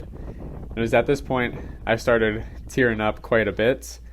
I was feeling really good, and at this point I knew I would make it. The weather was still pretty good. It was getting a little bit windier, but when you finally can actually see the summits, it's right there. Obviously something can go wrong, but you know, I knew I was going to make it at this point, and that was pretty emotional for me. So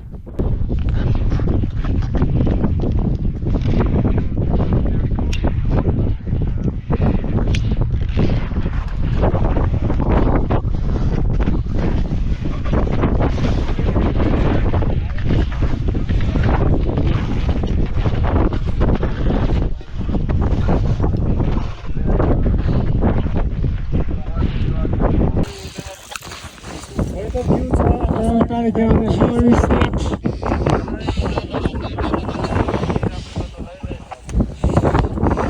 Here's some water.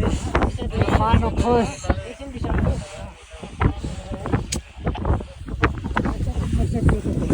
We're gonna do it, man.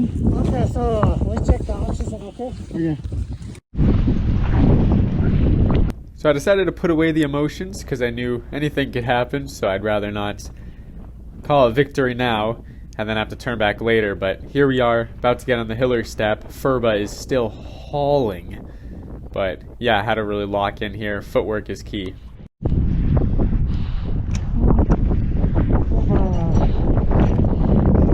Perfect, just chilling.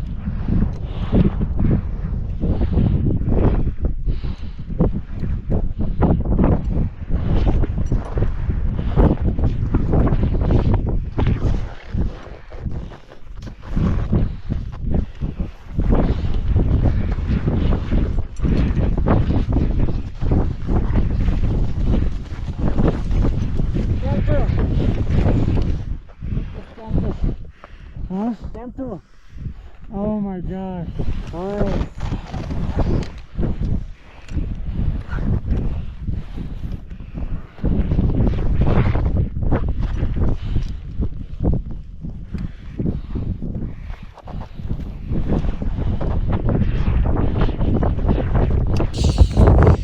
Approaching the summit. Right there.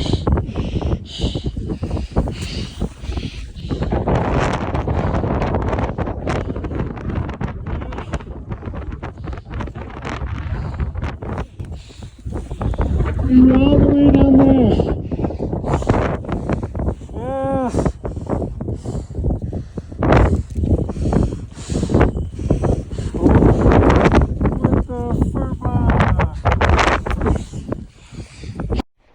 So it definitely wasn't as calm as it was when we were moving up the southeast ridge, but now we are about to get on the summit ridge.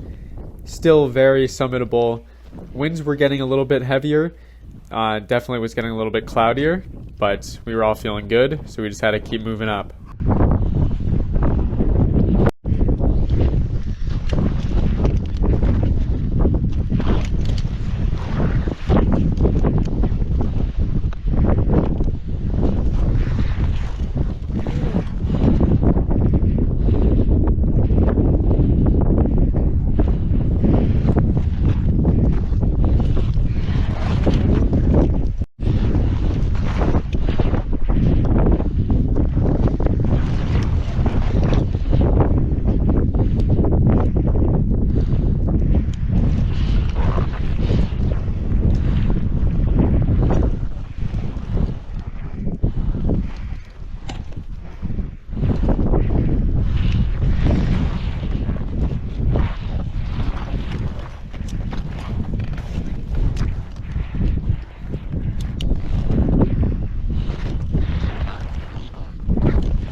So now we are on the summit ridge, looking out all over Nepal, and now, as we went over that small little hill, we could see the summit, and it wasn't too crowded at all.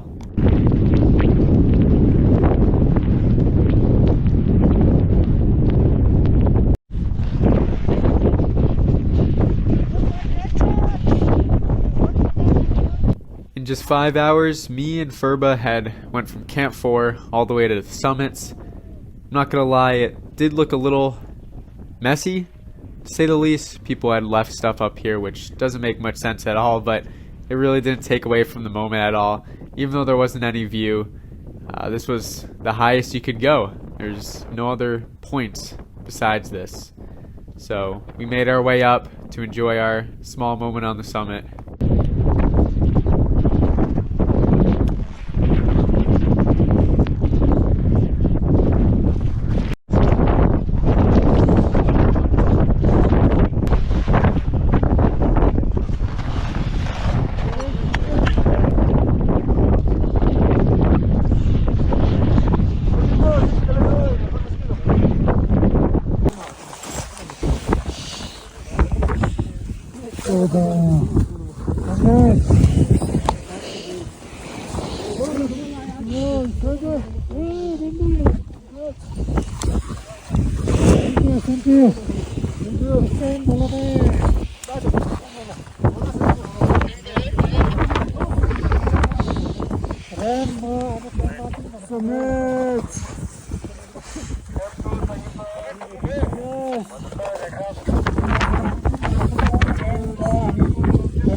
I found this on the way. Then he's got it. I have to put here.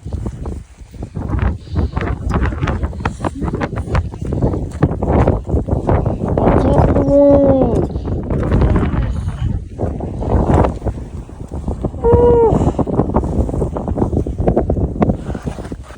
Getting all the way down the valley.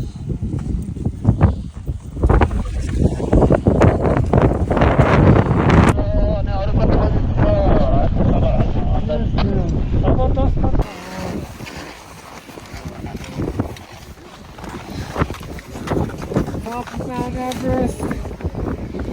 Shout out Miss Holbeck's class, 7th grade class.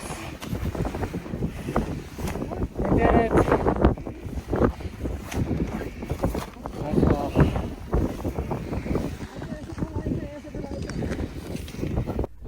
So I meant to take a picture of my dog up with me, and an actual picture, and take a picture of him on top, but I ended up forgetting it, so here's Furba taking a picture of my dog on my phone and with me. That was nice to share with him, but we didn't end up spending too much time up here. But we decided to wait for our team, even though it was windy and cold, and it was awesome just to see everybody get up there. Everybody show off their banners and kind of share the moment with a dozen or so people that were up there. So once we got too cold, though, we decided to head back down, and we were out of there.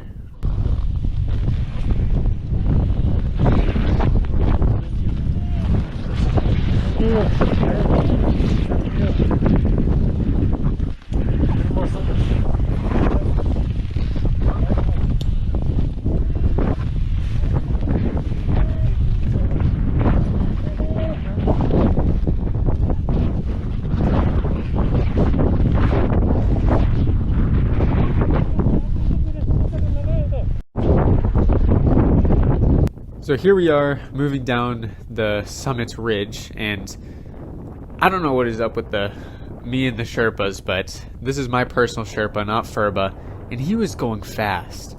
I don't know why we were going so fast down. We had made great time. We were feeling good. We had plenty of oxygen, but my guy was going so fast. I mean, he was unclipping and clipping for me. I didn't even get the chance to clip my own carabiner, but hey, you know what? I'm not gonna complain.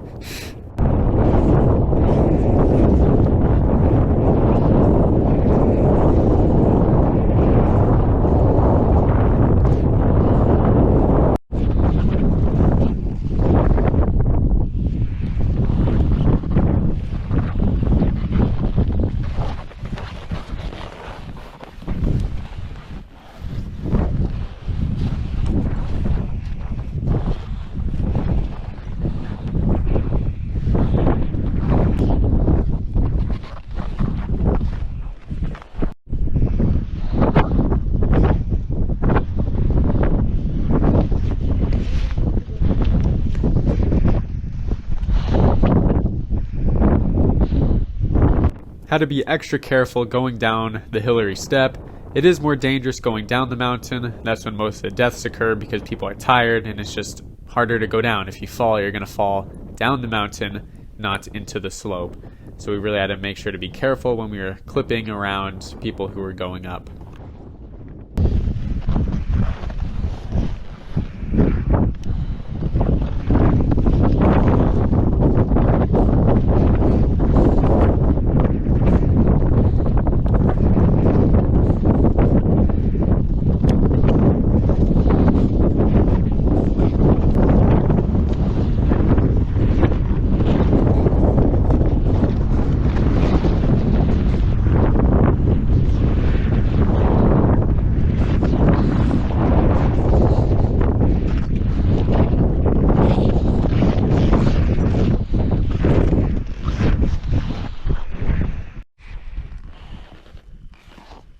Now we made some great timing back onto the southeast ridge.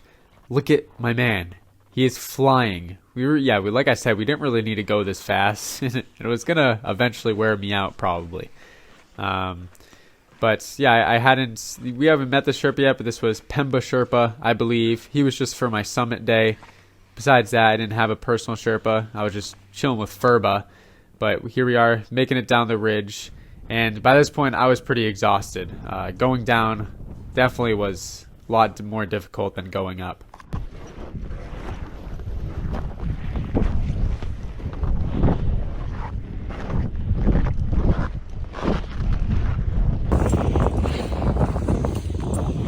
Made it back to Camp 4 successfully. That's the summit right there. All the way from up there. Honestly, coming down was harder than going up. Whew. Our work here is done. Just have to go down there now. Let's go, baby.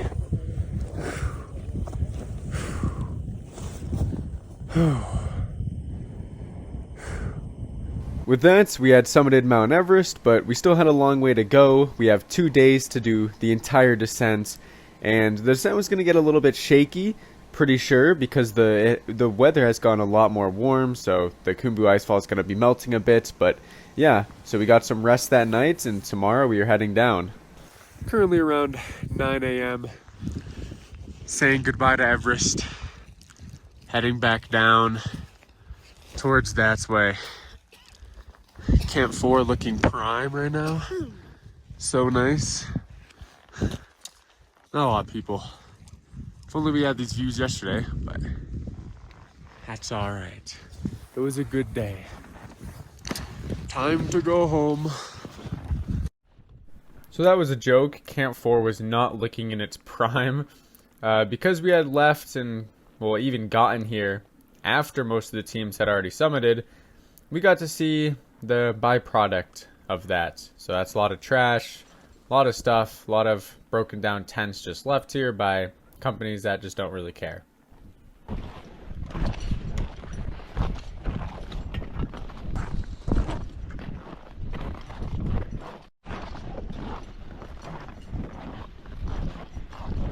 So exiting out of Camp 4, you have this little pathway, which is kind of nice actually, just going across this slope.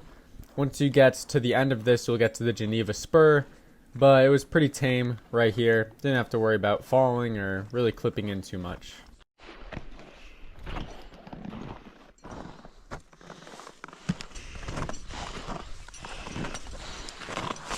Once we got to the Geneva Spur, there was a nice line here. This kind of built up, not because there's a lot of people necessarily, but because some people were pretty exhausted, I'm assuming, and needed to actually rappel down the spur. Usually we'll just arm wrap it, but if you're really tired and you don't trust yourself, then you should probably rappel.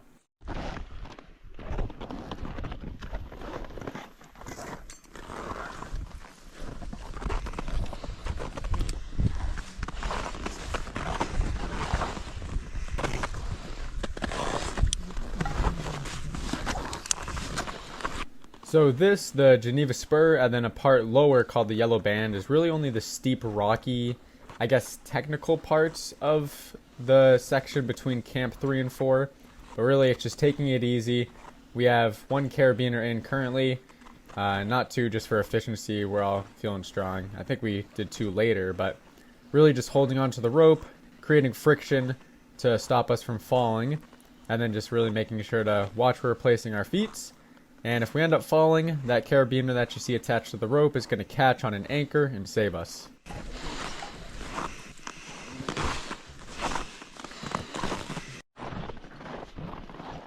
So after we got off the spur, we were going to pass Lhotse High Camp soon. But from here, it's kind of smooth sailing. We'll have the yellow bands coming up, but it's mostly just pretty steep slopage. But as long as you're, staying in control, you'll be fine. There's Lhotse right there. There's the high camp for it. Look at that high camp. That is one sketchy high camp right there. But yeah, we just had to make it down. We had probably a few hours ahead of us. Yeah.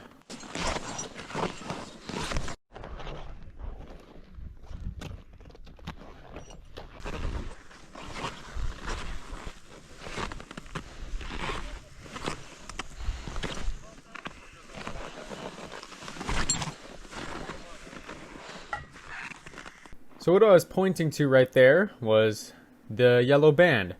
So you get onto these rocks here. They're all made out of limestone, and it looks like a yellow band if you're looking at Everest from afar.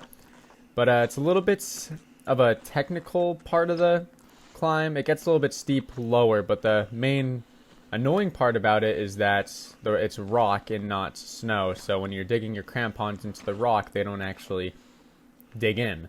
So you really have to be careful where you step, and it could be a little bit tedious at times, especially because once you get lower here, you'll see in a second, it's pretty steep, so it creates some lines.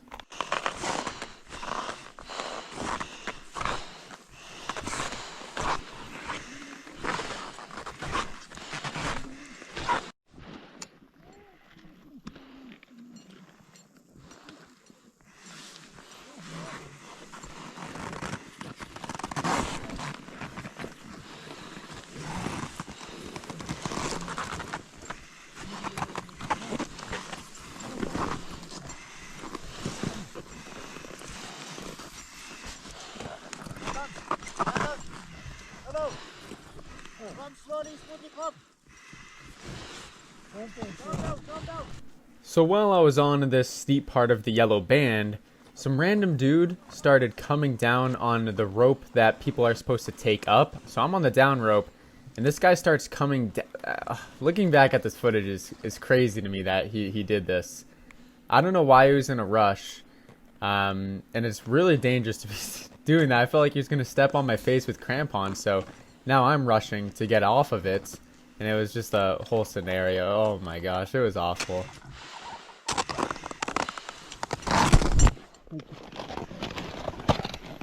Wait.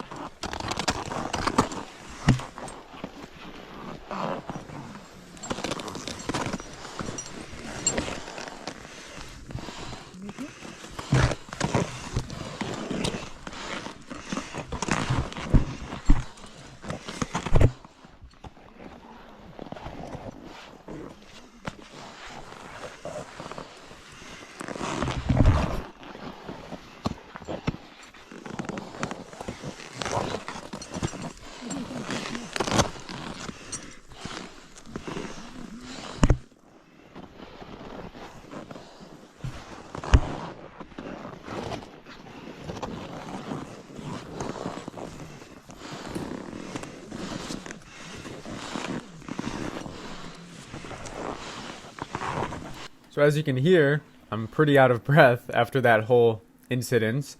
I mean, I had to lock in. That was just looking at that footage now.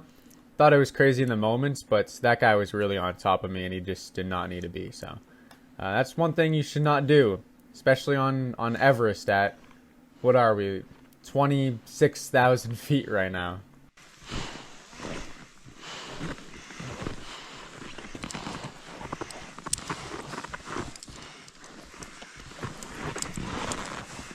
Can make it longer.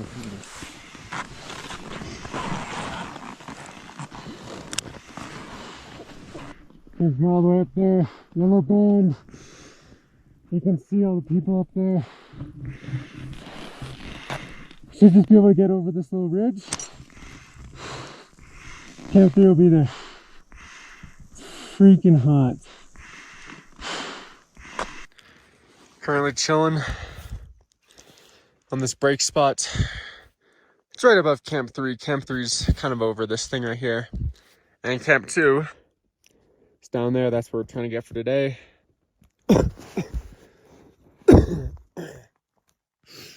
We came all the way from up there. You can kind of see we were behind that corner. That's the Geneva Spur. And boom. People coming up. We're also up there, South Summit, so it's making our way down. It is hot out. It's like I'm dying, but we'll get down, stay hydrated. And from here, it's just the Khumbu icefall, then we're home. So, yeah. There's Camp 3. Almost there. And we gotta go down more. We'll take a break there. A nice one.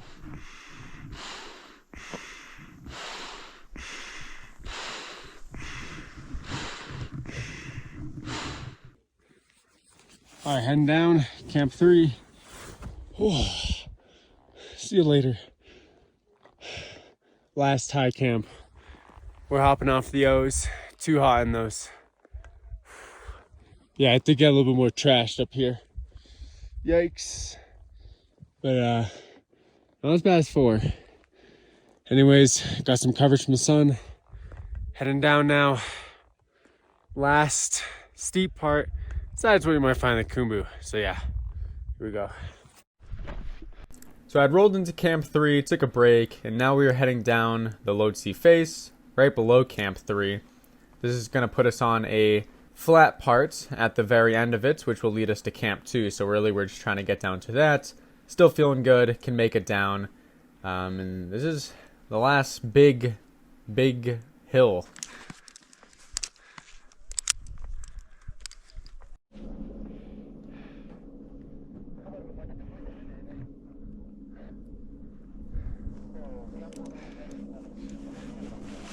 So the past few days have been really sunny out, and the Lhotse face had melted quite a bit. You can see a lot of exposed ice and rock. which makes it a lot more dangerous because there is chance of either snowfall, icefall, or rockfall.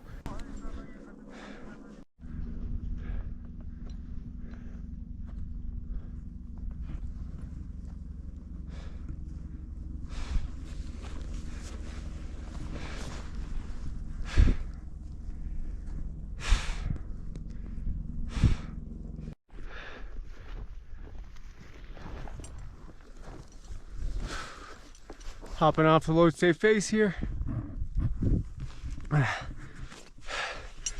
Whew. Feels good to not have the mask on anymore. Still carrying the bottle though. Here's the crack. Not so fast, buddy. And the Lobuche face is gonna end right there.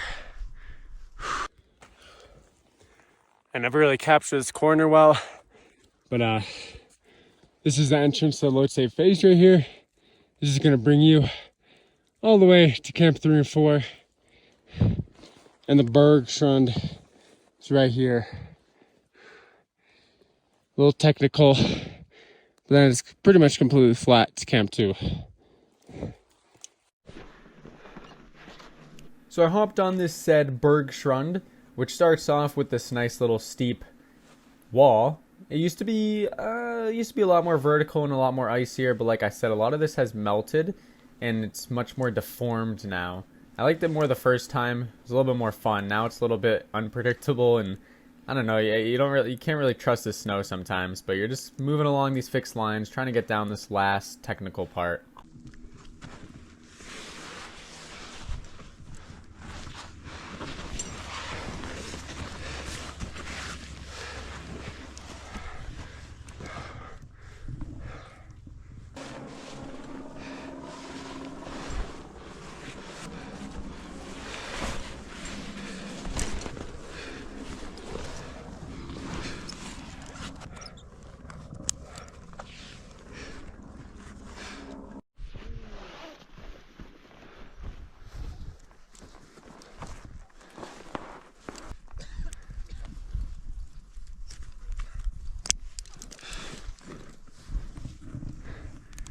Dude's using oxygen, what a tourist. I didn't use it the entire time.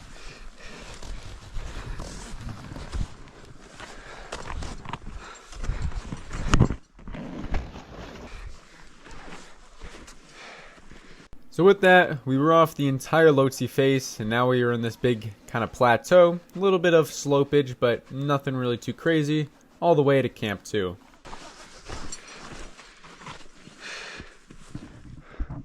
No more steep. All right, almost at Camp 2. Just flat from here on out. Came all the way from up there. Crazy to believe.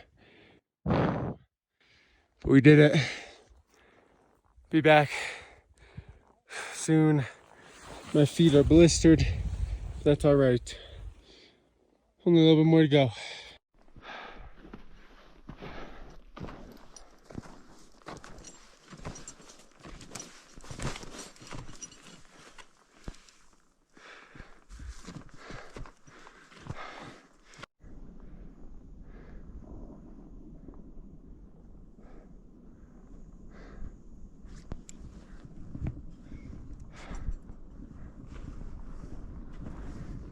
Holy fuck.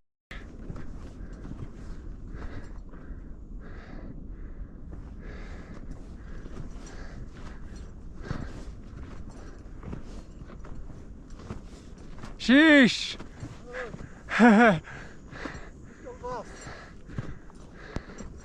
We're safe.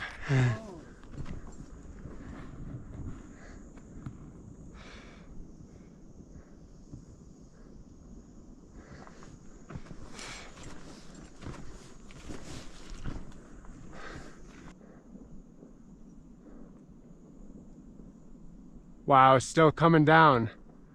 Oh, jeez.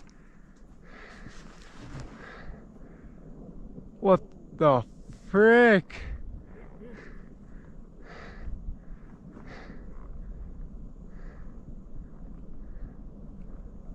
So we're currently witnessing the biggest avalanche I've seen right off of Namche right now, which is the peak right next to Lobuche. And it actually fell right on the route that you would usually go to climb up Namche, which that would definitely kill you, the scale of that one. But luckily, we're far out of it. No way that would reach us here. Here we are, back in camp 2. The second best camp besides base camp. I mean, look at this thing. I'm struggling.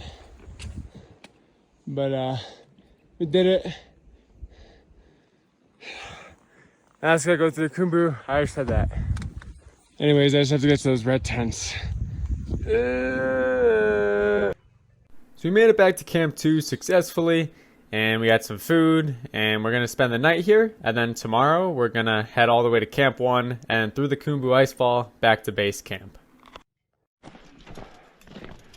Time to head out of here. And boom, it's the next day now, day 42. We're heading out of Camp 2. We got Pheriche right in front of us, and we're feeling good today. We're going to get through the Khumbu Icefall, and we're finally going to be back to base camp where there's Wi-Fi, and we'll be reunited with society. So yeah.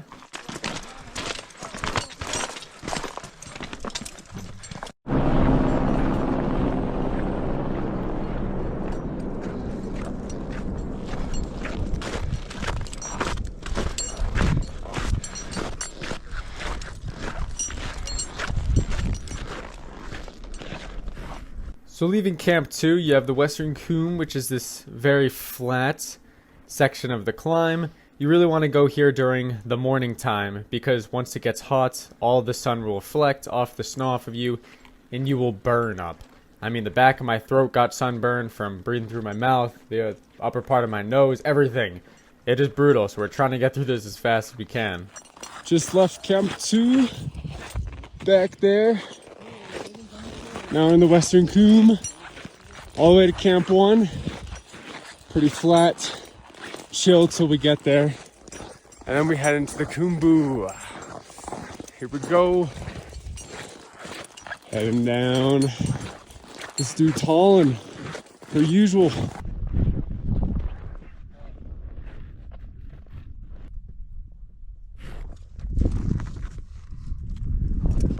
Once you get closer to Camp 1, there's a few crevasses that you have to cross and these giant snow bridges.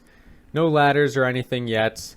You just gotta clip into these ropes and step up on these little snow bridges. We usually only go one person at a time because there's always the worry that if there's too many people on one of these, it'll collapse.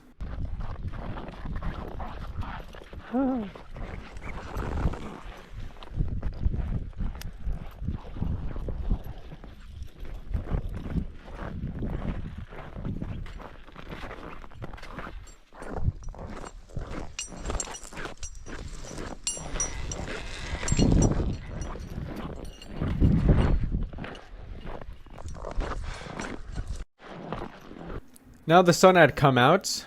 Good timing. We were just entering Camp 1 right now. You can barely even tell that's Camp 1 down there because, well, it's not really the most popular camp to begin with, and everybody was pretty much gone by now. So yeah, we were just gonna fly past this. First we had to get down this hill here, which me and Pheriche didn't have our crampons on. So we were kind of walking a little bit quick down this to keep our momentum. This is where our camp once was. It's a ghost town here now.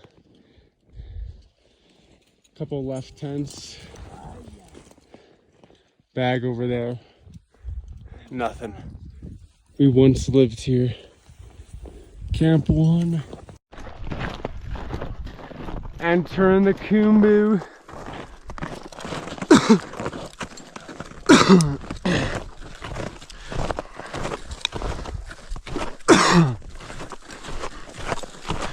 So now we are entering the Khumbu Icefall. This is our fourth and final time. We just had to make it through it one more time. And we are finally done with it.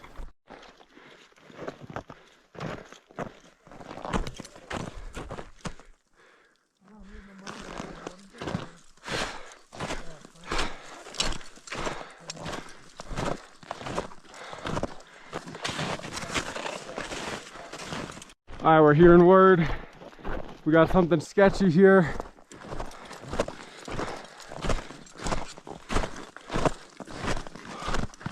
Wow. Indeed sketch. Holy f.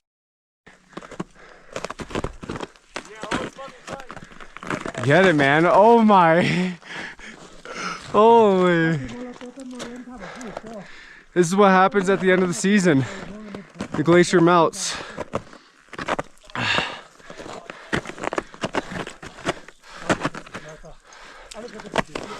Whew. Ah, skibidi-doo.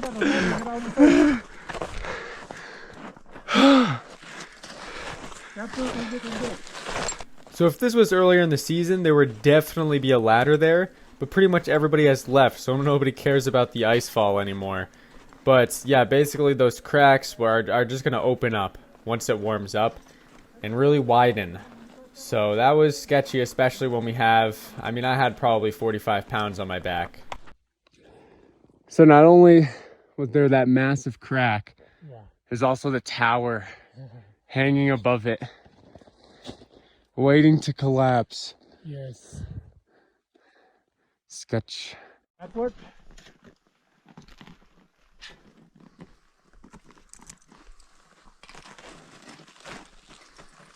So here we have our first ladder, which wasn't actually a crevasse ladder, but instead just this one that slanted upwards just to get down from this little shootouts you have here. And it really wasn't into the snow. You can see it's not even touching the top of it, so it was kind of difficult to get on. It looks like it's defying gravity. I even, bruh.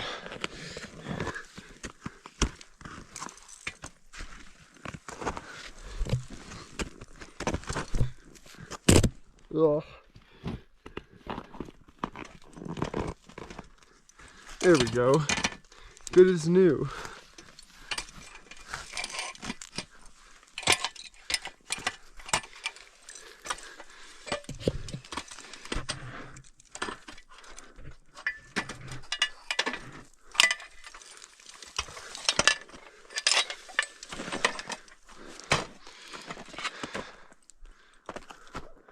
He left me.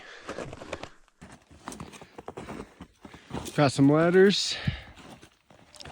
Got the steep part, pretty sketchy. And you have one ladder right there, and then one over there. The ice fall is destroyed.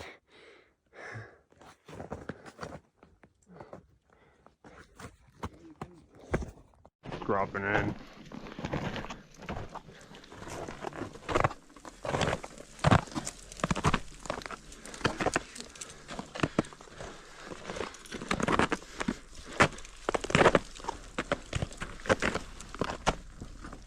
Hey, give me that.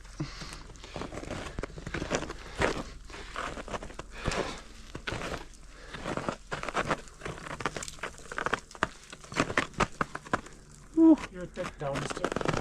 Wow. Catch that on video?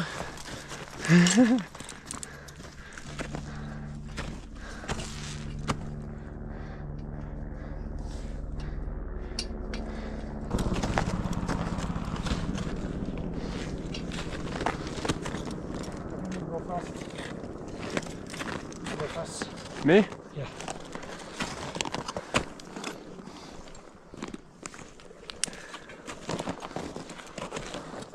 Hold it down, Furba.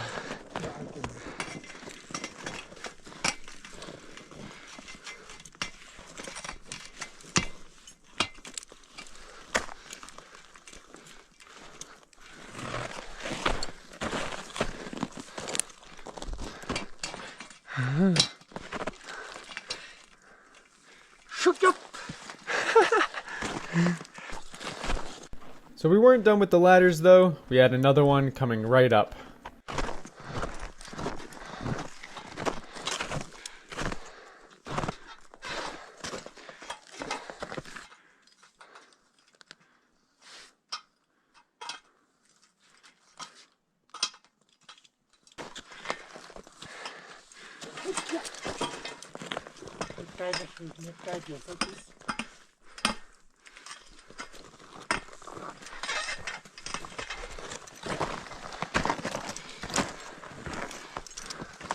Two ladders down, huge.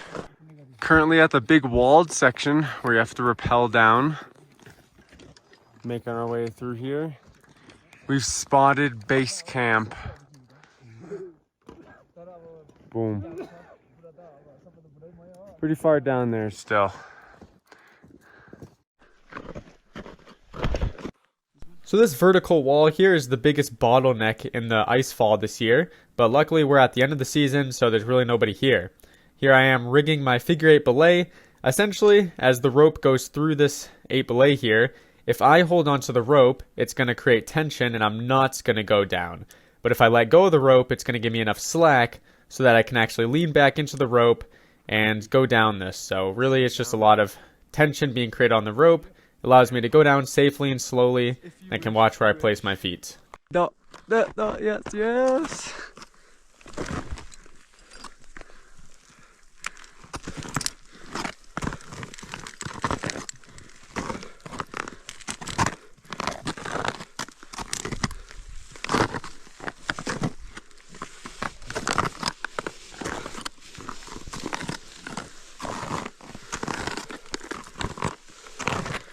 Bit of a crack here.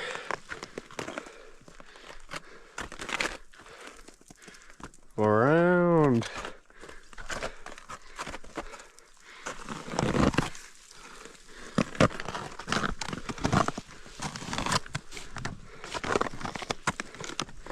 Yeesh.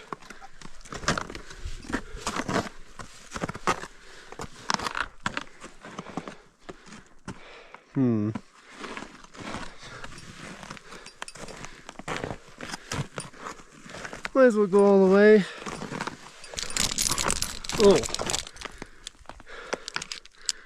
Wow. I didn't even know that could happen.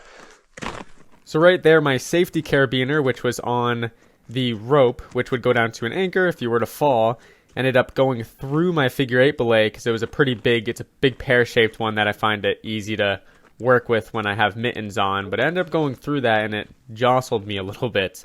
But anyways, we got to the bottom of this, pulling out the slack out of the rope so Pheriche can go down now. And yeah, we are finally done with this vertical wall. I really don't like the big vertical crack at the bottom, especially because the rope just kind of goes into it. So, I mean, if your figure 8 belay failed, there would be nothing really stopping you from just sending off into that thing. But yeah, we were finally done with it. Bam.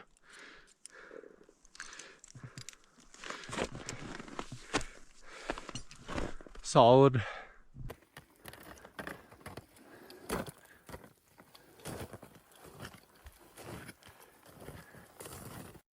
Right after the wall, you have another ladder that comes right up.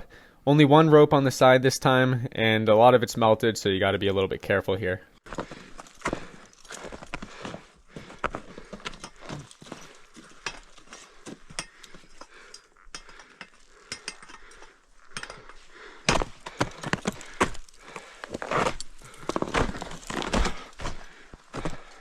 Now the sun was out completely, and we were really starting to feel that sun. When you have all this white reflecting the sun, then it gets pretty hot. But a lot of the rest of the icefall is just traversing over these giants. I guess, I don't know what you call them. It's just a big jumbled mess of ice that you're traversing over. So you really have to be careful where you step. There's going to be some cracks, going to be some more ladders coming up, but I really like this view that's coming up here. The whole icefall is just completely crumbled in this little zone here, which is really awesome. It is really beautiful. It's one of the most dangerous parts of the climb, of course, but I never felt like I was too in fear. But I guess you never really know what would happen because, well, the way people die in the icefall is sudden because a giant cornice just breaks off or anything like that. But yeah, it was really awesome. I definitely want to get out, though.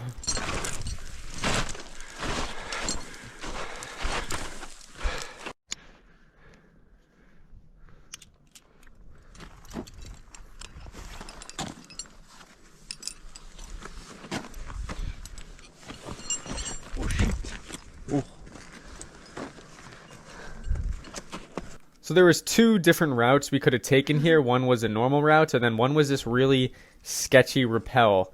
I thought I was going to be done with these, but there ended up being another one that I was going to have to figure 8 belay. Furba went first, and he said the S word while he was going down it, so I was assuming it was going to be sketchy. So maybe the rope was old or tight or something like that. But I decided to go with him. Why not get the extra practice in? We were feeling good, so why not? We're just going to get after this wall here. And then we were at the football field next. Garrett, what's he got me into?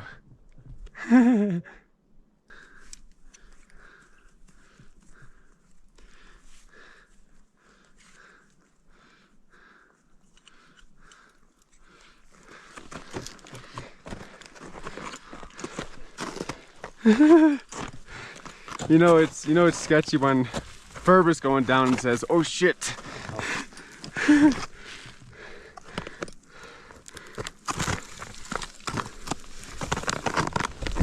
Ooh.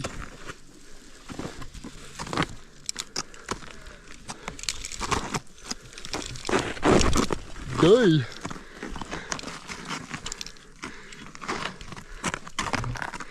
That was fun.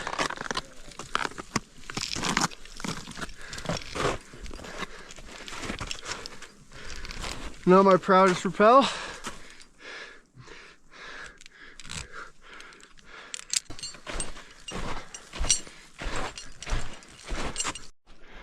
New ladder. Whew.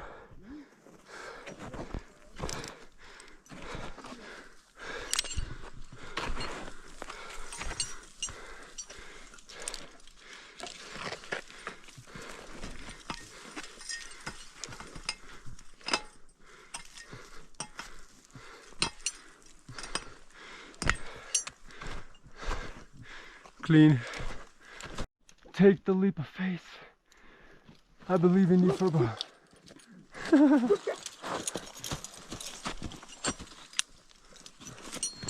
Ship. Ooh. You can't. Ship.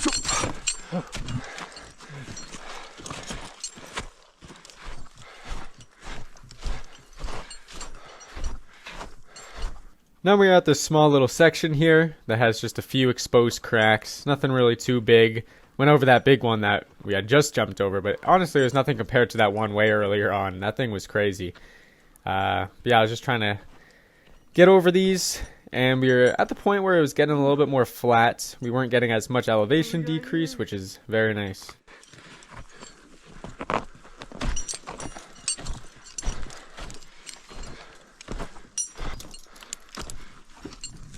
Ugh.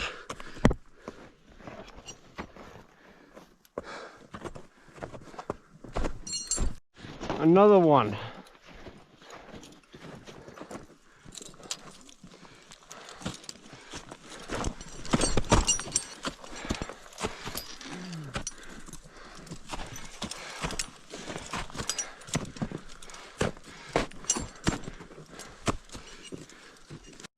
Furba going in.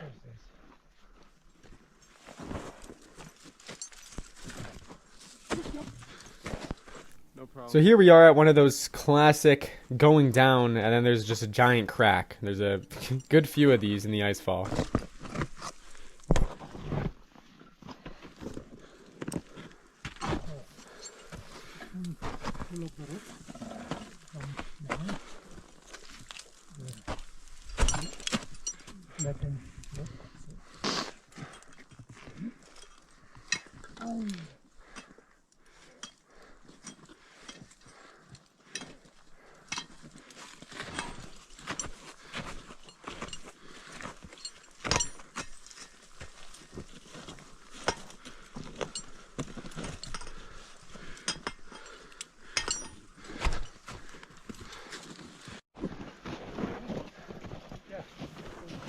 So I remember this slope from last time, but you just arm wrap down this, but you can see after you get down this, it really looks like it starts to flatten out a bit. Basically the icefall, you'll go down quite a bit of elevation gain, and then it's flat for a while, then you'll roll back into base camp. So the end was in sight, but at this point I was really tired. My hips, I don't know what it is about this pack. It's the Denali 100 pack, and I'm not gonna lie, I don't know if it's just my hips specifically, but it really doesn't sit well on them. So I'm probably gonna switch over. And yeah, my hips were just getting really rubbed up on. I have like permanent marks just from training with this pack. So a little bit of pain, but it never really did too much to me at all. But yeah, I was getting pretty exhausted here. A lot of weights. It was like, I think 22 kilos or something like that. And yeah, I was just trying to get out of here. And we were going fast. It was hurting a lot.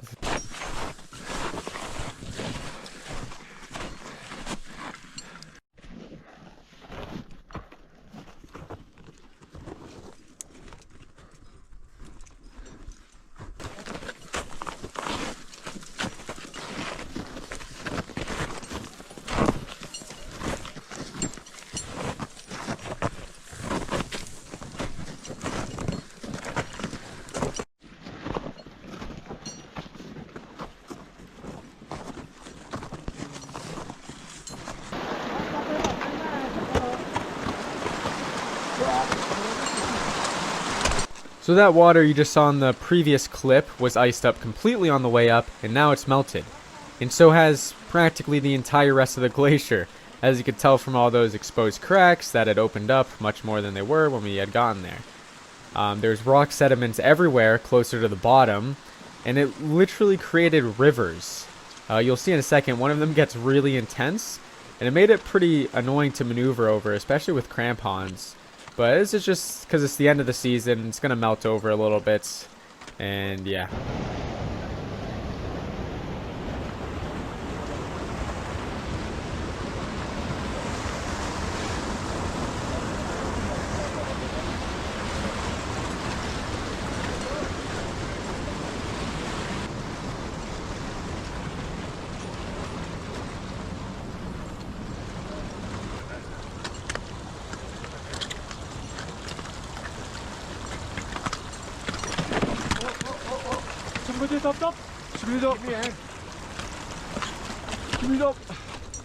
Luckily for us, this river was kind of the last obstacle before we were pretty much out of the icefall, which was very nice to know.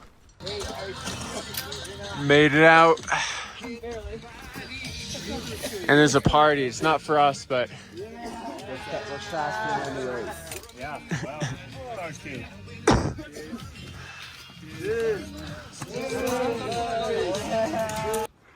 waste disposed of. Leave no trace. Leave no trace. All right, everybody. Made it back to base camp. Settled back in right by the icefall. And as you can see, it's changed a lot here. All this ice. See those rocks right there? Used to be ice. Used to have these big dome tents. Now there's really just a few companies left. Ours included. I was with Madison Mountaineering. They ran a bit of a later expedition. So we're still here.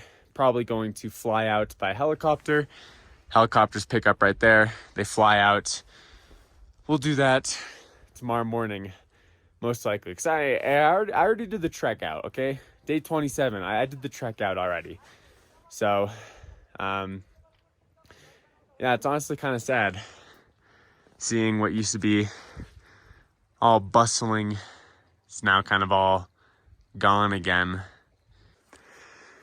But yeah, it is an actual wasteland out here. But anyways, because we're not going down anymore, flying out tomorrow, that concludes the descent and the whole Mount Everest expedition. So just want to say thanks, because I post these videos literally to this channel. I had a video that had like 300 views, and people decided to watch it. So I don't know, I guess I just post these videos. People like them. I had literal like snot on my face half of the videos and people still watch them. I was rambling most of the time. Main reason I made these was just so I could inspire like maybe 10 people. That's all that really held any value to me. But it turned into something a little bit bigger than that, which is pretty cool. I'm just going to keep doing that same thing, posting whatever. I love doing hard stuff. I love following a disciplined lifestyle. I'm gonna keep posting about that. Hopefully encourage some more of you to follow along or, you know, do it with me. It's always more fun doing this together. So definitely not gonna stop climbing. Gonna do much more climbs. Climbing is the funnest thing. I'm so glad I found this like a year and 4 months ago. I kid you not. A year and 5 months ago, when I first started training for Mount Everest and I decided I wanted to do this, I could not run more than a mile, like at a 12-minute pace. My life has completely changed since I've started training for mountains, Mount Everest. You know, the summit was awesome and being up there was awesome, and I definitely did get emotional at some point, but you know, when I really look back at how much my life has changed, you know, the direction I took it ever since I started this, just being a Minecraft YouTuber, sitting in my room all day long. I was pretty overweight. I couldn't even, like I said, run a mile to where I am now. That's where the true fulfillment purpose comes in. So I'm just gonna keep doing that however I do on this channel and really post it. I don't really try on these videos. I just post whatever, and you know what resonates with people resonates with people. What doesn't is whatever. So that's gonna end it for this. I'm gonna be posting more videos for sure. So stay tuned for those. Subscribe if you haven't, and follow me on Instagram if you want as well. I post some stuff there, some exclusive content. No, I'm kidding. This is farewell for now. I'll probably be posting in like a week, to be honest. I don't know.